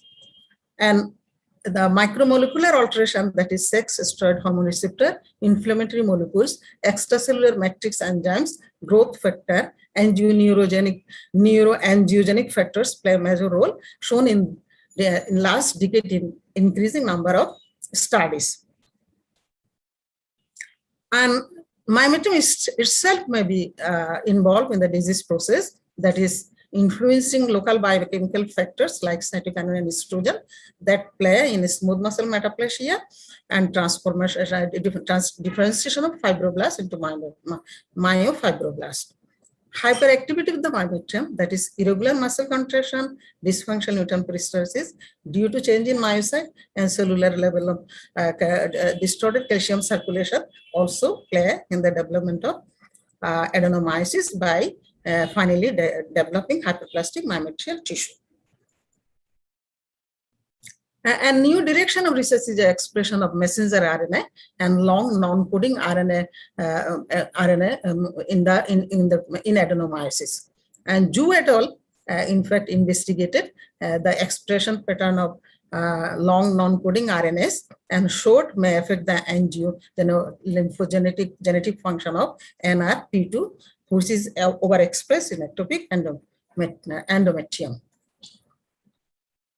Symptoms, the common symptoms are, we are all aware that is dysmenorrhea is the main symptoms, dyspareunia when associated with endometriosis, abnormal uterine bleeding, depend on the severity of the disease, chronic pelvic pain, and 1/3 remain asymptomatic. Also subfertility an important issue, and irritation of urinary bladder as well as bowel symptom. Pathogenesis related to fertility. Fertility in adenomyosis patient could be disturbed by various mechanisms, mainly abnormal uterotubal gamete and embryo transport, disruption of endometrial function, and impairment of receptivity. Anatomical distortion, enlarged uterus, distant cavity, intramural adenomyoma also have negative impact on sperm migration, embryo transfer, and implantation potential. Altered myometrial contractibility also may impair sperm progression towards the peritoneal opening of the tube. And average junctional zone hyperplasia also correlated with higher implantation failure. And altered endometrial function and receptivity is another factor that was found at the molecular level. And abnormal function of the implantation associated molecules such as hoxaten, leukemia inhibitory factor, MMP, interleukin 6, interleukin 10, cytochrome P450 also has been described. And decreased level of hoxaten gene appears to also involve in impaired implantation. Abnormal expression of adhesion molecule, that is both integrin B3 and osteopontin, may be responsible in vitro fertilization failure despite good embryo quality. And there are actually studies several studies that shows there is a IVF failure where the embryo quality and everything sperm as well. Embryo quality is good, everything, all other factors are not abnormal. That is also this is evidence based. Chronic inflammation, an increased inflammatory response in the endometrium, in presence of higher expression of pro and antioxidative cytokines, an increased expression of IL-1B and CRH, and abnormal high level of free radical such as nitric oxide also has a negative impact on sperm transport, implantation, and also residualization. Reduced expression of implantation marker, Leukomy inhibitory factor is essential cytokine for successful implantation, and in adenomyosis, there is abnormalities in the production of Leukomy inhibitory factor, which may contribute to the altering uterine receptivity. HOX10 gene expression that is necessary for endometrial receptivity, and it is found significantly lower in endometrial stroma of women suffering from adenomyosis compared with fertile control. Histological classification, focal, when circumscribed nodular aggregate of endometrial glands and stoma surrounded by normal myometrium. Adenomyoma, endometrial tissue within the myometrium surrounded by hypertrophic myometrium. Diffuse adenomyosis, endometrial gland stoma recognized throughout the myometrium. Cystic adenomyoma, a cystic lesion lined with endometrial tissue and surrounded by myometrial tissue, the called cystic adenoma. And juvenile cystic adenoma is a subgroup of cystic adenomyoma, and it is also found in adolescent group age. And sonographic classification, focal, that is present as a pseudo-widening adenomyoma and hemorrhagic cyst. Diffuse adenomyosis, characterized by an enlarged globular uterus, heterogenic echogenicity of the myometrium, asymmetric thickness in the anterior and posterior wall, cystic anechoic spaces, and junctional zone not clearly visible, or there is a thickening of junctional zone. Recently, a classification of adenomyosis has been proposed by Gores et al. Based on junctional zone hyperplasia, that is simple junctional zone hyperplasia, when zonal thickness is equivalent or more than 8 millimeter, but less than 12 millimeter. Partial or diffuse adenomyosis is thickness more or equivalent to 12 millimeter, high signal intensity in the myometrium, and also involvement of the outer myometrium. Adenomyoma, myometrial mass with indistinct margin of primarily low signal intensity on all MR sequences. Pathology, microscopic appearance, uterus uniformly enlarged in diffuse adenomyosis, asymmetrically enlarged in focal adenomyosis, usually does not exceed 12 to 14 weeks, may exceed when associated with fiber, uterus diffusely boggy feeling and also nodular consistency on palpation, and serosal shows patchy pink color areas that is representative of congestion. Cut section, myometrium shows diffuse hyperplasia and mostly in posterior wall, trabecular or granular appearance on cut section, and a small dark cystic areas containing fluid or blood. And microscopically, there is a presence of endometrial stroma and glands within the myometrium. Diagnosis difficulties, the common association with leiomyoma, and knowledge and use of radiological diagnosis is not yet in routine practice, and definitive diagnosis is in the hand of pathologists, that is after hysterectomy. A good gynecologist may suspect adenomyosis based on the clinical feature, but the final diagnosis actually has to wait until hysterectomy is done. And in one study, among 1,500 surgical beads, histologically examined, found 10 cases of adenomyosis. That is a big number. Transabdominal ultrasound is the first line of imaging tool in diagnosis of adenomyosis, and ultrasonography feature include the presence of 3 or more sonographic criteria: heterogeneity, increased echogenicity, decreased echogenicity, and epic myometrial cyst. And transabdominal ultrasonography, in fact, shown uterine enlargement and asymmetrical thickening of anterior posterior myometrium, but it is often not accurate as it fails to provide sufficient information for visualization of the myometrium. Today, transvaginal ultrasound is often the first line of investigation, and in a review study shown that transvaginal ultrasonography had a sensitivity of 80 to 86%, a specificity 50 to 96%, and overall accuracy 68 to 86% in diagnosing diffuse adenomyosis. Three-dimensional ultrasound has it improves diagnostic accuracy as it allows better imaging of junctional zone, and junctional zone difference more than or equal to 5 millimeter, or junctional zone infiltration or distortion had a high sensitivity to 88% and best accuracy of 85% and 82% respectively. 1 minute left, madam. And this is a transvaginal ultrasonography, the thickening of junctional zone, cystic spaces in the myometrium, asymmetrical uterine enlargement, and hyperechoic and hyperechoic areas, and a small anechoic cyst, linear striation from endometrium to myometrium, and this is 4D ultrasonogram.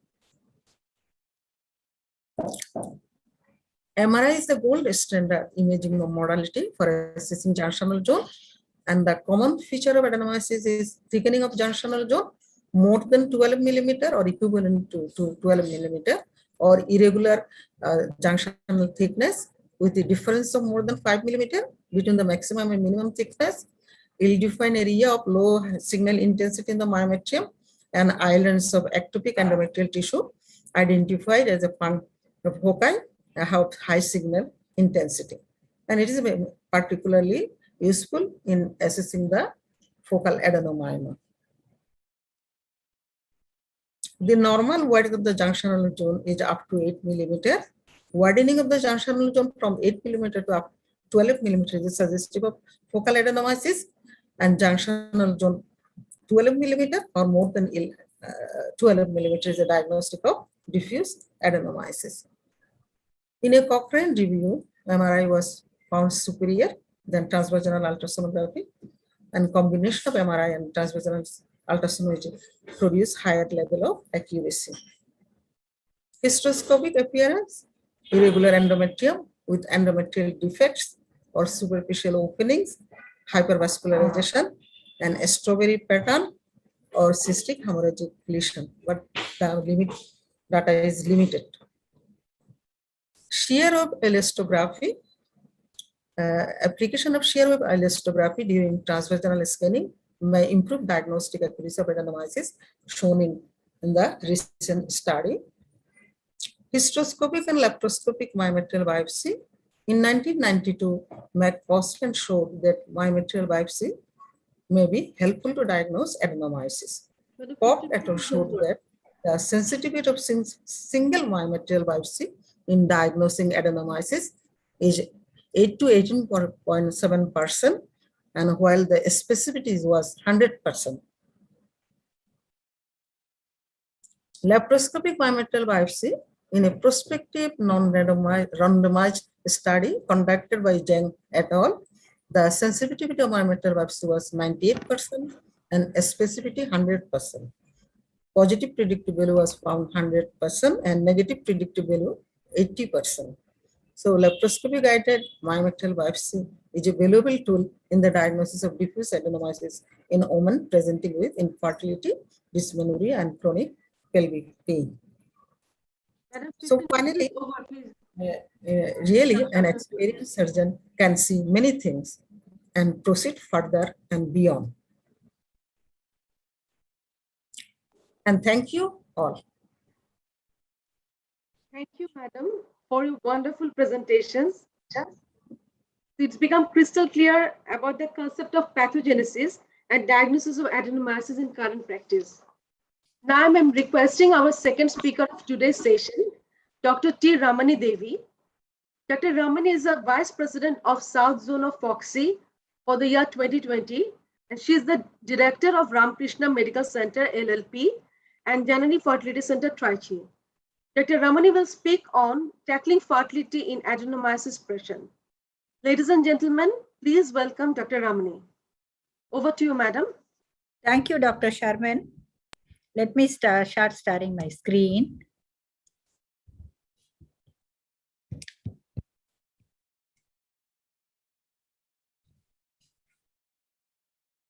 First of all, let me thank the Endometriosis and Adenomyosis Society of Bangladesh for having invited me for this first virtual congress, and my hearty congratulations to all of you and all the respected professor, Dr. Safiul Assam, Dr. Roshanara Begum, Dr. Samira Chaudhary, Dr. Saliga Begum, and Dr. Fauzia and others. I think Madam has made my job very easy by describing excellently the pathogenesis of adenomyosis. I bring you greetings from Tiruchirappalli, which is a city of heritage from down south. So now adenomyosis definition, everybody knows it's a presence of ectopic endometrial glands and stroma within the myometrium. So it will provoke hyperplastic and hypertrophic reaction around the surrounding myometrial tissue. And this particular slide has been shown by Madam. And here I would like to say two important things. See, you have adenomyosis in either in multiparous woman or in nulliparous woman. In nullipara, it occurs at a much earlier stage, that is in the second and the third decade. And in a multiparous woman, it occurs in the third and the fourth decade. So the main difference is when it happens in nulliparous woman, it is often associated with endometriosis, and that is the main reason why they are infertile. And here again, the problem of dysmenorrhea is much more than heavy menstrual bleeding. But whereas in patients with multiparous woman, it occurs usually in the third or the fourth decade, where there is an uniform enlargement of the uterus leading to heavy menstrual bleeding, which is more common than dysmenorrhea. And the pathology here in multiparous woman, it is totally different, where there is, because of repeated endometrial injury, there is pocketing of this endometrial tissue into the myometrium that will provoke adenomyotic changes. But whereas in nulliparous woman, it is associated with endometriosis of the rectovaginal septum, which will invade the myometrium, leading to asymmetrical enlargement of the uterus. And here, infertility is very, very common. So again, this slide was also shown, but here I would like to say that 22% of the infertile women less than 40 years who are undergoing ART are suffering from adenomyosis. So there is a changing trend. See, what the practice we have seen some 15 years ago, adenomyosis was not that common in an infertile patient, but we know that now this stands probably, I would say, next to polycystic ovarian disease. This is the most common cause for ART in young girls. So here, what is the association between adenomyosis and infertility is poorly understood. And again, endometriosis is associated, endometriosis with adenomyosis is the main cause for infertility. When you look into the pathogenesis, just a revision of what Madam has said, there is increase in 450p, 450 aromatase activity, increased estrogens, prostaglandin E2, that will all lead to uterine hyperperistalsis, which will have two important consequences, namely alters the tubal sperm transportation and alteration of the embryonic implantation. This is one important factor why there is very often implantation failure in adenomyosis patients. Again, altered endometrial function, receptivity, gene dysregulation of endometrial proteins, there is abnormal concentration of intrauterine ROS. All these things will cause implantation failure and miscarriages. And again, there is increased risk of preterm delivery even in patients who have conceived after treatment for adenomyosis. So the mechanism, how infertility occurs in adenomyosis is intrauterine abnormality, abnormal uterine peristalsis, abnormal archimeta, and altered endometrial receptivity. So there is alteration in the steroid receptors, again, alteration in the steroid metabolism, increased inflammatory response. So all these things, the intrauterine abnormalities will lead to anatomical abnormality, will lead to improper, that interface with the sperm migration and implantation is altered. So this is very, very important because junctional zone in adenomyosis is widened. All of us know, and that is the main reason for abnormal uterine peristalsis. And we know that peristalsis starts from the uterine junctional zone, then goes towards the outer myometrium. So again, TIRE, that is tissue injury and repair, because of all these pro-inflammatory factors like increased estradiol, prostaglandins, COX-2 overexpression, interleukins, there is abnormal peristalsis, there is tissue traumatization that is being brought into the myometrium, and there is a constant repair process that is occurring that will lead to the scarring and fibrosis. So the myocytes of adenomyosis are abnormally, they are different from myocytes of the normal uterus, and there is abnormal receptivity, altered steroid metabolism leading to high estrogen level. So that will lead to implantation failure. There is aberration in the genetic level. If you take, there is increased pro-inflammatory factors like tumor necrosis alpha is increased, interleukin 1, 6 microRNA, long non-coding RNA, all of these are overexpressed. This madam has beautifully explained. And there are two more things. Not only the HOXA10 gene is suppressed, which will cause improper implantation failure, but there is also one more gene, that is FOXA1A, that is downregulated, which will lead to poor digitalization and progesterone resistance, which is the important cause. So how to go about with management of subfertility. See, it can be medically managed, conservative surgical management, or a combination of everything along with ART.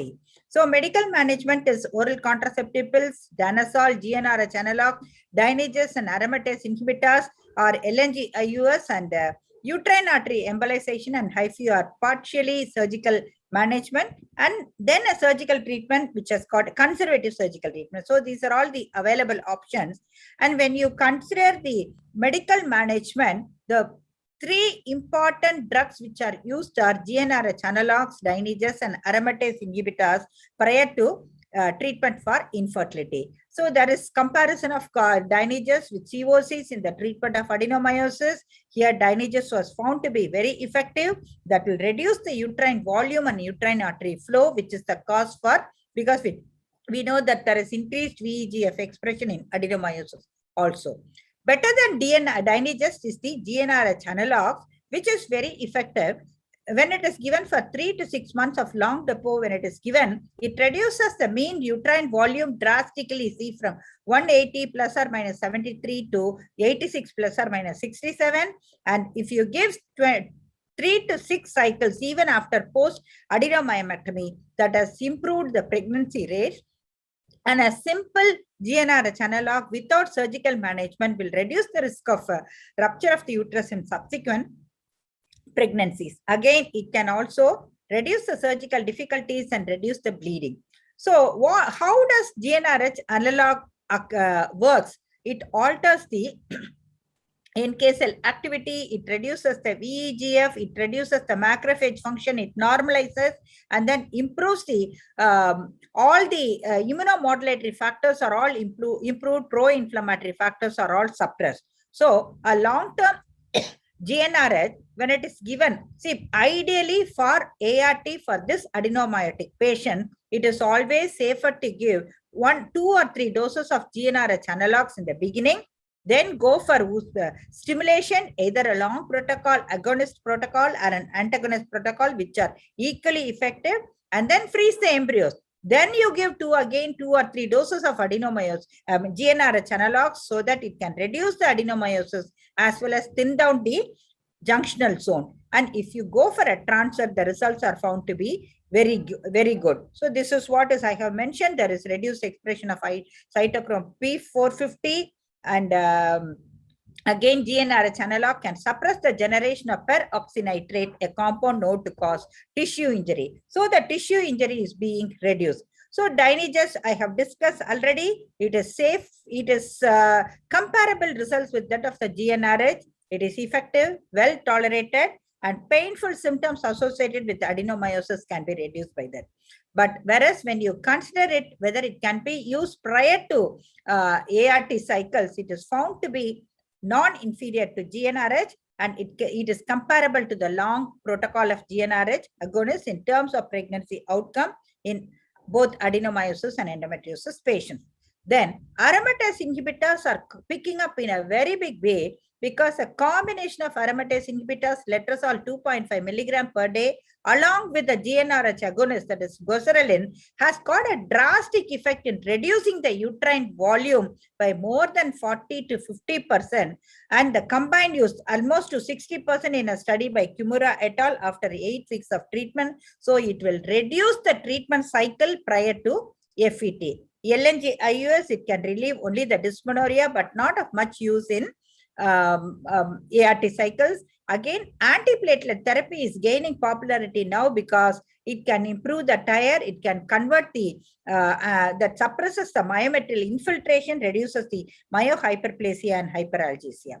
Now, whether you want to go for surgery or ART, or if at all you want to have a surgery, whether it should be a laparoscopy or a laparotomy, it again depends upon the skill of the surgeon. And always you go for the uterine artery sparing techniques, like where you can go for a complete excision in the case of focal adenomyoma or cystectomy, or a cytoreductive surgery when you are considering a diffuse adenomyosis can be done. And non-excisional techniques are invariably uterine artery embolization and MRG HIFO.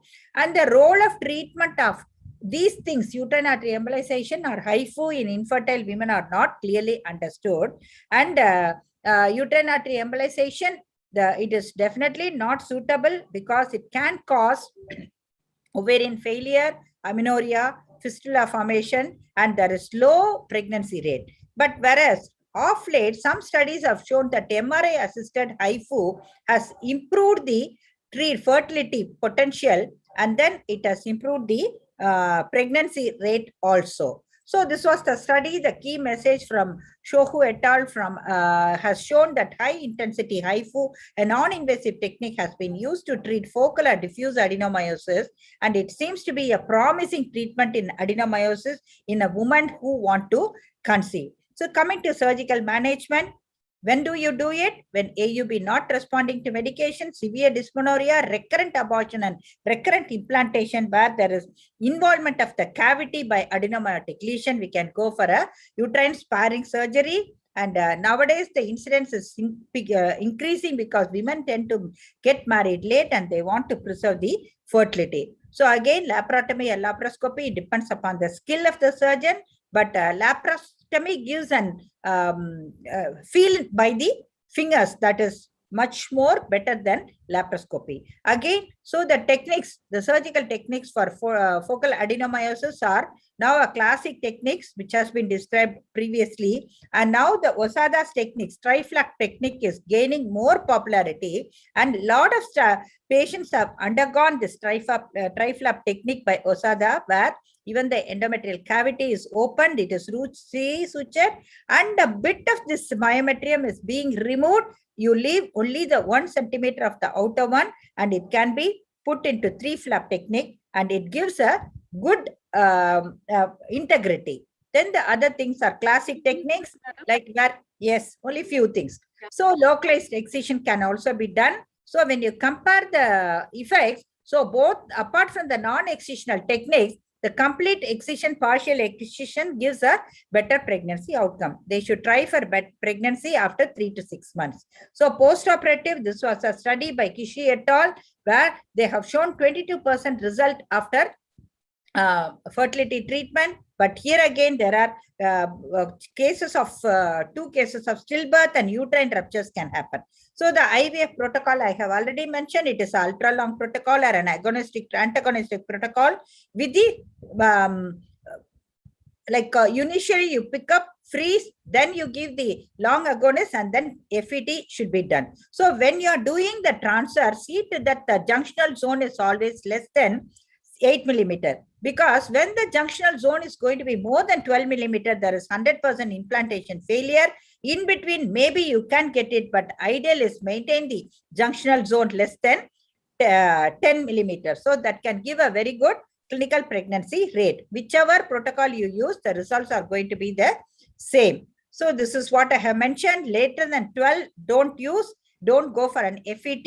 And here there was a Korean study which shows fresh versus FET, and there was not significant difference, but of late, all the studies are in favor of FET cycle. For prior to FET, you go for a long agonistic protocol. So this is the algorithm. You work out routinely. Then if the patient has got an uniform enlargement, you can go for a GnRH agonist treatment followed by ovarian stimulation, either ovulation induction with IUI or ART, and surgery is indicated only in selected cases. So here again, the impact is poor implantation, poor placentation, miscarriage, preterm labor, and IUGR. And there is again a risk of rupture of uterus. So to conclude, adenomyosis is a challenging condition to treat the scenario of subfertility. But whereas you note that ART that gives a good pregnancy rate and good reproductive outcome in adenomyosis, provided you follow the proper protocols. Well-designed, adequately powered studies are required to find out the impact of adenomyosis on treatment of subfertility. Thanks for the opportunity given. Thank you so much, Madam, for your extraordinary deliberations and evidence-based presentations. Hope it will help us tackling fertility in adenomyosis. Due to time constraints, we couldn't take the question we couldn't conduct the question as a sessions. So now it's chairperson's time. So I'm requesting our today's chairperson, Professor Latifa Shamsuddin, to enlighten us regarding the session. Over to you, Madam. Madam, unmute korte hobe, unmute. Professor Latifa, Madam. Good evening. Assalamu alaikum to all of you. Have a good day. I congratulate all of you in this webinar, and this is really, really very important to us. A new era of knowledge is given by this seminar, because both the speaker was very nice. Professor Saleh Begum Chaudhary, she was talking about the pathology and others. And the next one,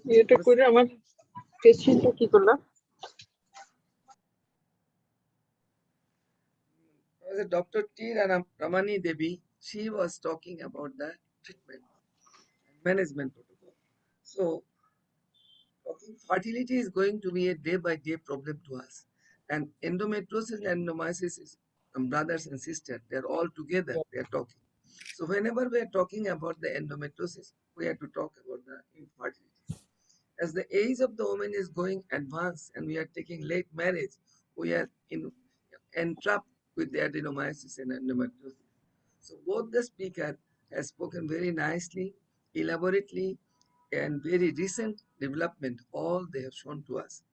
I'm very happy to get the knowledge and some other advantages of recent knowledge is very, very important.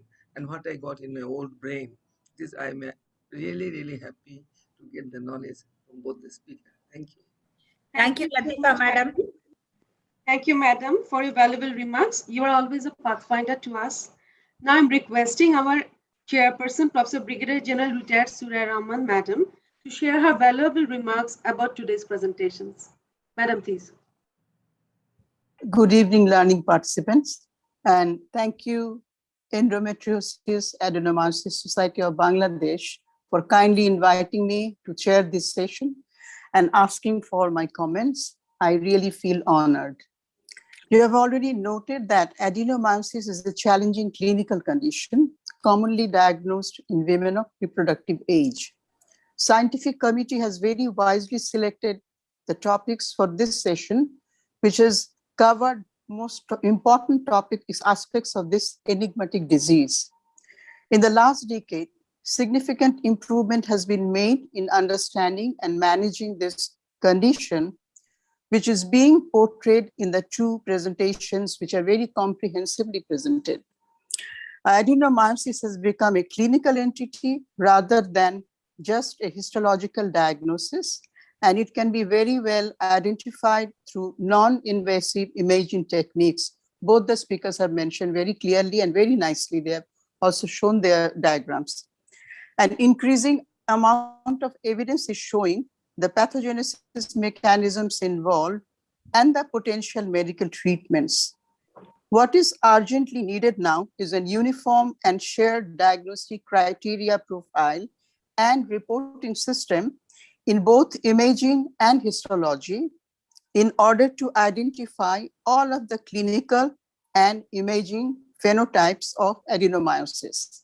Why? I'm just going to say that this should be the first step to share a common language among scientists and clinicians to design and perform methodologically well-conducted prospective studies on adenomyosis prevalence, gynecological comorbidities, effectiveness of medical and surgical treatments, and impact on fertility and pregnancy outcome. Now, a few words about tackling infertility in adenomyosis patient. Infertility is considered one of the possible clinical presentation of adenomyosis, and several theories have been proposed to explain. I think the speakers have all touched those. Recent studies estimated a prevalence of adenomyosis among female younger than 40 years to be about 20 to 30%. Dr. Ramani Devi mentioned about 22% in her study, while she has also mentioned that the rest of the other patients, diagnosis is usually established in the 4th and 5th decades. However, tackling infertility in such patients is really a challenging one. It's a difficult task because diffuse adenomyosis, depth of invasion, coexisting fibroids, and or endometriosis are associated with severity and frequency of symptoms and reproductive complications. So with the introduction of assisted reproductive technique that she mentioned, all of them, delayed age of the conception, and availability of minimally invasive treatment options, the scenario is much more hopeful today.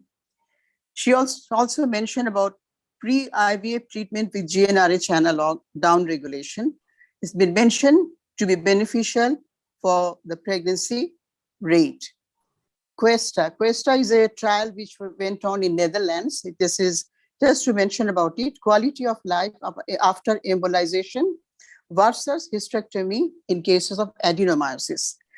This and other randomized controlled trials will also tell us whether UAE, which is not United Arab Emirates, but uterine artery embolization, will help preserve fertility while saving the uterus.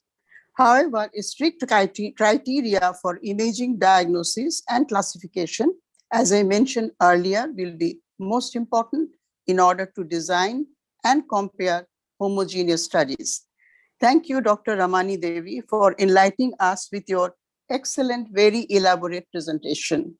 So may I just touch with the concept of the moderator very briefly on the surgical aspect that she mentioned? May I? Just in a brief manner, 1 minute. Yes, okay, thank you.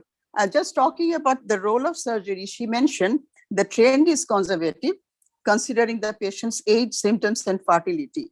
But in general, the surgical approach remains a controversial subject. Aim is just debulking or cytoreduction, removing the diseased tissues and repair of the remaining myometrium. So different techniques she has mentioned, like resection, ablation through the laparotomy, laparoscopy, hysteroscopy, as has been desired. So in case of in this surgery, the case selection and expertise of the surgeon is very important. The main issue with conservative surgery is the high risk of complications like uterine rupture and complicated pregnancies, especially in diffuse lesion and on long-term follow-up, making the option safer only for focal adenomyomas. In my opinion, we should discuss with the patient regarding possible pregnancy complications beforehand.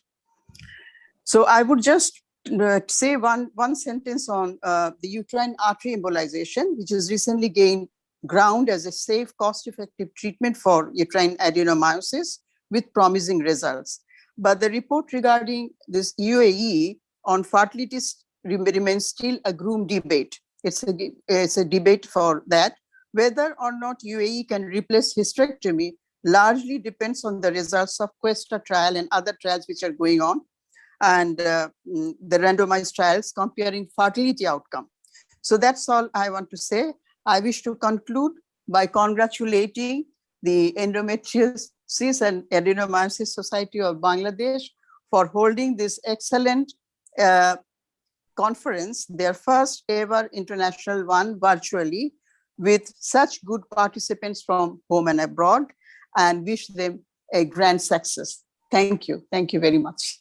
Thank you so much, Madam, for enlightened words and appreciation to the EASB Society. It's really rocks. So I think it's a vibrant session and hope it will help us to manage adenomyosis in a better way.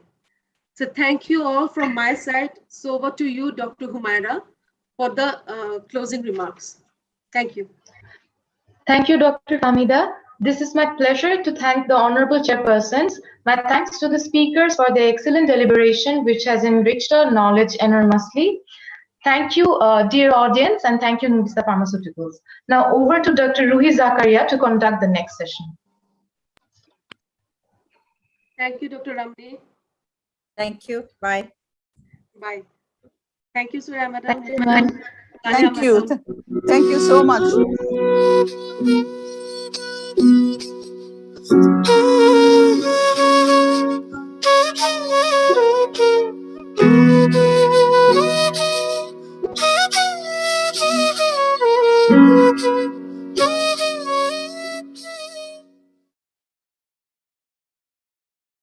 Ladies and gentlemen, participants from home and abroad, good day to you all. I am Dr. Mosamud Shahina Begum Shanta. I welcome you all to the first virtual international scientific conference of Endometriosis Adenomyosis Society of Bangladesh. Our session is plenary 2. We have two eminent professors as our chairperson, Professor Saleh Begum Choudhury and Professor Kamrun Nahar.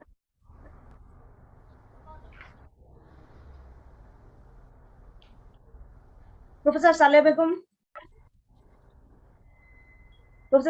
Choudhury is the Secretary General of Endometriosis Adenomyosis Society of Bangladesh, First Secretary General of OGSB, and former Chairman, Bangabandhu Sheikh Mujib Medical University. Professor Mosamud Kamrun Nahar, she is Professor and Head Department of Obs and Gynecology, Rangpur Medical College, and President OGSB Rangpur Branch. Moderator of the session is Professor Sherin Farad Siddiqa.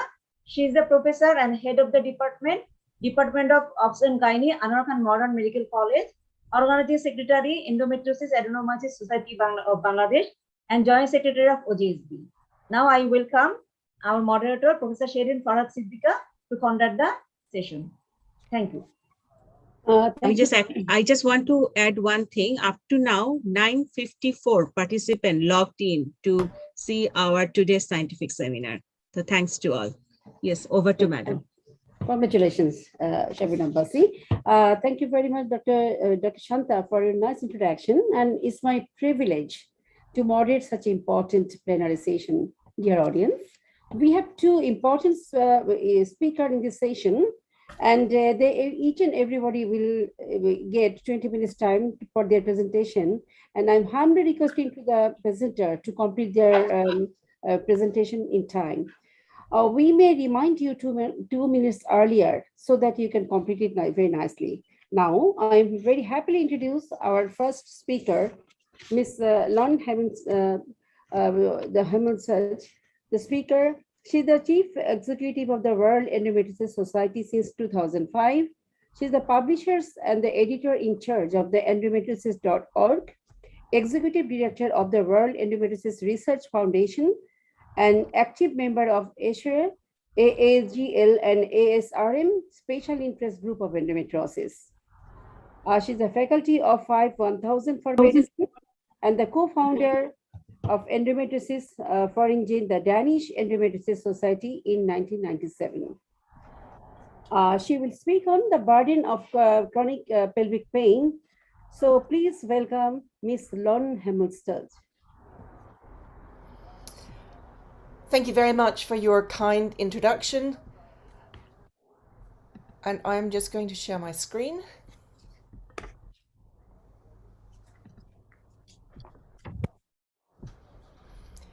It's an absolute pleasure to be part of the first International Congress from the Bangladesh Society of Endometriosis and Adenomyosis. Congratulations of pulling this very important meeting together. I've been asked to talk about the burden of female or chronic pelvic pain, and just very quickly my disclosures. And I also wish to acknowledge Linda Griffith, Susie Arsani, and psychiatrist John Bradley, who's gone through this presentation with me and provided valuable feedback. I'm going to just quickly set the scene and then talk about the burden, the tangibles, the intangibles, and hopefully provide you with some useful take-home messages. A couple of years ago, there were a few articles that hit the New York Times, and one of them being the challenge of opioid addiction for those with chronic pain, not just pelvic pain, but chronic pain. So we're actually talking about a situation when the cure is worse than the disease. And at the same time, there was also an opinion piece: why are we still dismissing girls' pain? In this day and age, 2021, why are we still dismissing girls who are in pain instead of doing something about it? Looking back at the literature, the only study that's actually been conducted in the United States was in 1996, looking at chronic pelvic pain. And effectively, so that's almost, I can't even do the maths on this, that's 25 years ago. And so I threw this out to an audience and said, how do you perceive the burden of pain? And Professor Linda Griffith from MIT, who suffers from endometriosis and studies endometriosis, basically talked about that burden being exacerbated because of the dismissal of her symptoms, specifically by her ex-husband, who became abusive when she was ill and unable to have children. And he never actually believed that endometriosis was a real disease, even after she was diagnosed with very advanced disease. So I would call that burden, but it is very difficult to make that tangible in terms of what that actually means. So if we go into the issue of burden itself, I looked it up in a dictionary, and there are a number of words that really, really struck me. It's something that's carried with you at all times. It can be oppressive and very difficult to bear. It's about anxiety, obstruction, being too overwhelmed, handicapped, or saddled with sorrow, strain, stress, trouble, and ultimately worry. That's a lot of adjectives for the one word that lots of women with endometriosis and with chronic pain have to carry every single day. I want to go back to the study I mentioned a couple of slides ago when we talk about the tangible burden of chronic pelvic pain. This is a US only study, and as I said, it was conducted more than 25 years ago, identifying women between the age of 18 and 50 with chronic pelvic pain for more than 6 months. And almost 15% reported that they'd had chronic pelvic pain for the past 3 months, but 61% reported that they didn't know why. That's astonishing that they have not actually been given a diagnosis so that they could be given an appropriate treatment for their ailments. And the direct medical costs of this, and that's again, this is 25 years ago, was $881 million a year. 15% of these women reported absenteeism from work, and 45% reported reduced productivity. And I'm going to get back to that in a moment. Later on, so 15 years later, we conducted a study, and when I say we, that's the World Endometriosis Research Foundation, looking at 16 centers in 10 countries, what the burden of endometriosis is. And we found that an average annual cost of €9,500, a third of that was the direct healthcare costs, but twice that was the average cost of loss of productivity. That's not necessarily not being able to go to work, but it is having reduced productivity when at work, and trying to be effective and dealing with your chronic symptoms at the same time. This is just sort of a quick overview of the billions and billions of euros we're talking about, the cost of managing this disease, and included in that, that loss of productivity. But what was really interesting, that when we measured quality of life in these women, that was the most important predictor of the actual healthcare and productivity costs. So the greater the severity of endometriosis was, the worse it was, the higher the cost, and the same also higher the cost depending on how many years these women had suffered with endometriosis. And that economic burden is exactly the same as Crohn's disease, diabetes, and rheumatoid arthritis, and yet we see only a fraction of investment in research in endometriosis to improve care for the estimated 190 million women worldwide who battle with endometriosis every day. So there are also an intangible burden. And that's the personal thing, just being in pain. But when that pain leads to chronic pelvic pain, when it affects your career, we have to remember that those with endometriosis are in the prime of their lives. They're young women. They should be studying, having a career, having relationships, and having children. But this may affect their career. It may also affect their sex life, which I'm going to get back to in a moment. And with that, their relationships, as well as their ability to have children. And obviously, this carries a societal burden. So when you have to deal with pain, then there are medical costs associated. When that pain turns chronic, there are productivity costs associated. When maybe you're unable to have a job, there is social security and social aspects involved in terms of society having to pick up and look after that person. If you can't have sex, that will contribute to infertility and your relationships. It might lead to divorce. And if you have children, you might need additional childcare. And all of this has financial repercussions. And what we have to remember when treating endometriosis and treating those in pain is that one thing is having a life, but another thing is having the ability to live that life to the full. So I said I was just going to dwell a little bit more on sex and relationships, because I do think that that's a huge part of the burden of chronic pain.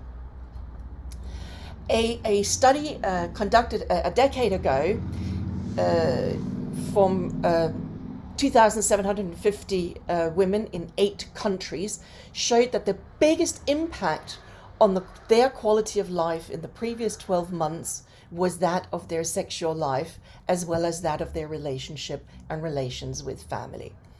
And this was actually almost identically repeated in a 15-year-old follow-up study from another study that had been conducted, where we decided to follow up with these women to see how they were doing today. And it showed again that 32% were affected by dyspareunia, and 56% reported a negative impact on their relationships because of this. Going back to the previous study where we were looking at productivity and direct healthcare costs, we also looked at the impact of endometriosis on these women's sex life. At the time of the study, the mean age was 36 years, and that was 11 years since their symptoms started and 5.5 years since they were diagnosed. And we saw from this group of women that 1/3 of them first presented with dyspareunia as their primary symptom. And when asked about the current symptoms, 2/3 had chronic pain and about 50% had dysmenorrhea and dyspareunia. That dyspareunia was in 2/3 of these women, often or always, and about 50% had to either interrupt or avoid intercourse because of that pain. Needless to say, that affected the relationship, 50% again. So coming up in 3 different studies, we're looking at about 50%, and in 1/5 of these women, it caused a split from their partner. In this study, we also, measured the mental component of the SF-36, and dyspareunia and chronic pelvic pain came up as the two issues that affected their mental health the most. So, to conclude this, my take-home message to you is that we deal with a group of women in pain that enter into a really, really bad cycle. With more pain, that'll increase anxiety, it'll contribute to sleeping problems, and it'll contribute to not being able to cope. And that again goes back to increased pain and results in the chronic pain in this group of women. And on top of that chronic pain, they may have to worry about being able to be employed, general health worries. Is it going to get worse? Am I going to get other diseases? Worries about medication, over-medicating if we're using too many opioids, family and relationship worries, financial worries as a consequence of that, as well as the anger and frustration of going back and forward between physicians and hospital visits. And actually, the saddest point, a lack of enjoyment. They should be living life to the full and should not be dealing with this issue during the prime years of their lives. So pelvic pain carries a tremendous personal and societal burden with both direct and indirect costs. This is something that we need to address collectively. It cannot be addressed just by one part of the healthcare system or one part of society. It needs to be a collaboration of everyone to prioritize addressing this. And we need to consider this, and this was my friend psychiatrist John Bradley who said, we talk about saving or treating a life, but we really also need to talk about saving that person's quality of life. And then I think personally that we need to acknowledge the scandal that chronic pelvic pain is ignored to the extent that it is. Naturally, this is these all topics that are going to be addressed at the 15th World Congress on Endometriosis. Please get your diaries out right now and put the 3rd to the 6th of May 2023 in there, and remember that abstract submission will open next September, and we'd love to see you present your work in Edinburgh in May 2023. And before that, I invite you all to join us next Wednesday for one of the World Endometriosis Society's grand rounds. We're going to be talking about the role of oil-soluble contrast in endometriosis-related infertility. That is going to be primarily a discussion forum, so you will have the opportunity to speak directly with Professors Neil Johnson, Emmeline Lee, and Ben Moll. You can register at the website endometriosis.ca. Thank you very much for your attention.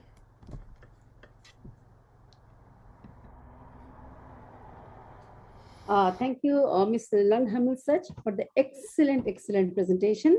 And also I'm thanking you for the nice invitation, and we are hopeful and we should attend your program definitely. Thank you very much again for the brilliant presentation. Dear audience, if you have any question, you can put it in the chat box. If the time permits, in that case, we can answer it later. Thank you. Now, I'm going to introduce my second speaker. She's a very brilliant speaker with an extensive work in endometriosis, Professor Sonia Grover.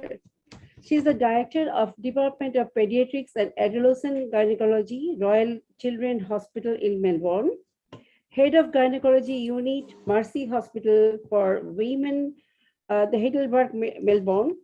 She had the extensive involvement in the care of young women with a range of complex medical conditions and congenital anomalies.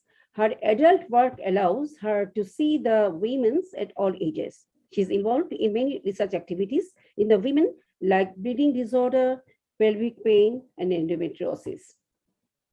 Today, her talk will be on the topic of optimal management of adolescent period pain. Can decrease the endometriosis in women. So please welcome Professor Sonia Grover for her presentation. Professor Sonia Grover.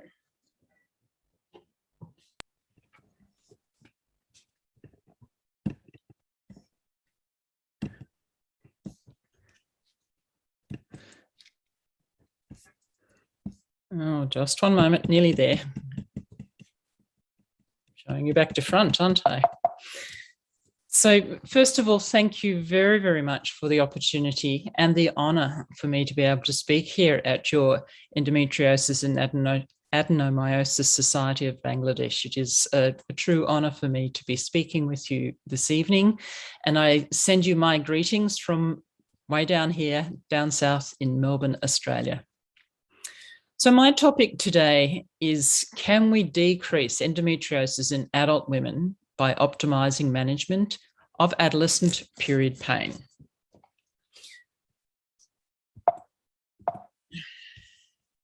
So I have no conflicts of issue to declare, but I would like to just declare that because of my work at the Children's Hospital and because that place collects many unusual presentations, it gives me a slightly different perspective on gynecology compared to my colleagues. I've been trained as an adult gynecologist, but I've spent many years now working and being exposed to less common problems.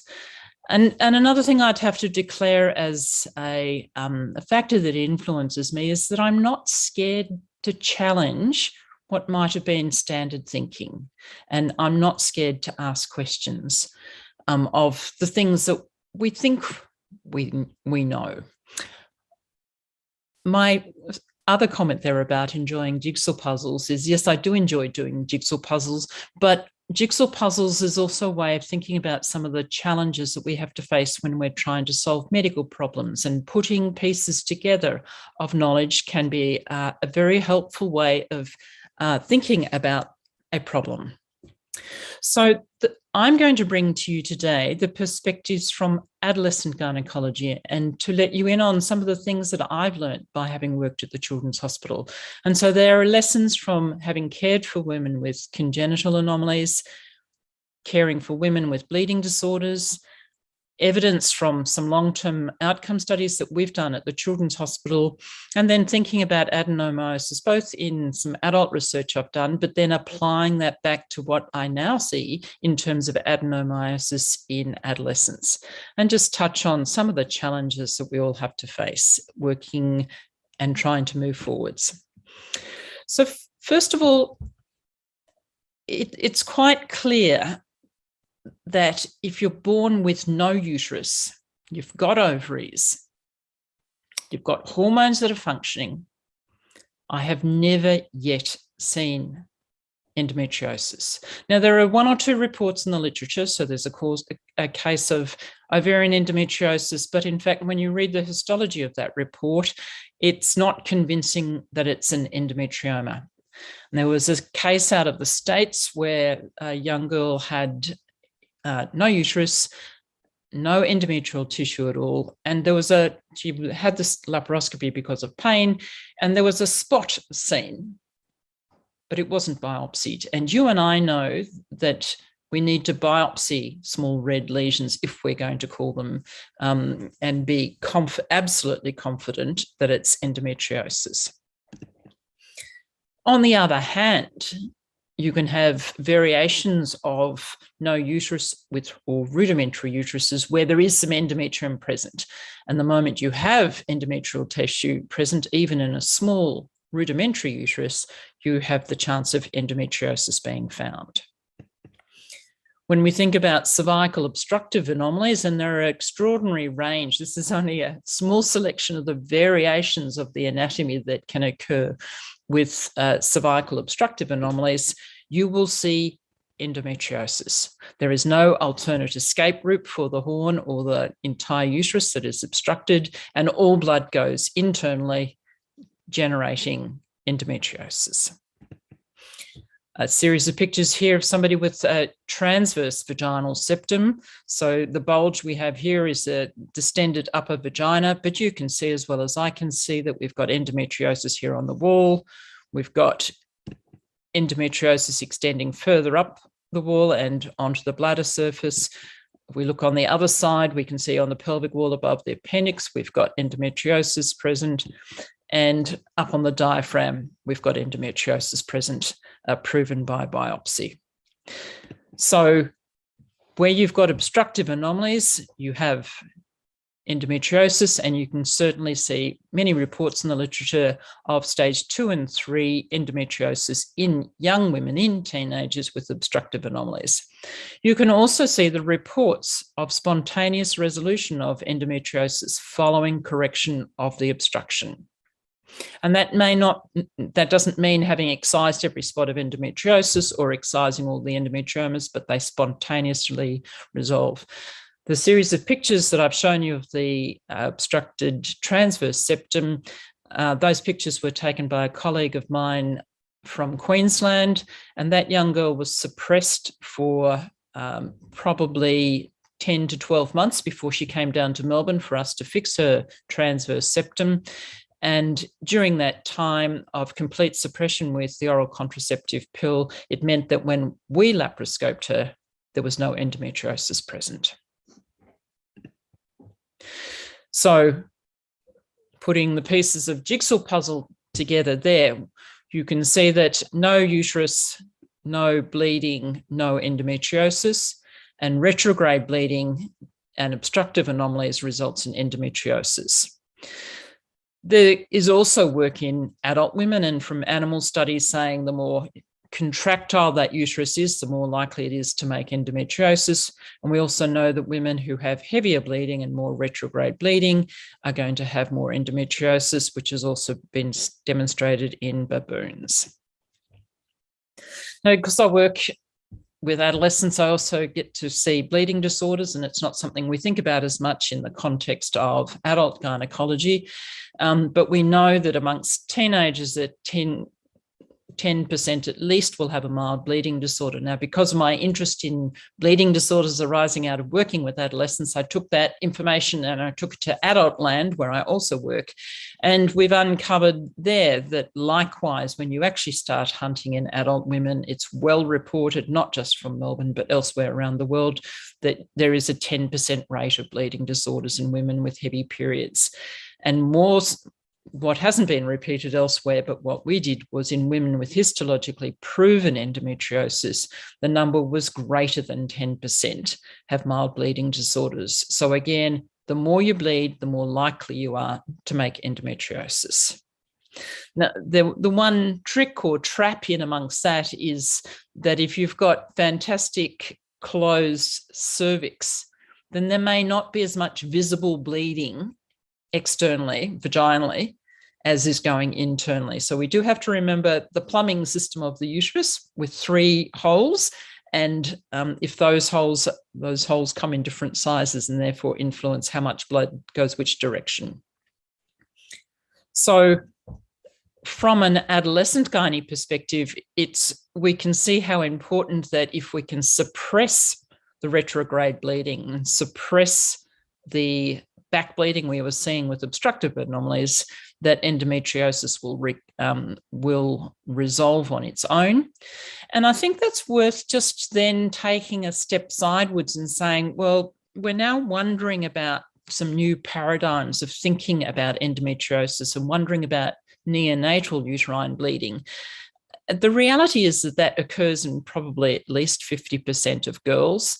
And sure, the question then is, have they retrograde bled and you've put some endometrial cells on the inside? But here we already have evidence from adolescents that if you can suppress endometriosis, suppress bleeding, it disappears. So the fact that there is neonatal uterine bleeding isn't on its own enough to convince me that that's necessarily the origin of adult women's endometriosis. And the fact that there's retrograde bleeding has been documented in the months prior to menarche in girls just supports the phenomenon that I've just described, where if the cervix is tightly closed, that why isn't it possible for retrograde bleeding to be occurring before it's seen visibly per vagina? But if we can reduce bleeding, then we should be able to reduce all of that and all that consequences of the retrograde bleeding. We've done some work on adolescents with period pain, and we had looked at a cohort of 150 teenagers who'd had period pain. So remembering we're at a children's hospital, we're getting referrals as a tertiary centre, so we're not seeing girls who are coming in off the street never having had any treatment before.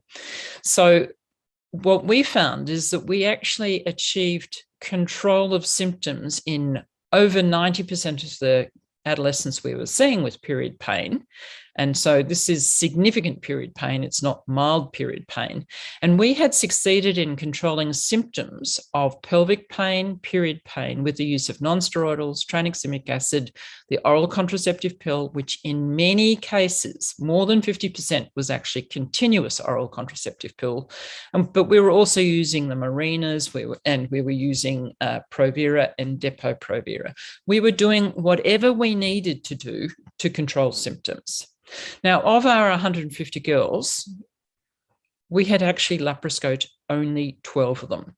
Now, many other places would say that if you failed non-steroidals in the OCP, and they are talking about using OCP cyclically, that's the indication for scoping. But we were using the indication for scoping was not gaining control of pain. And so of 12 only 12 who've been scoped, only one had endometriosis, and she had not been successfully suppressed. So how does that marry with the fact that other places report a 50 to 80% rate of adolescents with period pain? And I think the big difference is that we did not scope until we had suppression in just about every case. And so the girl who did end up having endometriosis was the one we had failed in our efforts to suppress. So I think that our completely different rates of endometriosis reflect the fact that we were, I would say, aggressively managing symptoms, which often meant suppressing menses altogether, in the knowledge that if we suppress all the pain substances that are released by the uterus, that we were solving their pain and didn't therefore have an indication to have a look inside. Now, just sidetracking here a little bit, and that's to say, just remember that mostly in teenagers, endometriosis is going to be the superficial lesions. Also remember that when we do laparoscope women, that most people would say that only 50% of women are going to have endometriosis. But also remember that there's more than one study. There's a multitude of studies that say there's no correlation between severity of pain and severity of endometriosis. And there's also no correlation between site of pain and location of endometriosis. So the need to hunt is not so clear in my mind. Now, and add to that the data that says the younger you are at the age of your first laparoscopy, the more likely you are to have more than one laparoscopy. Now, I don't know what it's like for you in Bangladesh, but I could introduce you here in Australia to women who've had 10, or did I say 15? Or did I say 20 laparoscopies? I've certainly seen teenagers or 20-year-olds who've already had 5 or 10 laparoscopies. I do not want to put any of my young women on that pathway, and I therefore need to be working hard to manage their pain.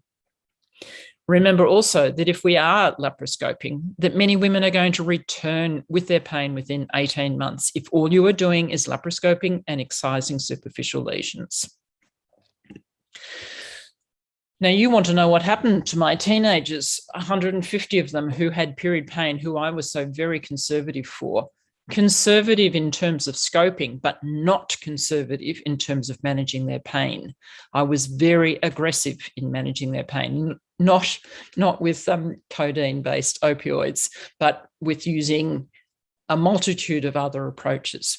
So of our 150 teenagers who'd been seen with pain, we endeavoured to follow them up, and with a mean follow-up of 10 years, so some were out at 15 years, we couldn't find everyone. Some of them had got married, changed their name, some of them had moved. We could not find them.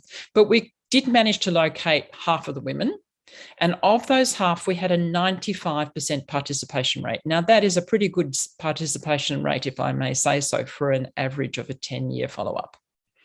Now, since they had left our care at the Children's Hospital, 26 of them had had a laparoscopy done, 13 had endometriosis, all of it was mild minimal disease.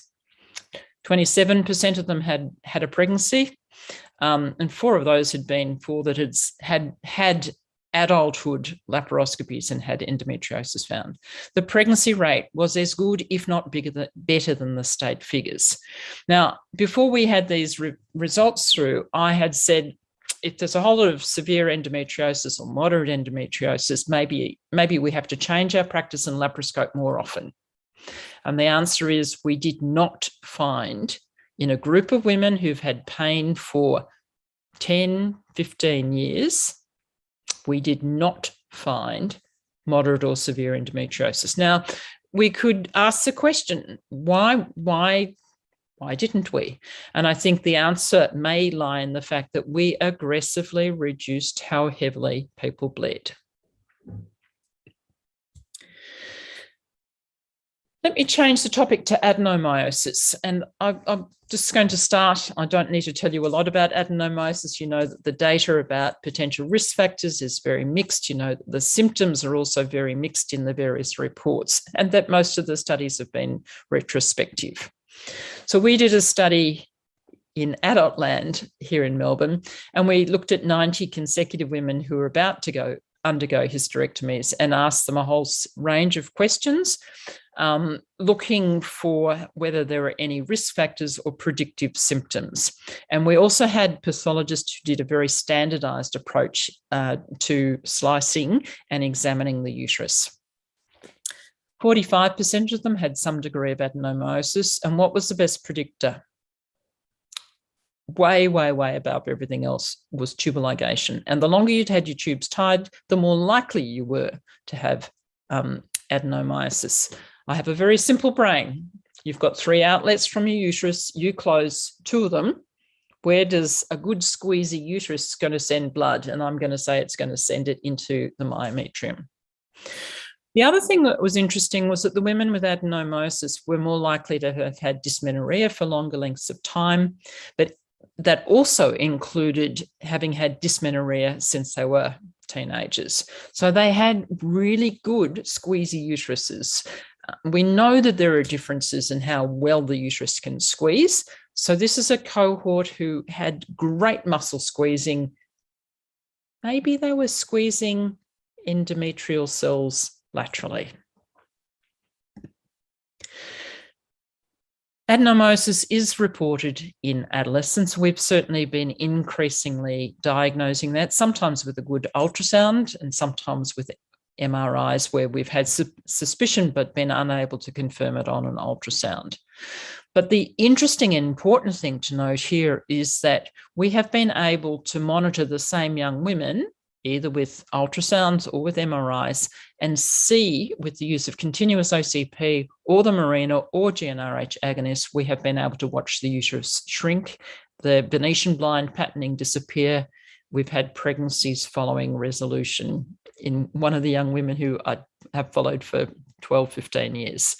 Now, why we would generally say that it doesn't go away very easily. And why is there a difference in this cohort? Because they haven't had their adenomyosis for as long. So if we get in early enough before the fibrosis occurs, and I'm not going to do a hysterectomy to prove whether there's fibrosis there or not, but if we get in there early enough, maybe we can reverse it. Now, again, what we are doing here is we are working desperately hard to treat pain. And on the way, we happen to be resolving adenomyosis. So I think I've just said that, so let's move on. Now, just one last comment that I thought I should add in, and that is this condition which people have called cystic adenomyosis, and it consists of a 2 to 3 centimetre lesion. It's usually on the lateral side wall. It's usually near the tube. People have called it juvenile cystic adenomyosis. That's the name the Japanese have tended to use. People have called it cystic adenomyomas. their location and the presence of this problem in 12-year-olds, 14-year-olds, in fact, the majority of cases are in women under the age of 30, to me says this is not adenomyosis, this is a uterine anomaly. It's also been called accessory uterine cavity or accessory cavitated uterine malformations. So although it's been called adenomyosis, I would like to say I don't think it is. I think this is an uterine anomaly. So the summing up is that adolescence, it's likely to be superficial clear lesions if it's present, more severe with more bleeding, and the underlying rule there is if you don't bleed, you don't make it. And so that leaves us to the question is, do I think we can decrease endometriosis and adenomyosis by optimal management of pain? And the answer is yes, I do think we can do that. I think there are challenges of convincing parents and young women and doctors that using hormones is okay. We can use tranexamic acid. I don't care what we do to make people have no pain and reduce bleeding. But I don't think we need to be doing laparoscopies on all these women. We can actively manage pain without doing a laparoscopy.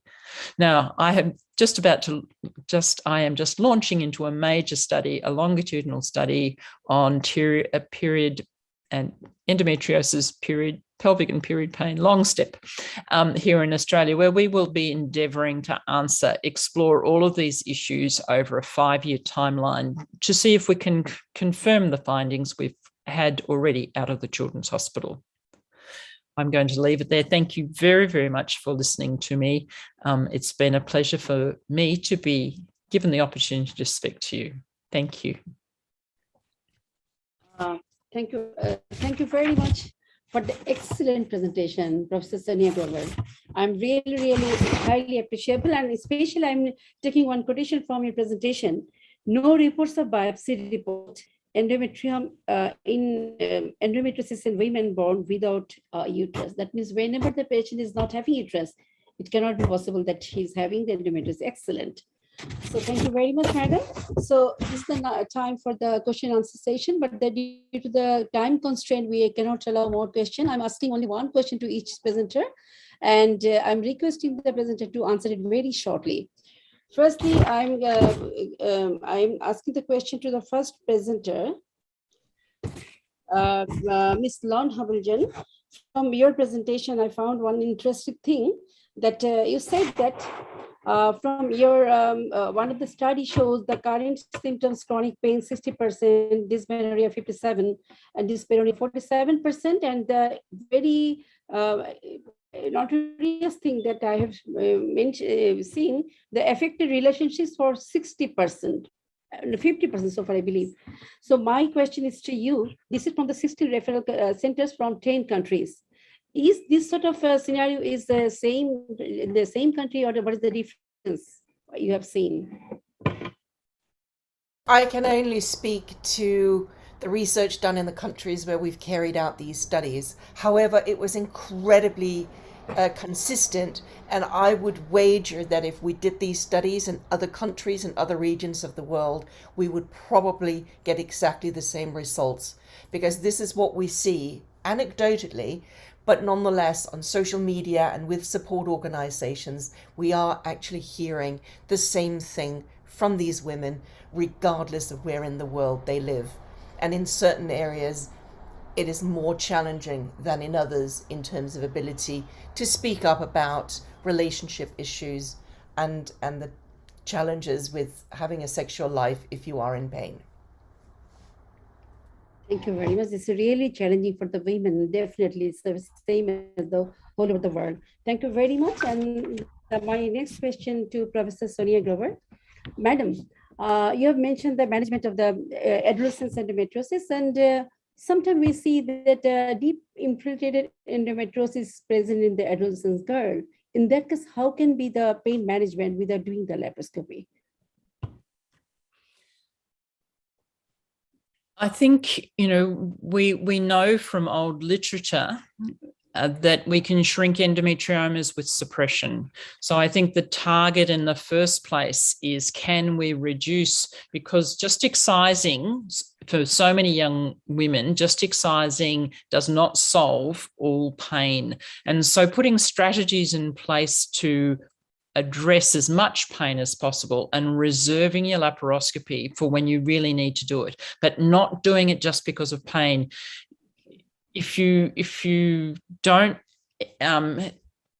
tackle all of the factors involved in driving pain, and we know that adverse childhood events will make pain experience much greater. If we don't address all of those issues, then you're only managing a tiny fraction of your problem. Okay, thank you so much, madam. Now, this is the time of the chairperson's remark. At first, I'm requesting Professor Saleh Begum Chaudhary, the chairperson of this session, to give her insight thought on the first presentation. Madam, please give your very short note on it. Thank you. Assalamu alaikum and very good afternoon to you. Just we have had a wonderful presentation from Lon.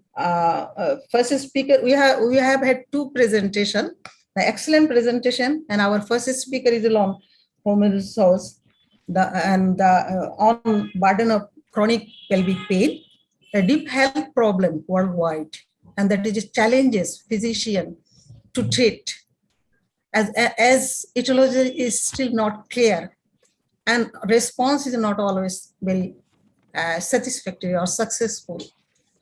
And in gynecological practice, the commonest cause of pelvic pain is endometriosis and adenomyosis.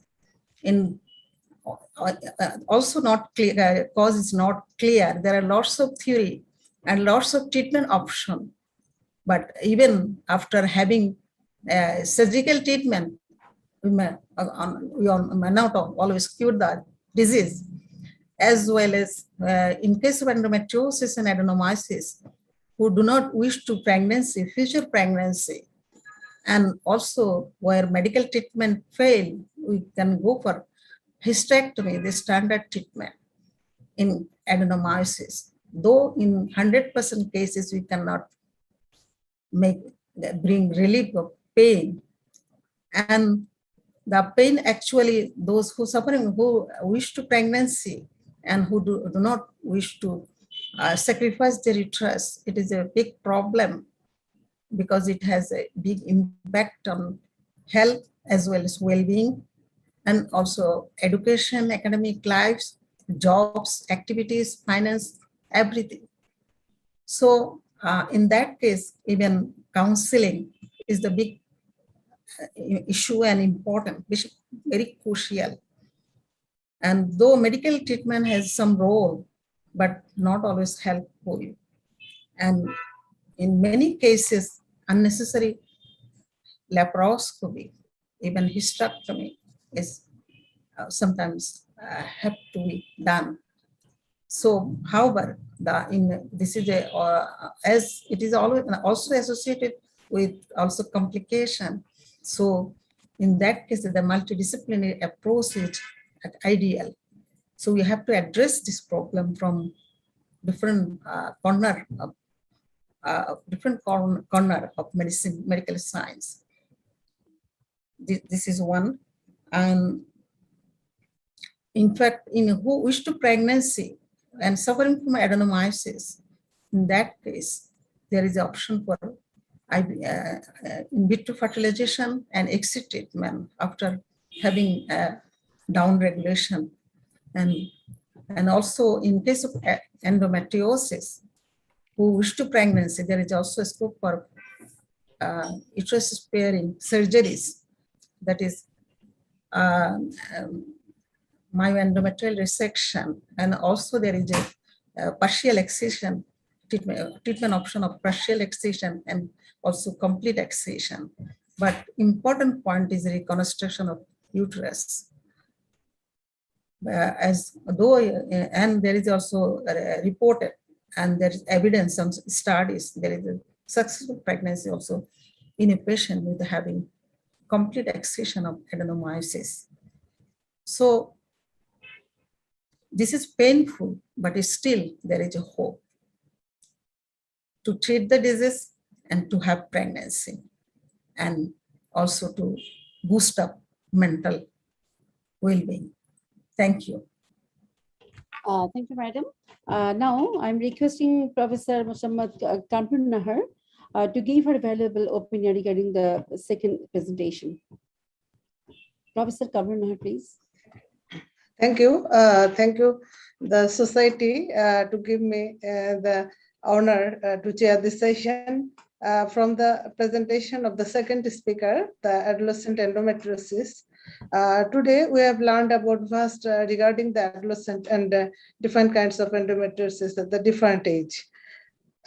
So many evidence-based lectures we have heard today, and from the lecture we have learned so many lots of information regarding the article-based and evidence-based.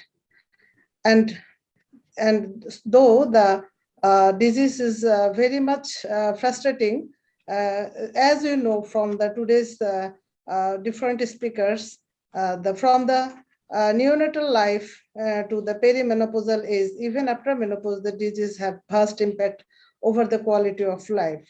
And regarding the adolescent endometriosis, we have heard today from the second speaker, there are so many options, and even without the uterus, even on the congenital absence of the uterus, endometriosis can occur, and cystic adenomyosis can occur in adolescent uterus. So, and we are all here today to solve the way of how we can reduce the burden of the disease. From the different speakers, the genetic, epigenetics, and even the different aspect of endometriosis and the burden of that disease to the fertility, sexual life, social life, educational life, and different parts of the life. And so we want to read from this problem, and so we are searching the way. And for that reason, we are trying to address this issue, and the Endometriosis Society of Bangladesh is going to arrange this session from the different corner of our society, even on a school, media personality, administrator, and so we can want to read from this problem. And of course, we have heard from the different speakers that will be give some way to solve the problem.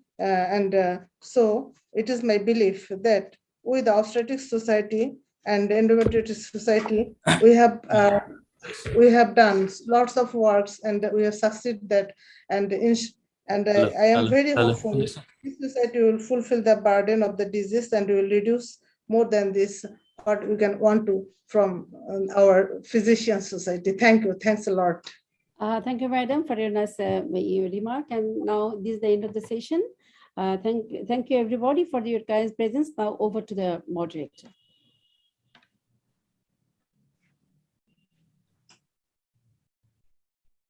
It's my pleasure to thank our chairpersons to chair this session. My heartfelt thanks to our presenter, to eminent speakers. Their in-depth speech enlightened our knowledge. And my special thanks to our moderator, Professor Sherin Faraz Siddiqa.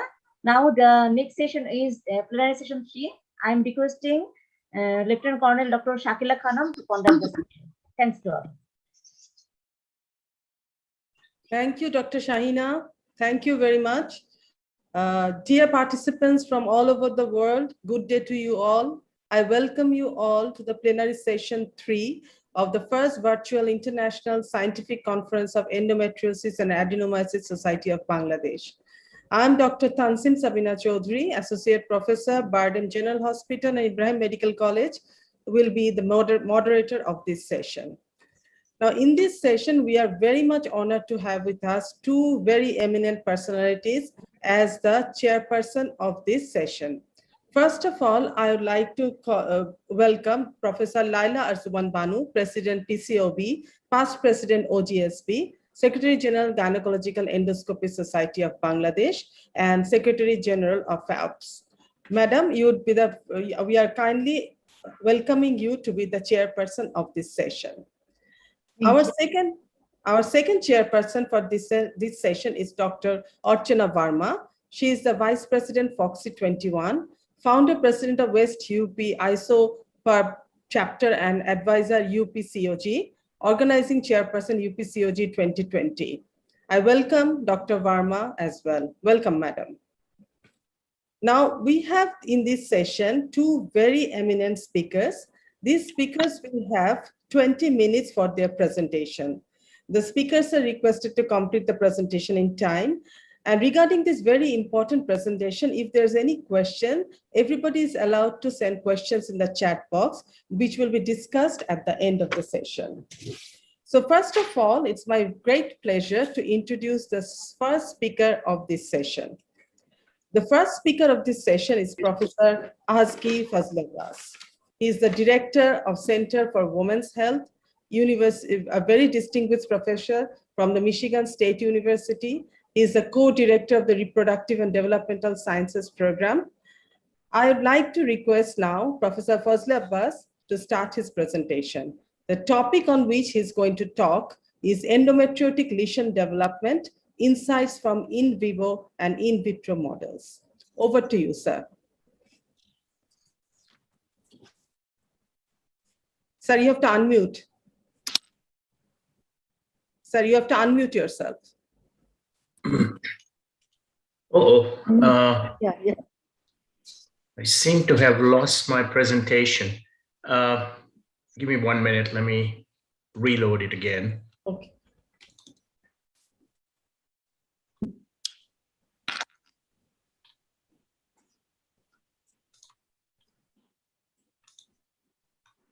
Can you see my presentation now? No.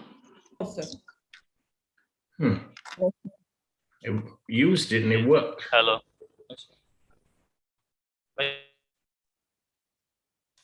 Working. Let me try it again. Yes, yeah. It's working, sir. Starting. It's working? Yeah. It was there. All right. Let me try it again. Sorry. Now it's went away again, it will come.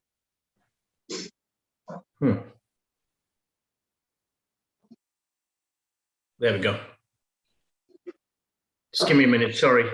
No, it was working when I tried it earlier, and it always happens. Time difference.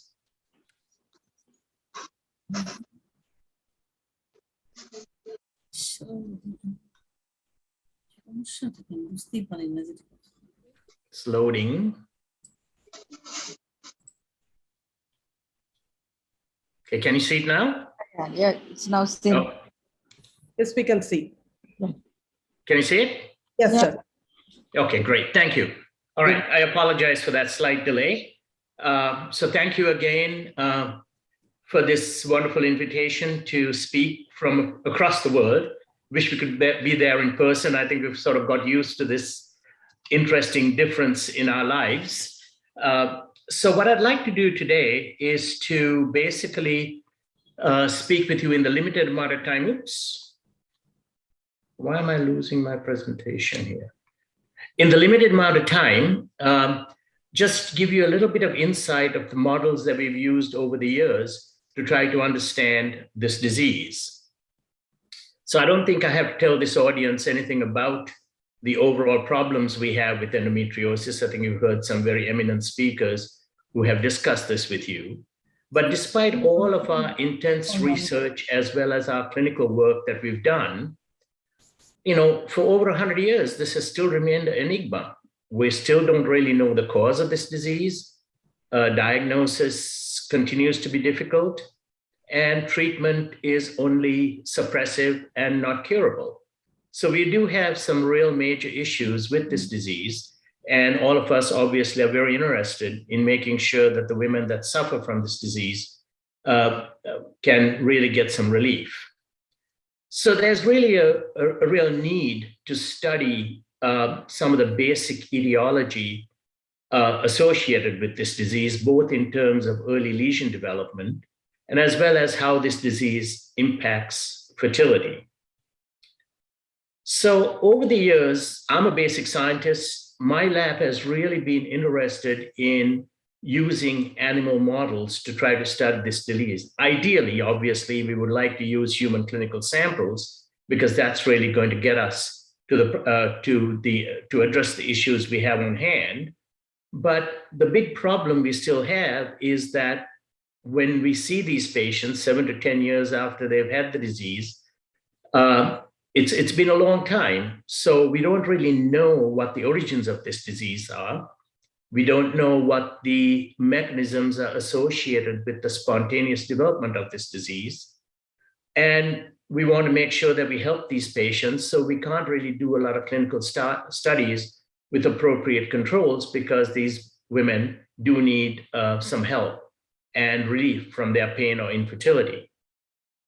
So my lab has really used multiple models. And what I'd like to share with you today is how we've used a baboon model to try to study the early initiation of this disease, and then develop transgenic models or genetically modified models in mice, and then used an in vitro system to try to then put this all together. So essentially what I'm going to really focus on is really one of the genes that we worked with because of the limitations in time. So essentially, with our baboon model, what we do is we mimic retrograde mensuration. So essentially, that's one of the theories associated with this and most accepted. So non-human primates like baboons get spontaneous disease. So they are a very, very good model. And essentially what we can do is when we inoculate these animals on 2 consecutive cycles with menstrual tissue, we use a pipelle, and then through the laparoscope, and because these animals are large enough, we can use all human instrumentation. Once we do this twice and we inoculate them into the peritoneal cavity, this is the type of tissue that we have in histologically. By 3 months, you can see that these animals develop disease that looks just like humans. Once we've inoculated these animals, and as long as they're cycling, they will continue to have disease for the rest of their life.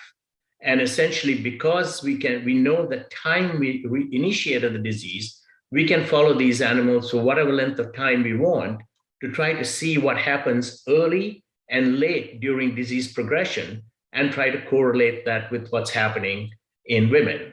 And again, histologically, you can see that the tissue looks as we would expect it to look pathologically, glands and stroma. So when we've mapped the changes in these, they look, again, just like the human, that there is continuous frequency of new lesions throughout the time course of the disease, provided these animals are mensing and cycling normally. The chronology of lesion color reflects exactly what you would see in women, that by the second inoculation, they're predominantly red lesions, the highly angiogenic, the highly peripheral regions. And over time, they will begin to change and become more characteristics of what most clinicians will see through the laparoscope for superficial disease, that they're predominantly either chocolate, black, blue, or will eventually end up being scar tissue.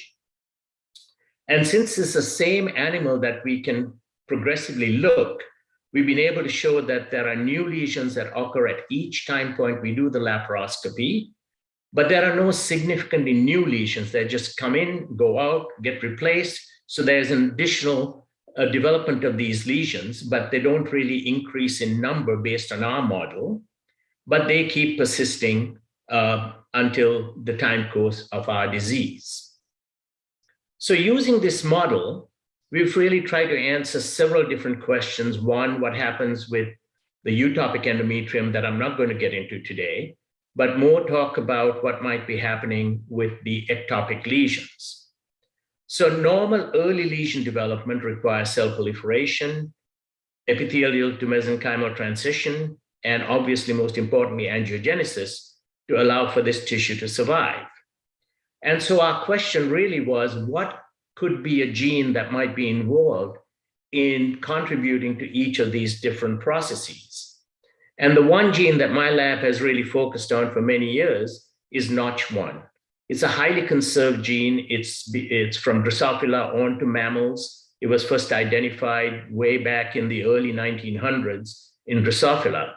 But the important thing about this gene is that it contributes to survival, proliferation, and differentiation.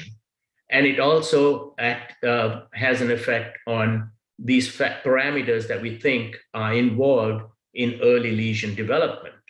So for the purposes of today's talk, what I'd like to focus on is just a simple question we've asked, is whether Notch1 plays a role in ectopic lesion development.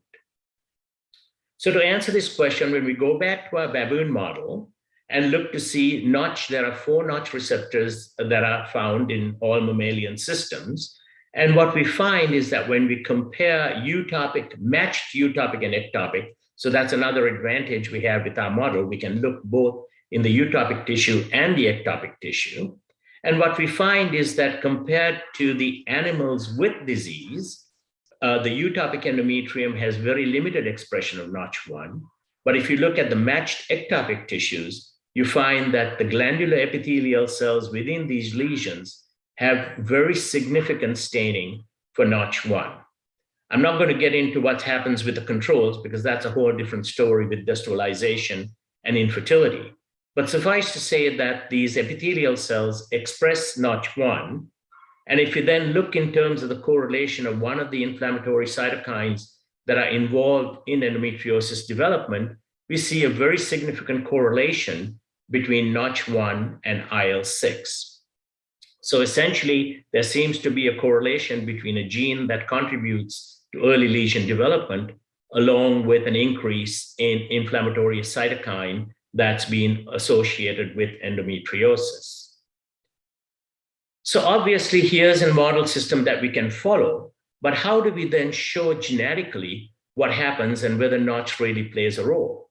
And this is where we can use transgenic animal models. So in our mouse model, in this case, what we do is we overexpress Notch1, particularly the intracellular domain of Notch1, that's the active form of Notch1, selectively in the epithelial cells of the uterus. So it's a process by which you can use a lactoferrin Cree that specifically drives expression of this gene only in epithelial cells of the uterus. And then we can use a mouse model where we treat these animals with estrogen and then chop up the uterine tissue and inoculate these animals just like we do in our baboon model. And what you can see here is that when we overexpress Notch compared to the control in these mice, we get a significant increase in the number of lesions that are formed, showing that if you just simply take overexpressing Notch epithelial cells from the uteri of these mice and then inoculate them into the peritoneal cavity, they develop these lesions. And this is further enhanced when we then treat these animals with IL-6. And again, these are animal models where we've engineered them to express fluorescent proteins. So the rest of the body expresses red, and all the tissues that contain the progesterone receptor express green. So you can see here that when these animals are treated with IL-6, you see a significant number of more green in the fluorescent microscope. And you can see that the IL-6 promotes the expression and the development of these lesions even in a mouse model, mimicking what we see in our baboon model. And then when we go back and look to see whether IL-6 is a central player, and this is using RNA-seq. So we take these ectopic lesions from our baboons and then subject them to RNA-seq to look to see what the overall gene expression patterns are. And when we do that, we find that there are major pathways that are associated with endometriosis, the inflammatory response, the TNF-alpha pathway, hypoxia. And all these nodes centrally locate back into an IL-6, showing that IL-6 has influence on each of these different pathways, which fits with what we have been looking at in both our different in vivo models. So in vivo models are great. Baboons are expensive. They take a long time to develop the disease. Mouse models are excellent, but you can only do short-term studies. So if you're going to mechanically then try to see what happens with this disease, what we moved into is a 3D organoid model. And I'm going to share that with you right now, because this lesion model, we can create an endometriotic lesion in vitro to be able to now begin to study what happens during this process, and more importantly, study the crosstalk between the stromal and epithelial cells as they contribute to lesion development. So endometrial organoids have become very, very useful in the last several years since the first paper was published by the Cambridge group. And there are multiple ways of doing that. You can use Matrigel, which is a matrix that comes from cancer tissue. And these are normally monocellular, so it's only just epithelial cells. Or you can use scaffolds like collagen. And what we do is a micromolded agarose gel, because what we can do is, using this gel, we can combine both epithelial and stromal cells to answer the question whether these cells talk to one another and what do they do during early lesion development. And these are just examples of what we look like. So when we combine, we just mix epithelial and stromal cells, and we've engineered these cells to be essentially immortalized. So we've been putting in telomerase into these epithelial cells, or SV40 antigen. And so now we have these cells that are permanently immortalized. And when we mix them, you can see that the stromal cells come to the center and the epithelial cells go to the outside. And as time progresses, more and more epithelial cells form around these stromal cells. And they mimic very nicely what you would normally see if you took primary stromal cells and primary epithelial cells. And you can see that these organize exactly like they would do with using primary cells. So that's a good model to try to understand what might be going on. So using this model, what we've done is created an in vitro system that we try to mimic the in vivo environment. So we can take peritoneal mesothelial cells, embed them in Matrigel, and take our organoids that combine both stromal and epithelial cells and place them on this Matrigel. So what we're trying to do is create, as well as we can, the in vivo environment in vitro that we can manipulate and ask central questions. And when we do that, you can see here that the red cells are the epithelial cells, the blue cells are the stromal cells. And over time, you can see that there's a migration towards the peritoneal cell layer. And by about 4 days, what you find is that the stromal cells begin to penetrate through the mesothelial layer, mimicking what might be happening during the early establishment of lesions. So if you now compare this, this is the underside of the Matrigel, and you can see that the stromal cells, which are permanently colored with blue, have gone through this Matrigel layer. And it looks very similar to what you can see if you look at endometrial implants during their attachment. So this is the histology, and these are the immunocytochemistry. And you can see that the stromal cells are at the leading edge of invasion in the peritoneal layer, which is exactly what we see in vitro when we create these organoids. So now, using these organoids, our question was, do they mimic what we know happens with endometriosis? First and foremost, are they estrogen responsive? Because we know it's an estrogen dependent disease. And the question then becomes, do these cells respond? So now if we take these organoids, which contain both the epithelial and stromal cells, and place them on this peritoneal layer in the presence of very low levels of estrogen, this is 20 nanomolar, you can see that in the presence of estrogen, which can be quantified, that these lesions migrate much faster than the controls. So estrogen continues to drive this early response and initiate this lesion development. And the next question, of course, is, does Notch play a role? Because we think it plays a very central role. So if we now take these epithelial cells and stably transfect them with the intracellular domain of Notch, the active form of Notch, again, what you find is that the epithelial cells that contain the Notch, which is what we have seen in vivo, will also drive the migration and significantly displace the movement of these organoids through the peritoneal layer, showing that both estrogen and Notch play a central role with regards to the development of these lesions. So then, are these lesions again, how similar are they to what we see in vivo? And so what we've gone and again done a transcriptomic analysis where we look at the genes that are expressed in these organoids that we've created and compared them to the gene expression patterns that we see in the endometriotic lesions. And you can see that there's a significant overlap between the genes that are expressed in these in vitro organoids compared to what we see that are expressed in the lesions themselves. And if you then do pathway analysis, what we find again is that the immune systems, IL-6, which we think plays an important role, TNF signaling, the overall immune response, these are all expressed both in the organoid as well as in the lesions themselves. Again, suggesting that these organoids are a really nice model for us to be able to try to study in vitro, where we can now begin to manipulate things as we need to be able to really study selectively one thing at a time to see how these things can then contribute to early lesion development. So again, I've gone through what our conclusions here is there's a significant overlap with endometriosis in baboon lesions with our organoids.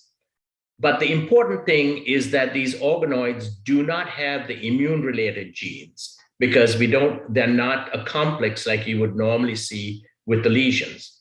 And so I don't have time to get into the studies that we've done with immune cells to show that if we do co-culture studies with macrophages and these organoids, we also promote different changes in these organoids in the presence of macrophages.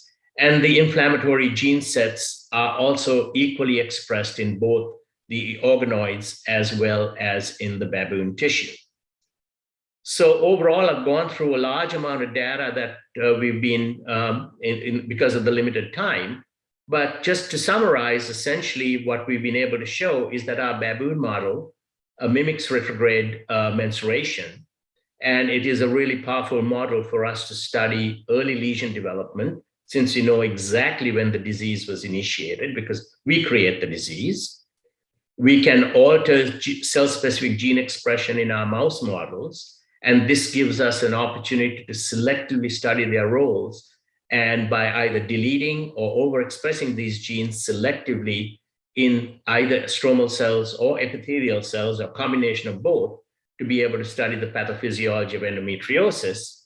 And our ability to create cell lines that are stable and also can be engineered to express various colors, we can now use these to form these organoids. And these organoids have gene expression patterns that are very, very similar to what we see in our baboon early lesions. So they are a good model, again, to be able to dissect and study the system.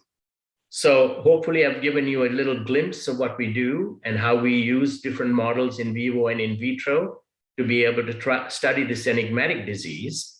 And with that, I'll close and really thank the people in my lab that have done most of the work. Just a wonderful group of people and a wonderful group of collaborators that have contributed over the years to all of our work. And we're always grateful to National Institutes of Health here in the United States for supporting our work. So thank you again. And I look forward to answering any questions you might have. Thank you, sir. Thank you very much for this very excellent and updated presentation, which actually enriched our knowledge on the mystery surrounding the development of endometriotic lesions. So we now move forward to our second presentation. The second speaker is Professor Stacy Mismer. She's the President-elect World Endometriosis Society, Professor of Obstetrics and Gynecology and Reproductive Biology, Michigan State University, Scientific Director, Boston Center for Endometriosis. Madam, you are with us? I am. Thank you very much. It's an honor to be here. Thank you, madam. Welcome to the session. The topic that she's going to talk on is endometriosis, global collaboration, importance, and opportunities. Now I'm giving the floor to Professor Mismer. Excellent. Oh, I think that you are seeing the incorrect. oh, hold on. I think that you are not seeing the correct screen. Let me try sharing that again. All right. Okay, now you should be seeing the correct screen. Excellent. So I will be following on Dr. Fazli Abbas's excellent presentation and talking about how across the globe we can come together to collaborate and create large opportunities around data from patients and surgical information, as well as the samples necessary to move forward discoveries such as Dr. Fazli Abbas has led with his colleagues across the globe. So we know that endometriosis has a varied presentation and also varied complications and burden across the life course, from symptoms emerging in adolescence through coexisting and cumulative effects into adulthood, and into the menopause. And we also know that at these different points, we see emerging different risk factors, different biomarker profiles, and different evidence that suggests and reinforces the heterogeneity of endometriosis. We know that endometriosis is an extremely heterogeneous disease, varies greatly from one patient to another. And if we consider just the symptoms of those who are asymptomatic and yet have evidence of endometriotic lesions or endometriomas, those who are experiencing severe dysmenorrhea versus acyclic pelvic pain, those who experience both, as Ms. Homolshoy had presented, those who are impacted by sexual dysfunction and dyspareunia, painful defecation, urination. Of course, a subset of women experience infertility along with their endometriosis.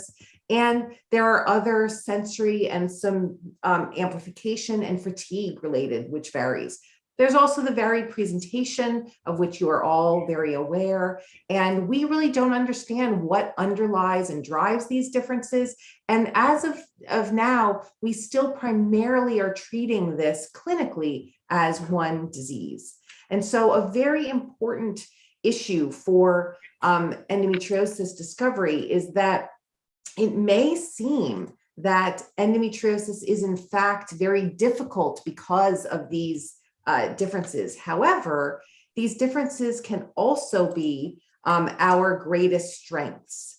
And this is in part because with this variation, we're able to, with large enough collaborations, define very informative subgroups. And this is an approach that has revolutionized other areas of disease investigation. There are more than 400 medical conditions with subtypes and classifications that are informing clinical care and diagnosis. And so that we can achieve this for endometriosis is a very attainable goal.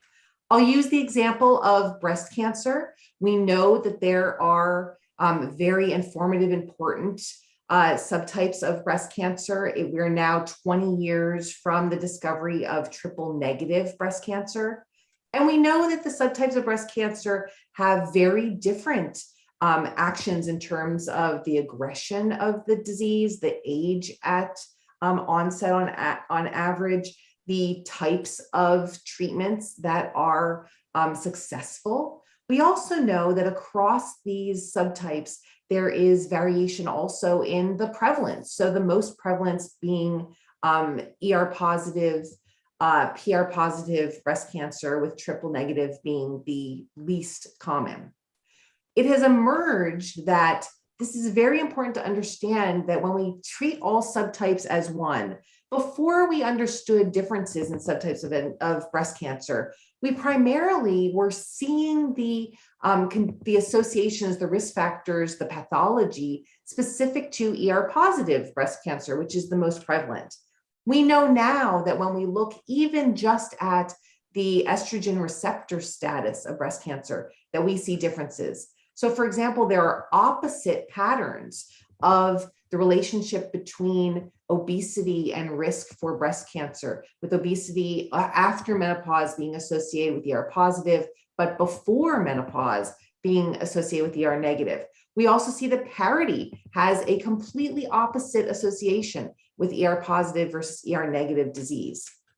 And of course, the hallmarks of breast cancer risk around circulating hormone levels, particularly estrogens and progesterone, are really only associated with that ER positive subtype, as well as postmenopausal hormone use. And so this knowledge has dramatically advanced not only discovery, but directly translated into clinical care for those with endometriosis.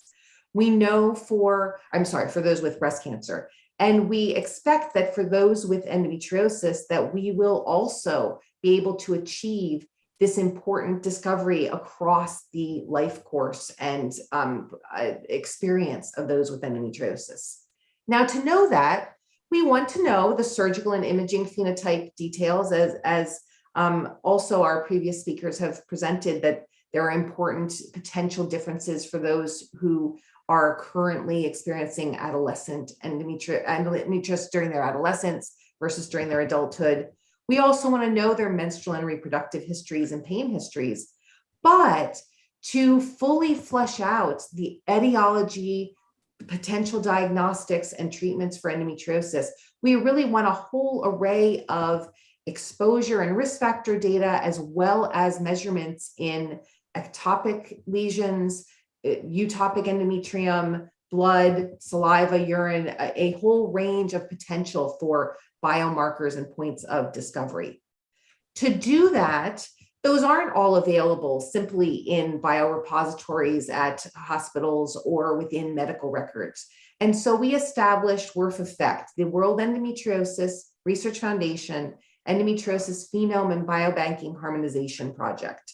This was an incredibly fulfilling and wonderful collaboration across the globe that included 34 academic centers and 3 industry partners, from which we yielded 4 standardized tools for collection across the world of surgical information, also of clinical information reported by patients and participants themselves. This also included standard protocols for collecting biologic samples. And so these standard protocols ensure the ability for critical information to be present. It also reduced differences in methods that might be driving and hiding true effects. And it could easily encourage large-scale collaborative studies. There are myriad groups, 50 now in total across the world, utilizing these tools. And among them, we, in this past year, conducted a survey confirming the amount of data and samples that have been collected with the tools. And it's so fulfilling and wonderful to see what advancement there has been. There's nearly 25,000 of the WRF-EFFECT questionnaires have been completed by people across the world, with a very high response rate from those who were asked to complete those questionnaires. And there have been nearly 5,000 surgical forums with an exceptionally high response rate for those clinicians and surgeons who are collecting those data. There also is now banked across the world at least one blood sample from more than 6,000 women, urine from more than 3,000, saliva, and also peritoneal fluid from about that same number, 3,000 women across the globe with samples available to foster discovery through collaborations. There also has been at least one tissue sample collected from the ectopic lesions of more than 2,000 women. And also again, around 2,000 is at least one endometrial biopsy. And there are several groups across the globe that are collecting a mental or abdominal fat and have stored that for further research, about 1,000 women. And again, the response rates have been so incredibly high and gratifying, demonstrating the success of these tools. I want to next move and spend the last bit of our short time together talking about the collaborations that the existence of these repositories and samples have fostered and the funding that has been procured. So Linda Giudice with Marina Sirota and I lead a collaborative project that focuses on utopic endometrium, epigenetic signals, and the subphenotyping related to those. This includes colleagues from UCSF, the lead institution, as well as Oxford, our team at MSU, and collaborators at Harvard, in Melbourne, and Madigan Army, as well as Edinburgh. So truly an international collaboration. We are leading a project, Dr. Fazlabas and myself, that is focusing, that we call WISE, the What is Endometriosis Project, that also was funded by the United States National Institutes of Health.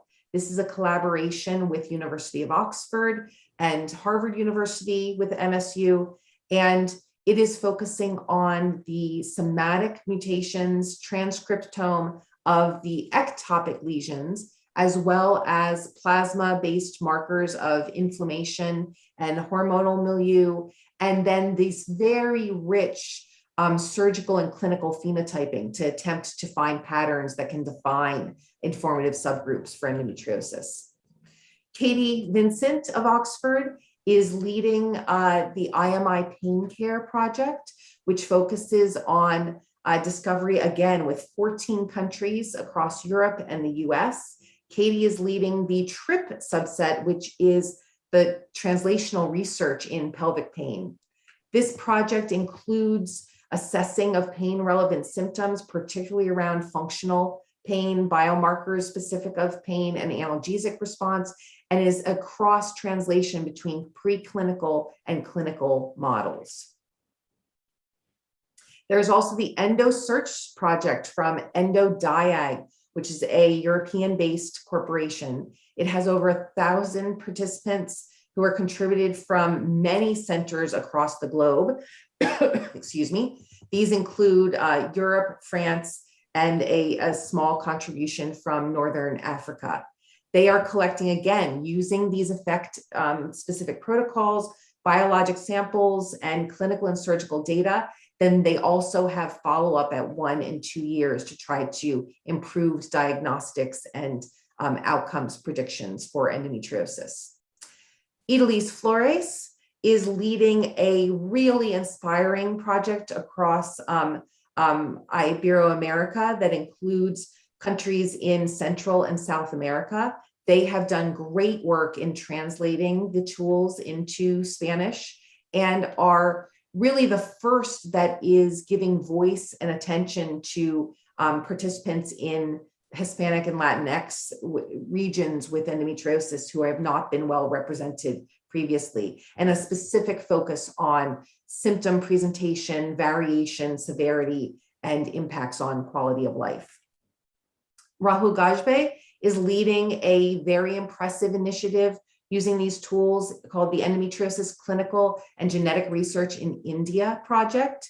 They have really spanned their country, collecting, again, myriad amounts of information, focusing now also on genetic discovery and profiles, as well as clinical translational discoveries using these tools.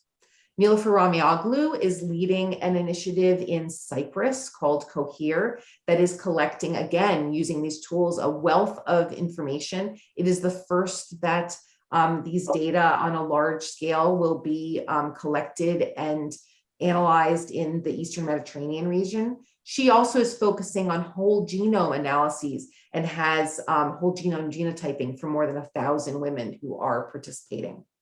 And then Miriam Musa at University of Oxford, who is a DPhil candidate with Professor Krina Zondervan and Dr. Christian Becker, is collecting these data within the Middle East. She's starting focusing on United Arab Emirates populations, but will be the first study to have quantified the information and specific to women's gynecologic health in this region. And then there also has been great work around genetic discovery. Krina Zondervan leads the International Endometriosis Genetic Consortium that now is able, with these data from a subset, to investigate subphenotyping. And overall, they are currently under review for a publication that now has emerged 31 novel loci for endometriosis.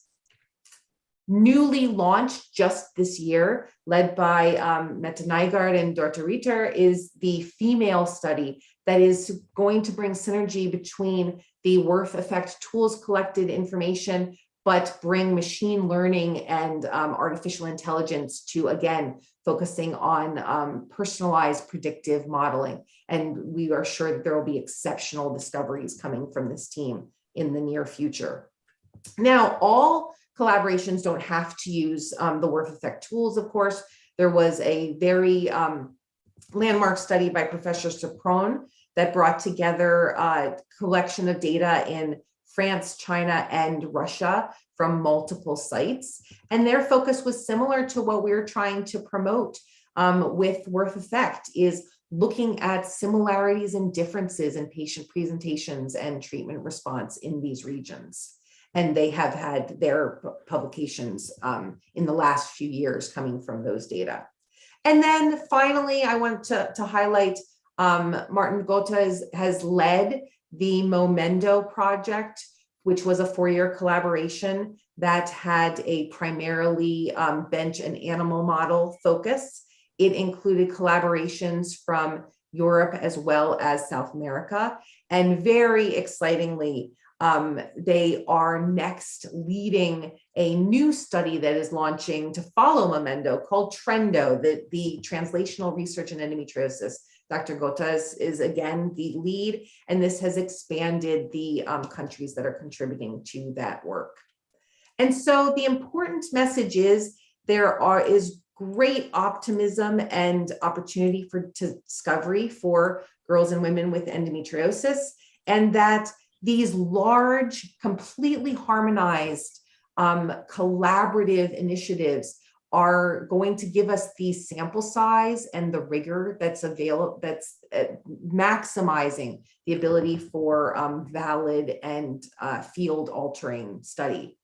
We welcome anyone and everyone who is interested in being involved in utilizing Worth Effect tools to go to the Worth Effect website. All of the tools and questionnaires and standard operating procedures are available there. You can see a list of all of the participating, or all of those sites across the globe that have stated that they're utilizing these tools. And here is an updated map that Ms. Homosoy collected, reflecting the current centers with utilizing these tools. And I just want to reinforce that these tools have been translated, the patient questionnaires and clinical data collection have been translated to more than a dozen languages. For those of you whose language is not represented here, this is a huge opportunity to bring these tools to your region and to implement them for what may be the unique contributions from your patient populations. I also want to take this opportunity to share our excitement and remind everyone that our next World Congress of Endometriosis in May of 2023 feels like it is a long way away. However, the abstracts will be open in 1 year from now for submission. And so now is the perfect time to be creating those studies and collecting those data so that we can have a next impactful Congress. And I thank you. Thank you, madam. Thank you very much. It was a very, very interesting topic and a very, very interesting lecture on the global collaboration, importance and opportunities. Now, after the lectures, we now come to the next part, which is the question answer and the interactive session. We have some questions for both the speakers. For first speaker, I have a question to Professor Fazl Abbas, is that, sir, you have done extensive work on endometriosis. You have vast experience on research on endometriosis. So if a young person is interested in research on endometriosis, what is your advice for him from Bangladesh? Well, I think there's so many opportunities. I mean, Dr. Misbah just talked about all these international opportunities. I think the more we have young trainees who are interested in this disease, because they come with new ideas, they come with new abilities, and if we can train them to be able to then go back, particularly to their own countries, and then grow it from the grassroots up, I think there's going to be a lot of opportunities for them. And I think in terms of being able to communicate, clinicians and basic scientists have to talk to one another. Yeah. And we can't work in a vacuum. And if we can train our young trainees to have an appreciation for the importance of the clinical work and how much clinicians can contribute to their own knowledge and come up with ideas, because they see the patient and they're constantly asking the questions. Yes. But then, those of us that work in the lab can go back to the lab and try to recreate opportunities that would, help us really try to at least begin to solve some of these enigmatic diseases. Yeah. And as the younger individuals get more and more competent with using particularly the technologies that we have with machine learning that Dr. Misma mentioned, for our ability to do such detailed transcriptomic analysis, I think all of this is going to give us a lot of opportunities to hopefully try to crack this enigma. Yeah, thank you, sir. Thank you for your encouragement. Professor Mismar, you have already told us about the research that has been going on all around the world. Even in neighboring country like India, there has been so much research going on. I personally became very interested because I even didn't know that so much interesting work has been going on in collaboration between developed and developing countries. So my question to you is almost the same as I did before. If somebody from Bangladesh is interested to do, because we have a large endometriosis patient profile, but we do not know how to proceed with the research. So can you just elaborate a little, how can we proceed? What should we do and whom should we contact first? Absolutely. So, I follow on Dr. Fazlivas's excellent response that I think that this is the ideal time for a young, enthusiastic clinicians and investigators to be inspired by and excited to answer questions relevant to endometriosis, that there is growing attention. There was just the World Health Organization fact sheet was released focusing on endometriosis earlier this year. There is, and the technology and the, as Dr. Fazlivas presented, the organoids work is fairly new to this field just within the last few years. There are so many opportunities. And we now know that endometriosis crosses all systems and virtually all pathophysiologic areas. So, whether they're interested in immunology, whether they're interested in, smooth muscle contractility. In your last session, there was discussion of adenomyosis in adolescence and also the potential role of tubal ligation with adenomyosis risk. So there are so many questions and opportunities now. So the key is that to engage newly, that for those, certainly this organization is going to do exceptional work and be a conduit of interest and connectivity, but also it's easy for me to explain how Worth Effect, for example, we have a system where they can go to the website, they can contact Ms. Homelsoy directly. We also have, my team has a project manager who engages with individuals and shares basically a starter kit for getting the clinical questionnaire started. We also have this experience of what are the best practices for translating the tools to different languages, we have experts on how to get laboratories set up to comply with the standard protocols. So the wonderful thing is that there is a toolkit available and there are many experts. The other thing is that I know that within the World Endometriosis Society and partnering with regional endometriosis focused societies such as yours, that there are what we call Young West ambassadors, Young West board, and a renewed interest in connections. We have a new mentoring program that young people, whether they are scientists or clinicians, can engage with the mentoring program system of WES And that can be a collaboration also with the Endometriosis and Adenomyosis Society of Bangladesh. So there are more opportunities now than I safely would argue ever in history in our field. Thank you, madam. That was so encouraging. I'm sure a lot of people in our participants will be interested to contact you and the society for further collaboration. Now we have come to the second part, that is for the chairpersons. I would like to now invite the chairperson for their valuable remarks. Let us first invite Professor Laila Arzuman Banu. Madam, will you please give your valuable remark about the first presentation by Professor Fazl Abbas. Madam, unmute yourself, please. Thank you, Dr. Jaya, actually, for asking me to comment something with the first presenter. Actually, Professor Fazle was described, actually, he's not a clinician, but a scientist. He is doing so many research works, even the baboons, the mouse, and we have seen all the works. And according to his statement, actually, it is very important subject of a woman, because 1 in 10 women or 176 million women in the world, they are suffering from endometriosis. So if we don't know the etiology or pathogenesis, then how can we treat the patient? So for that reason, they are doing the excellent work, excellent research works.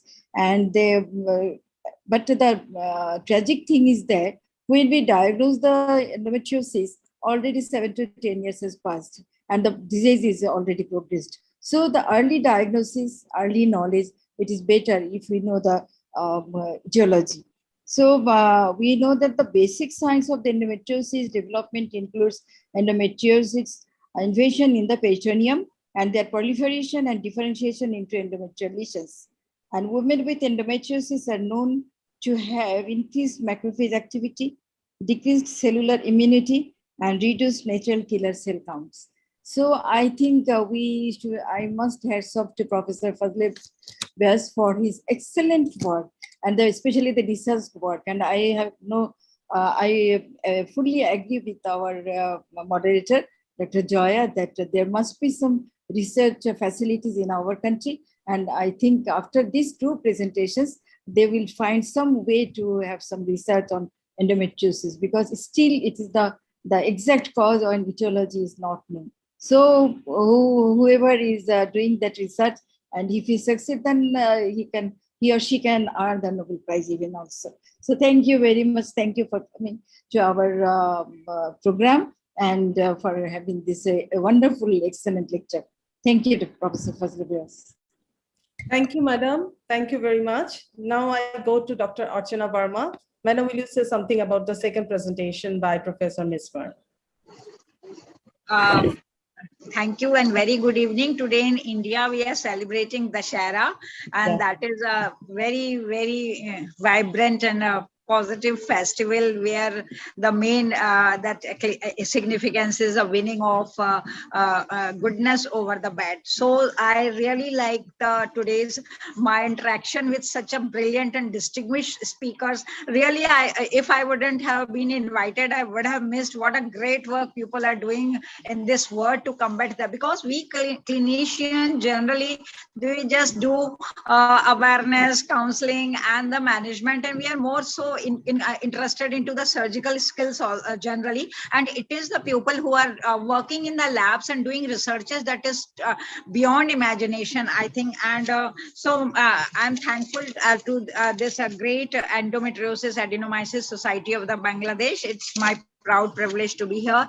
And madams, Dr. Stacey Mismer, the talk was on the endometriosis global collaboration, importance and opportunities. And what a wonderful lecture she gave. She is a person who really just started with a struggle for diagnosis. Yes, we clinician are up to that only. And when it may be the this taking care of everything and all the lesions, and especially the deep-seated endometriotic lesions, if we know the pathophysiology, which will be much better ahead, and it is the duty of clinician to take care of it. And this research, I think the sample collection and encourage the large scale studies and questionnaire and all those blood, saliva and peritoneal fluid, wonderful, madam, wonderful, taking care of the three-dimensional, means genomic, epigenomic and the phenotypic thing of research, which will, and I really like those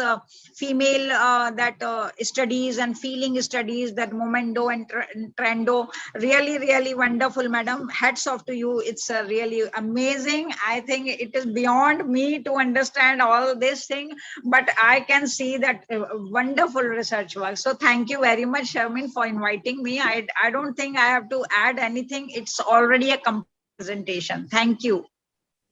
Thank you, madam. Thank you very much. So we have come almost to the end of the session and almost to the end of the first day of this conference. So it's my pleasure to thank again the Honorable Chairperson, Professor Laila Arzuman Banu and Dr. Archana Verma, and also my heartfelt thank you to the speakers for their excellent deliberation, which has actually enriched our conference and added enormously to our knowledge.